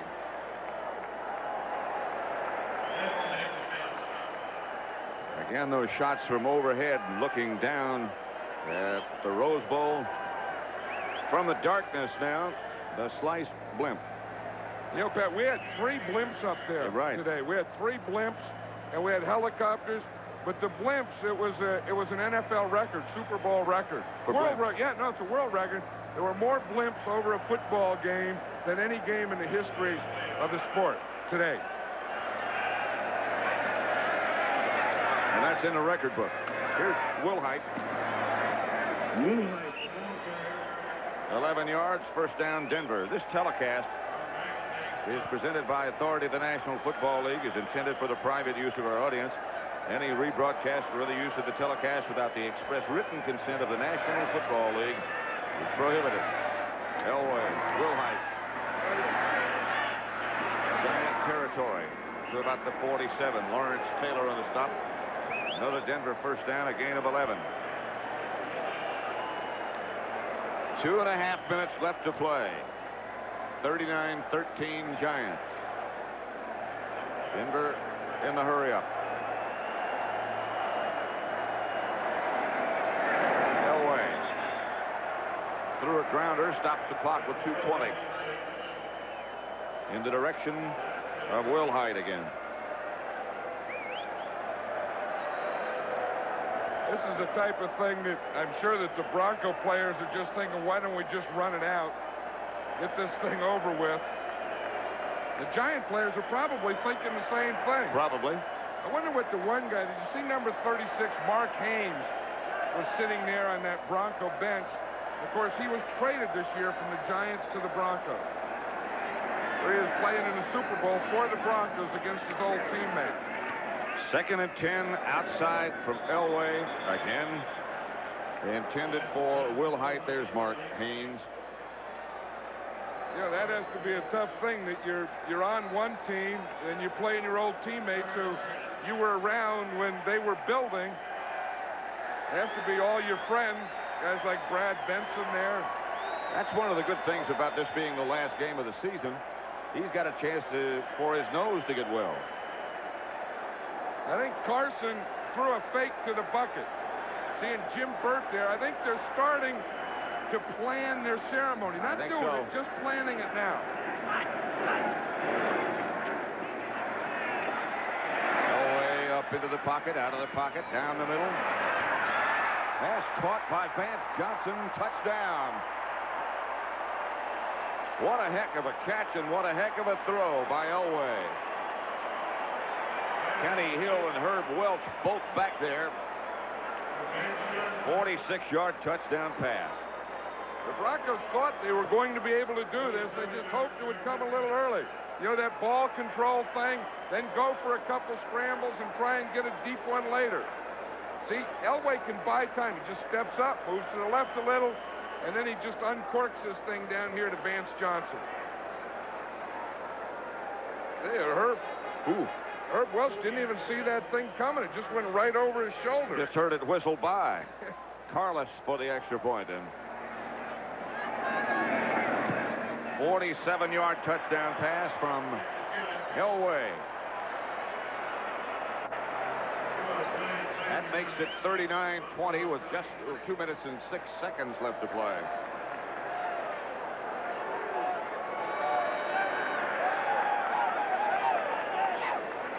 That tells you something, doesn't it? Tonight on CBS, the premiere of hard copy from the creators of Murder, She Wrote. Phil Simms has been named the game's most valuable player. And Simms gets the bucket. Simms got the first bucket. Yeah, there was a player bucket to be decided later. Simms got it. Now, we've still got 2 more buckets. I think we know one's is a Bill Parcells bucket, and I think the other one is going to be another coach's bucket. Look who goes against it. 2 offensive linemen. Bart Oates, Brad Benson, whap, on the quarterback, who's the MVP. Again, the Broncos shoot for the onside kick, and it doesn't work.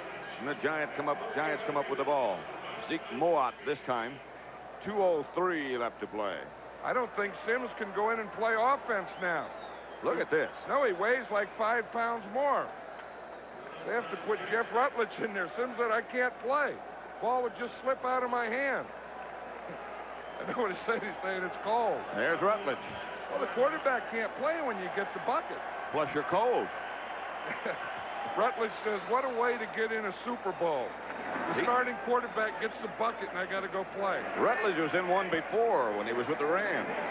Well, he was in one today. Remember the 4th down play where he picked up the first? Yeah. That I think was a big, big play and a turning point in this game. That's Tony Galbraith with the ball. Stopped by Andre Townsend. Think Burt's coming back in? Oh, He looked like he got a bucket. That's the first time he's been able to lift his arms all year. 39-20. The Giants lead Denver.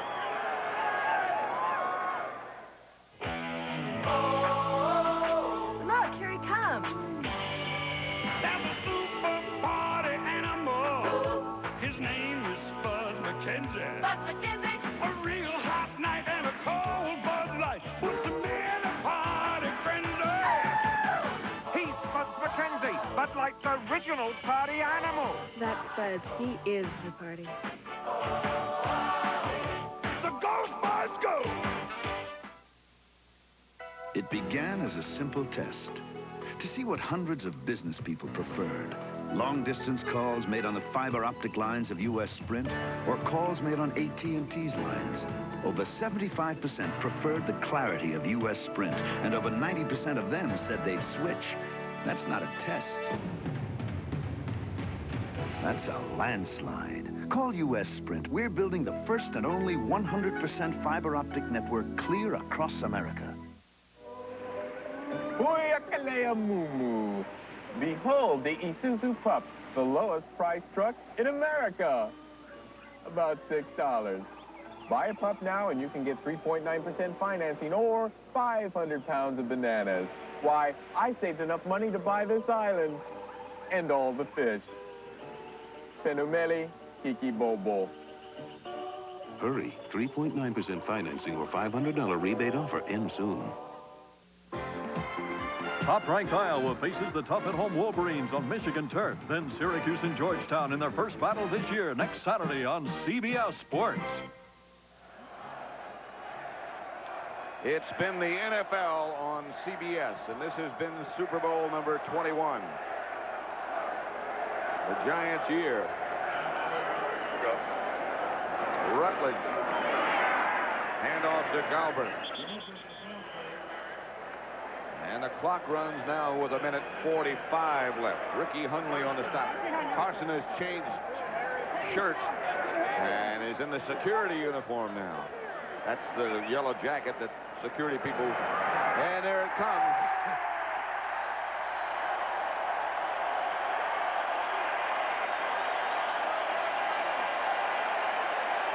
Well, there's two kinds. There's plain water and there's the sticky stuff. And when it has color in it, it's sticky. And I'll tell you, Bill Parcells loves this one. Rutledge just kneel. He got another one. They washed out the sticky stuff.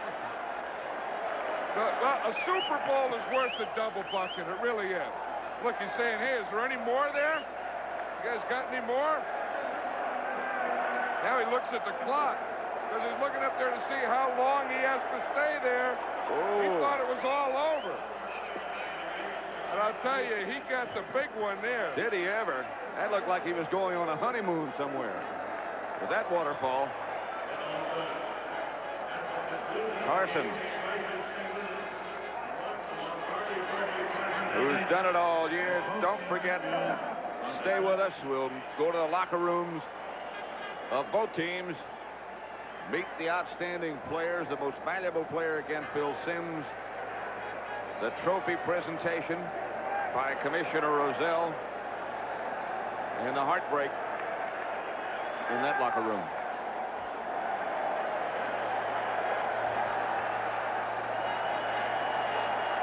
No matter. It's been a great year in Denver.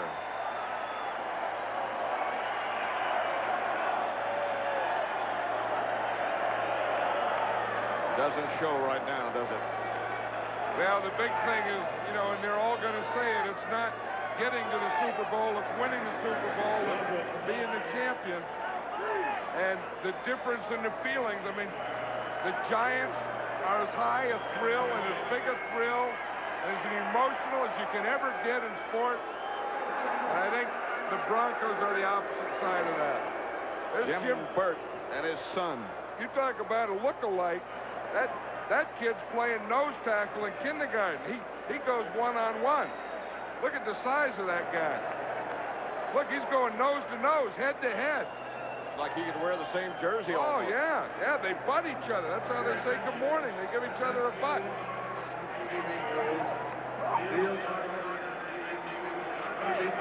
The defensive coordinator in Burt, Bill Belichick. He's getting it there. He might not come out of that hug. John Landetta's got a ball. Going to take away with him.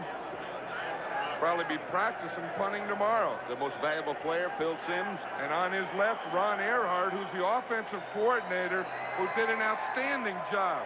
Really? Giant offense, you know, because they had the injuries, they had all that trouble early, but got them through that so they could have that strong finish. 56 seconds remaining. Galbraith tries to get around to the outside. Rulon Jones calls the timeout. Simon Fletcher made the tackle with Rulon. That's all the timeouts for Denver. Coming up next, again, a reminder, the Super Bowl today, the post-game show, the presentation of the Vince Lombardi Trophy, interviews with the winners and losers, and all the jubilation and sadness that goes to both locker rooms. Tom Jackson, who was injured, his knee, probably his last year. He's, I think, having second thoughts about his retirement with a quarterback, John Elway. Well, Tom Jackson is the real leader of this team. I mean, he's the guy who gives the spirit and the life and gets everyone up. And, you know, I think there he was just trying to get John Elway up. You know, and say, hey, you did what you had to. There's Greg Lasker. Jim Burt. He looks full-grown without the pads, doesn't he? Raul Allegre with him. Well, the Giants moved up here on Friday night, and Jim Burt was complaining to Bill Parcells, we need a weight room. You got to find us a weight room. He had to lift weights Friday and Saturday. Leonard Marshall must have made a visit to the weight room. Leonard just busted right out of that T-shirt. He just blew the middle out of it. Bill Collier, who's done such a great job with this Denver defense. Fourth down. Rutledge keeps it. Rutledge is down. The Broncos will take over. Stopped by Rulon Jones. Clock will stop on that change of possession with 44 seconds remaining. Yeah, Big Leonard, he just did blow part of that thing. It just blew right out of the T-shirt.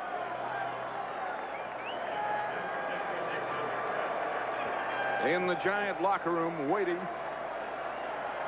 the president of the Giants, Wellington Mara. There to accept the trophy and the accolades that go with this Super Bowl championship. It's been a long time. Kubiak is the quarterback now. Always through. Kubiak, middle. Broncos out of timeouts. Wentz Sampson made the catch. Clock continues to run, a gain of 8. There are a lot of people who deserve a lot of credit on both these teams. Wellington Mara, you saw, the Broncos and their organization, Tim Mara, Bill Parcells, George Young, the whole group, Dan Reeves.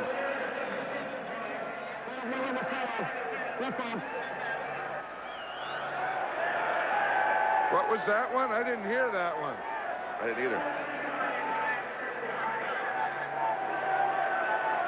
12 men on the field, I think. Well, they all want to get on just to be on the field, you know, to play, get on the field. Landetta may run in there and play defense. You know, other guys like George Martin and Harry Carson, guys that have been around there, Brad Benson, a long time, been through the bad years, to go through that, stick with it, and come up to today has to be a special day for everyone, but for those guys, I think it really means something. More, bigger.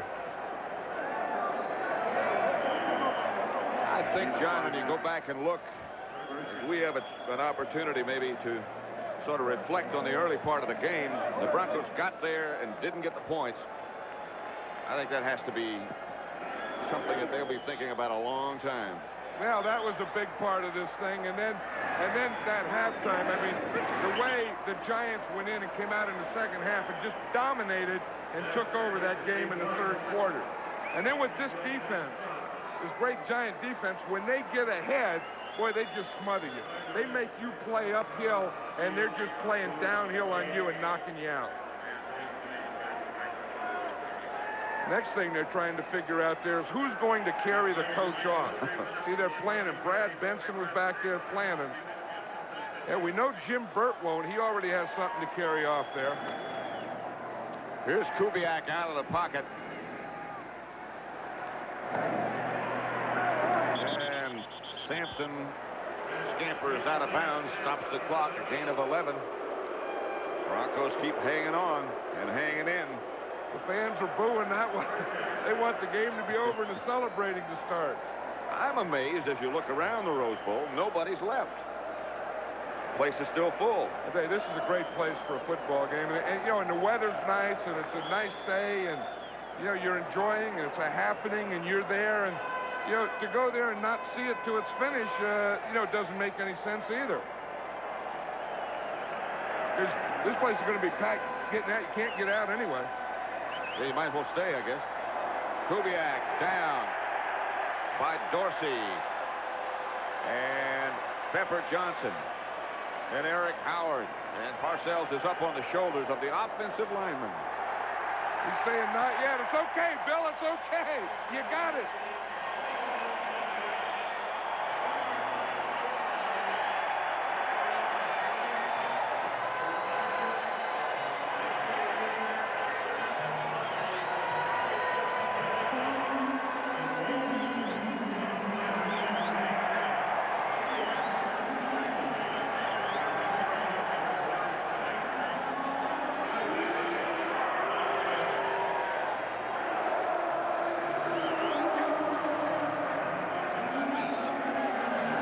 How does he feel, John? I'll tell you, he feels great. This is as good as it gets. Doesn't get any better than this. And the great thing about it, it lasts forever. It's not something that's not there tomorrow. Can never take it away. Well, they have a, you know, that's a stomp and grind. Pepper Johnson and William Roberts. And they have a name. And go right in the middle of the field and do it. You know, they say it's business. They talk about, you know, this and that, the business, the ages, and it's great. When you're out there and this is happening, it's a game. And it's fun, and it's playing, and it's kids.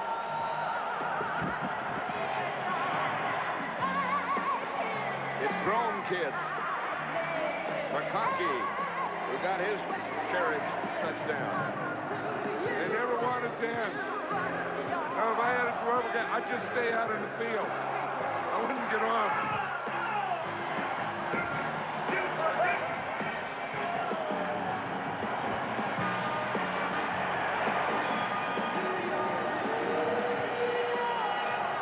And that's what Bill McConkey's thinking. I want to stay out here. Rutledge with a football under his arm, and that, as you said, was indeed a key play. Wellington Mara in the middle of the team. Parcells. Well, John Madden and I would simply like to say we enjoyed it, and thank you.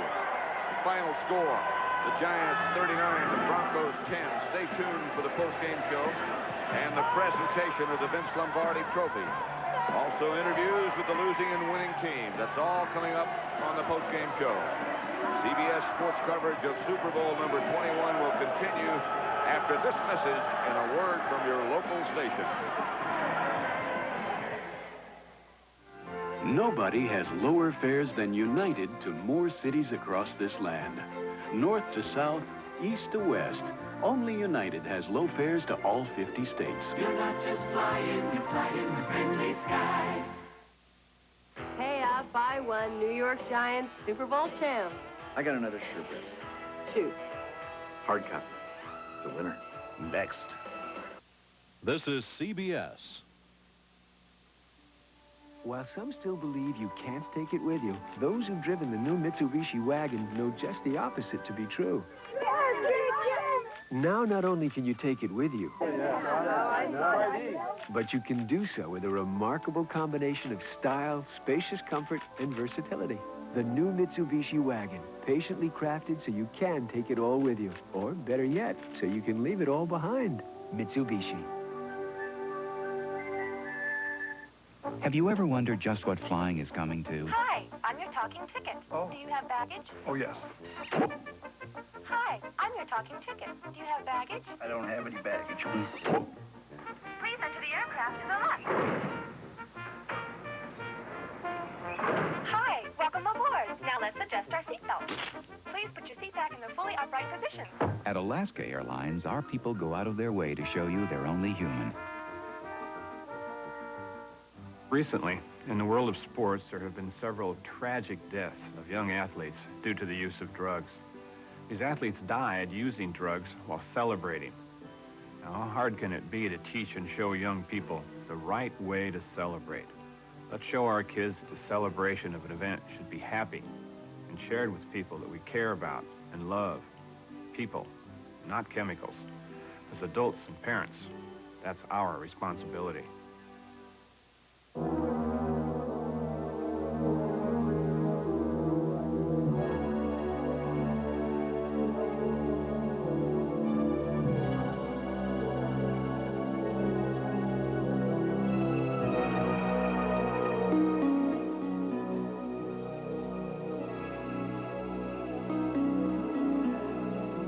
Watch Connecting with Kids tonight at 8:30.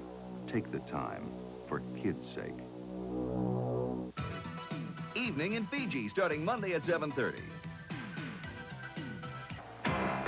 CBS Sports coverage of the Super Bowl 21 postgame show is sponsored by the 1987 German-engineered Volkswagens and your Volkswagen dealers. U.S. Sprint, where every fiber optic call will sound like you're right next door. And by IBM. The celebration going on now surrounding Jim Burt as he attempts to rejoin his teammates down here in the victorious locker room area. And now it is time to present the Vince Lombardi Trophy for this great season-end performance, not only by Burt, but the entire New York Giant football team. And with me is the Commissioner of Football, Pete Rozelle, and one of the co-owners of the New York Giants, Wellington Mara, and their outstanding coach, Bill Parcells. Commissioner, you make the presentation. Well, I'm very pleased to congratulate Wellington Mara, the president of the Giants, and also the president of the National Football Conference. Well, your father, Timothy J. Mara, founded the Giants in 1925. In that first season, you were a 9-year-old ball boy. And ever since that time, I think the Giants have been both the business and the love of the Mara family. Bill, all I can say is I'm sure you will reject it, but you're this year's NFL Genius coach. President Reagan has been watching, and he asked me to advise you that at your convenience, he'd like to have the whole Giant squad at the White House. Well, congratulations. Wellington, your thoughts now. Well, Brent, 2 weeks ago, I told Virginia McCaskey that if there were words to express my opinion, I didn't know them yet. I'm not any smarter today than I was then, but I'm very proud to represent the great bunch of men, our coaches and our players, and I'm very happy to accept this in their behalf in recognition of the effort and the achievement that they accomplished by their effort this year. Bill, take it away. Coach. Great moment for you, Bill, and I have to harken back to the third quarter. It was 4th and 1 at midfield. There are a lot of coaches who would have said, let's punt it. I've got a great punter and a tremendous defense. You decided to gamble at that moment in this game. Tell me about it. Well, it was about 2 feet, and it's something we've had all year, Brent. And, you know, you're trying to win the game. This is for the World Championship, and, you know, it's not for faint-hearted people, so you got to take your shot. And, you know, it just paid off. I have a lot of confidence in our guys. When I challenge them with that kind of call, they try to make the play. They made every one of them we tried this year. Bill, did you do anything differently when you saw that Phil Simms had such a hot hand here today? No, but I just like to say that I think that ought to dispel any myth about Phil Simms, because I'll tell you, he was absolutely magnificent today. Probably Absolutely. the best game played in a Super Bowl a long time by a quarterback. You'd have to hearken back to the performances of a Terry Bradshaw. Well, that might be the best game the quarterback's played it, and you might count all the games for this year. Now, coaches have had so much trouble repeating, coming back again. I hate to yank you into the future, but what will you tell this group of athletes to try to keep their mind focused in on winning again? My guys got a good work ethic. They're dependable. They're reliable people. And I think the challenge will be to, to see what we can do and maybe separate ourselves from some of those other great teams. If we can come back and keep competing the way we have, I think we'll be competitive for a while.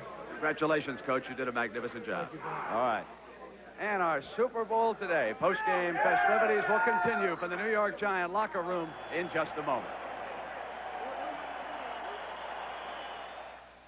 McDonald's presents Double Features.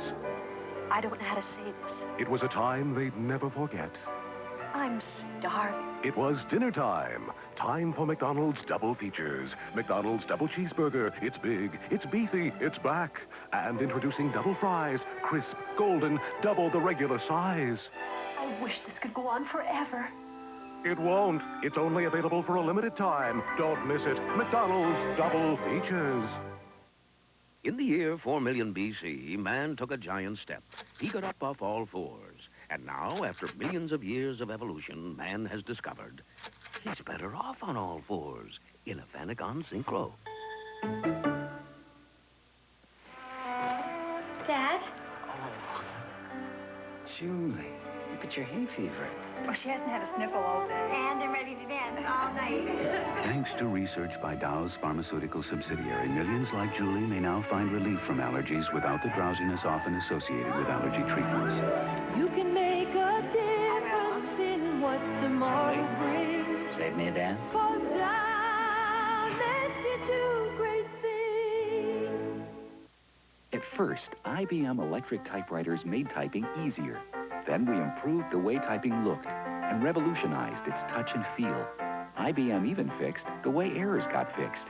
Today, IBM wheel writers and quiet writers do things our old typewriters never dreamed of. They're faster, quieter. They have memory and can even signal mistakes as you make them. The typewriters secretaries like best just get better and better.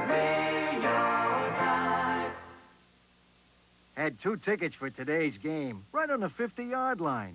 But I sold them. You're probably saying, what a jerk. But guess what I got with the money? A Volkswagen Golf.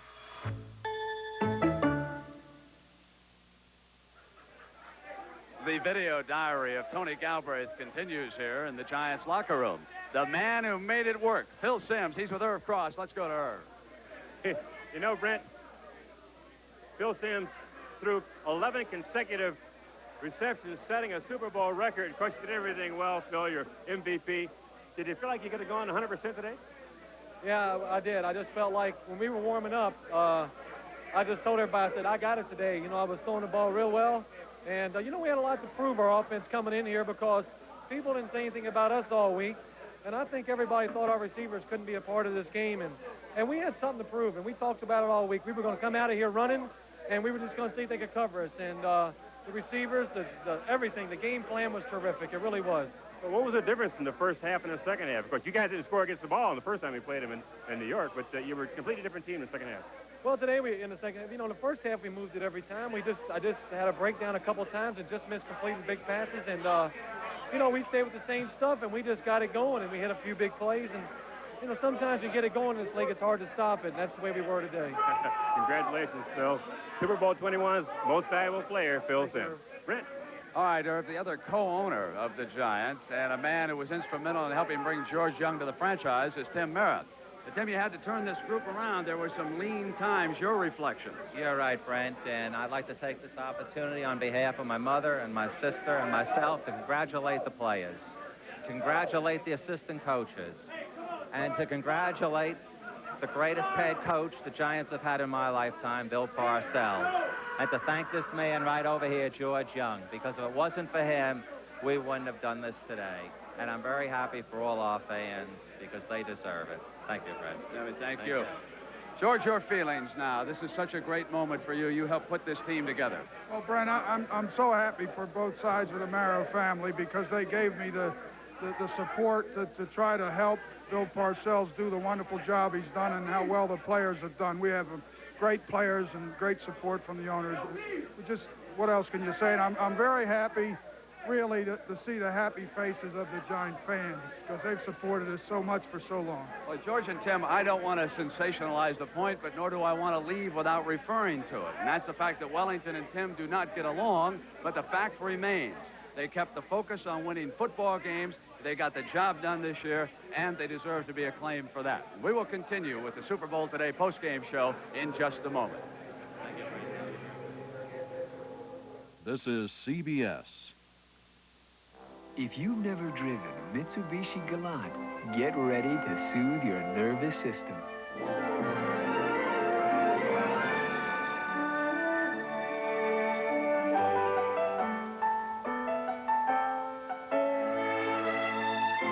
The Mitsubishi Galant, patiently crafted to keep an impatient world at a comfortable distance. Mitsubishi. Are you paying too much for checking? Would you rather not pay? Did you know that at B of A, checking is free of monthly service charges when you keep a minimum balance in your checking or savings account? Why pay when you can get guaranteed service without monthly service charges? So if you want more full-service ATMs, guaranteed service, and no service charges, let Bank of America do the job for you. Bank of America, we want the job.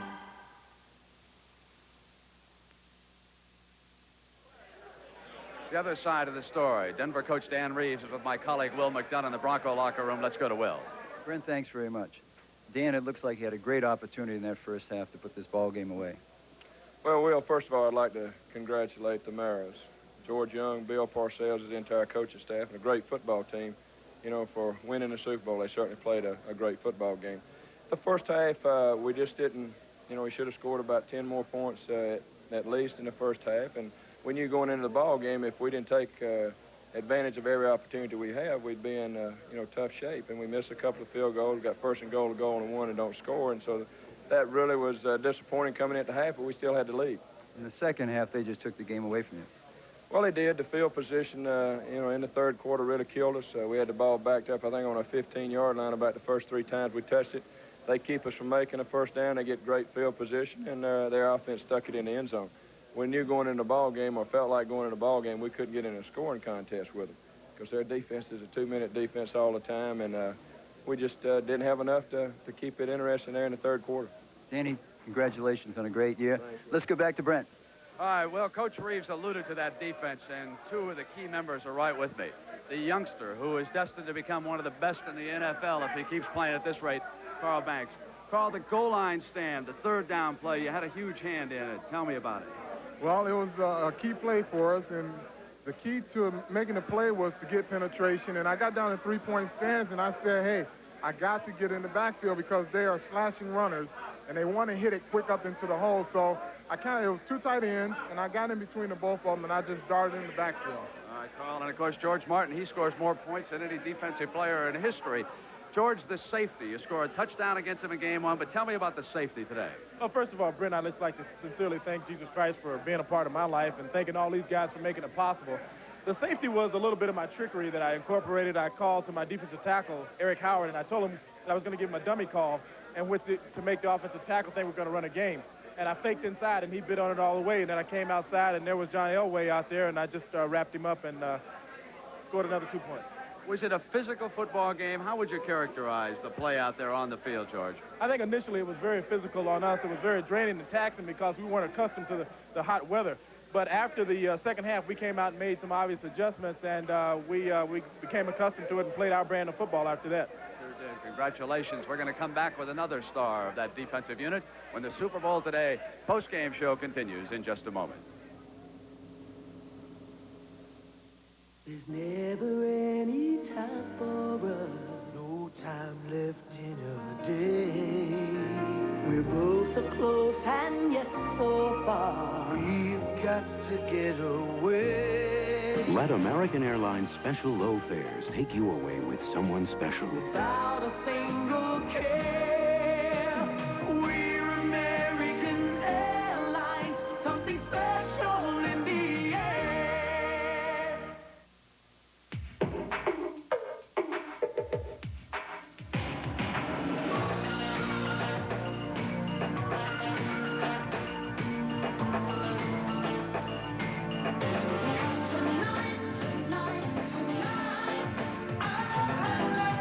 So exceptionally smooth.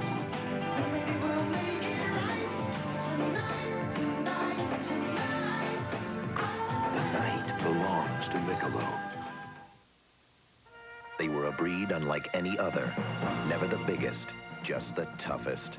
Introducing a new breed of American truck, the new mid-size Dodge Dakota.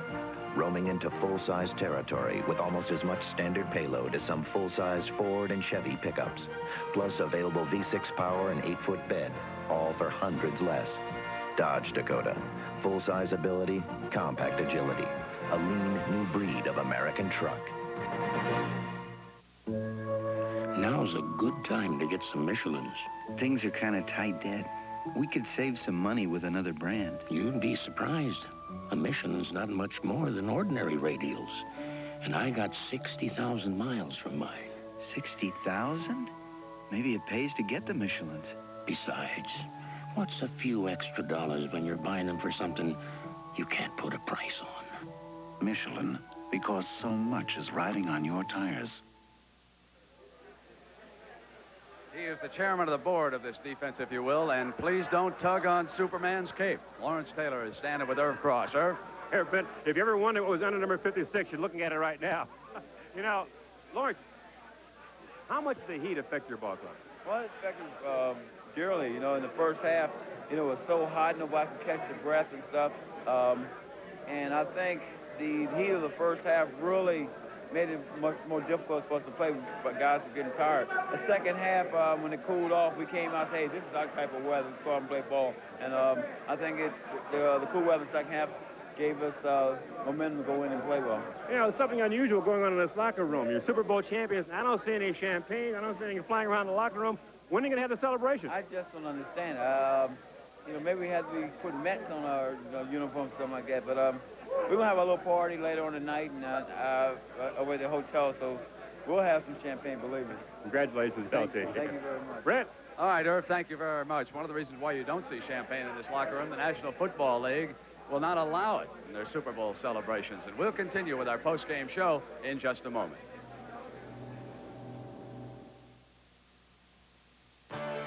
Students are always going places. Now there's a powerful computer that can go with them, the IBM PC Convertible. It goes from chemistry to economics, from ancient civilization to modern civilization. The IBM PC Convertible is a smart gift because students can carry an IBM computer anywhere, even into the future. The Porsche 944 goes from 0 to 50 in just 5.9 seconds. So does my Volkswagen Scirocco 16-valve. But with the Porsche, you get the thrill of paying $12,000 more. Back when this old tractor and I were kids, Pennzoil came in a can, and 5W30 and 10W30 motor oils didn't even exist. Now, they are recommended not only by GM, Ford, and Chrysler, but by Nissan, Toyota, and Honda for their small engines. Use Pennzoil 5W30 for winter, 10W30 for summer. For small engine protection, my old pal and I recommend it. Pennzoil, the standard of protection since 1889. Around here, raisins are big business. So when Kellogg started putting 2 scoops of raisins in the Raisin Bran, I knew we had problems. It's simple. The law of raisins. You put 2 scoops in each box. You sell more boxes. Bam! Raisin shortage. I respect Kellogg's, but that's a lot of raisins. You know what I tell people? You got a backyard? Plant raisins. Fiber-rich Kellogg's Raisin Bran. 2 scoops is a lot of raisins. You mean I can lease a new Volkswagen Jetta for $166 a month? That's right. But that's just $5.46 a day. Better order today. Today? We won't be out of the parking lot till baseball season. Lease from stock or order. For the New York Giants, their first Super Bowl triumph, a shining moment they will never forget. And now we'd like to pay tribute to all of those at CBS Sports who made this broadcast possible for you this afternoon and this evening. So long, everybody.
When you look for champions, you look to CBS Sports.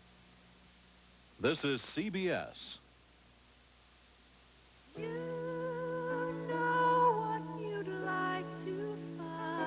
Continental, may I help you? Ready checked in, Mr. Walsh? 747 nonstop service to New York, Newark every day. We lift you up where you belong. No problem at all. Where the proud birds fly. Continental sky. Continental, up where you belong. G'day. You know, trout fishing here in the US is a real art form. The finesse of fly tying, the skill of laying out a perfect cast, and the chance for a Foster's or two at the end of the day. The golden throat charmer. I think I'll try the wombat-haired water bug. Aussie bait, an American tackle. Good combination, eh? Foster's, Australian for beer, mate.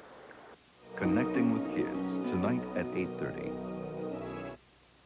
Good evening, everybody. Doug Murphy live in the Eyewitness Newsroom. Here are some of the stories we're working on for Nightcast coming up at 11. The nation waits for word on 4 new hostages kidnapped yesterday in Lebanon.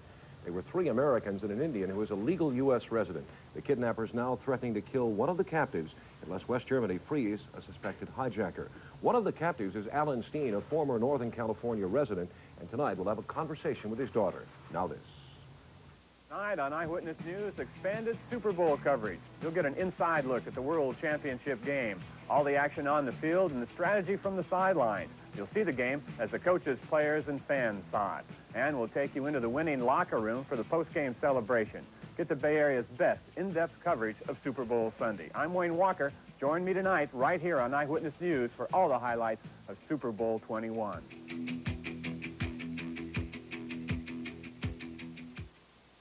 As Wayne said, Super Bowl news at 11.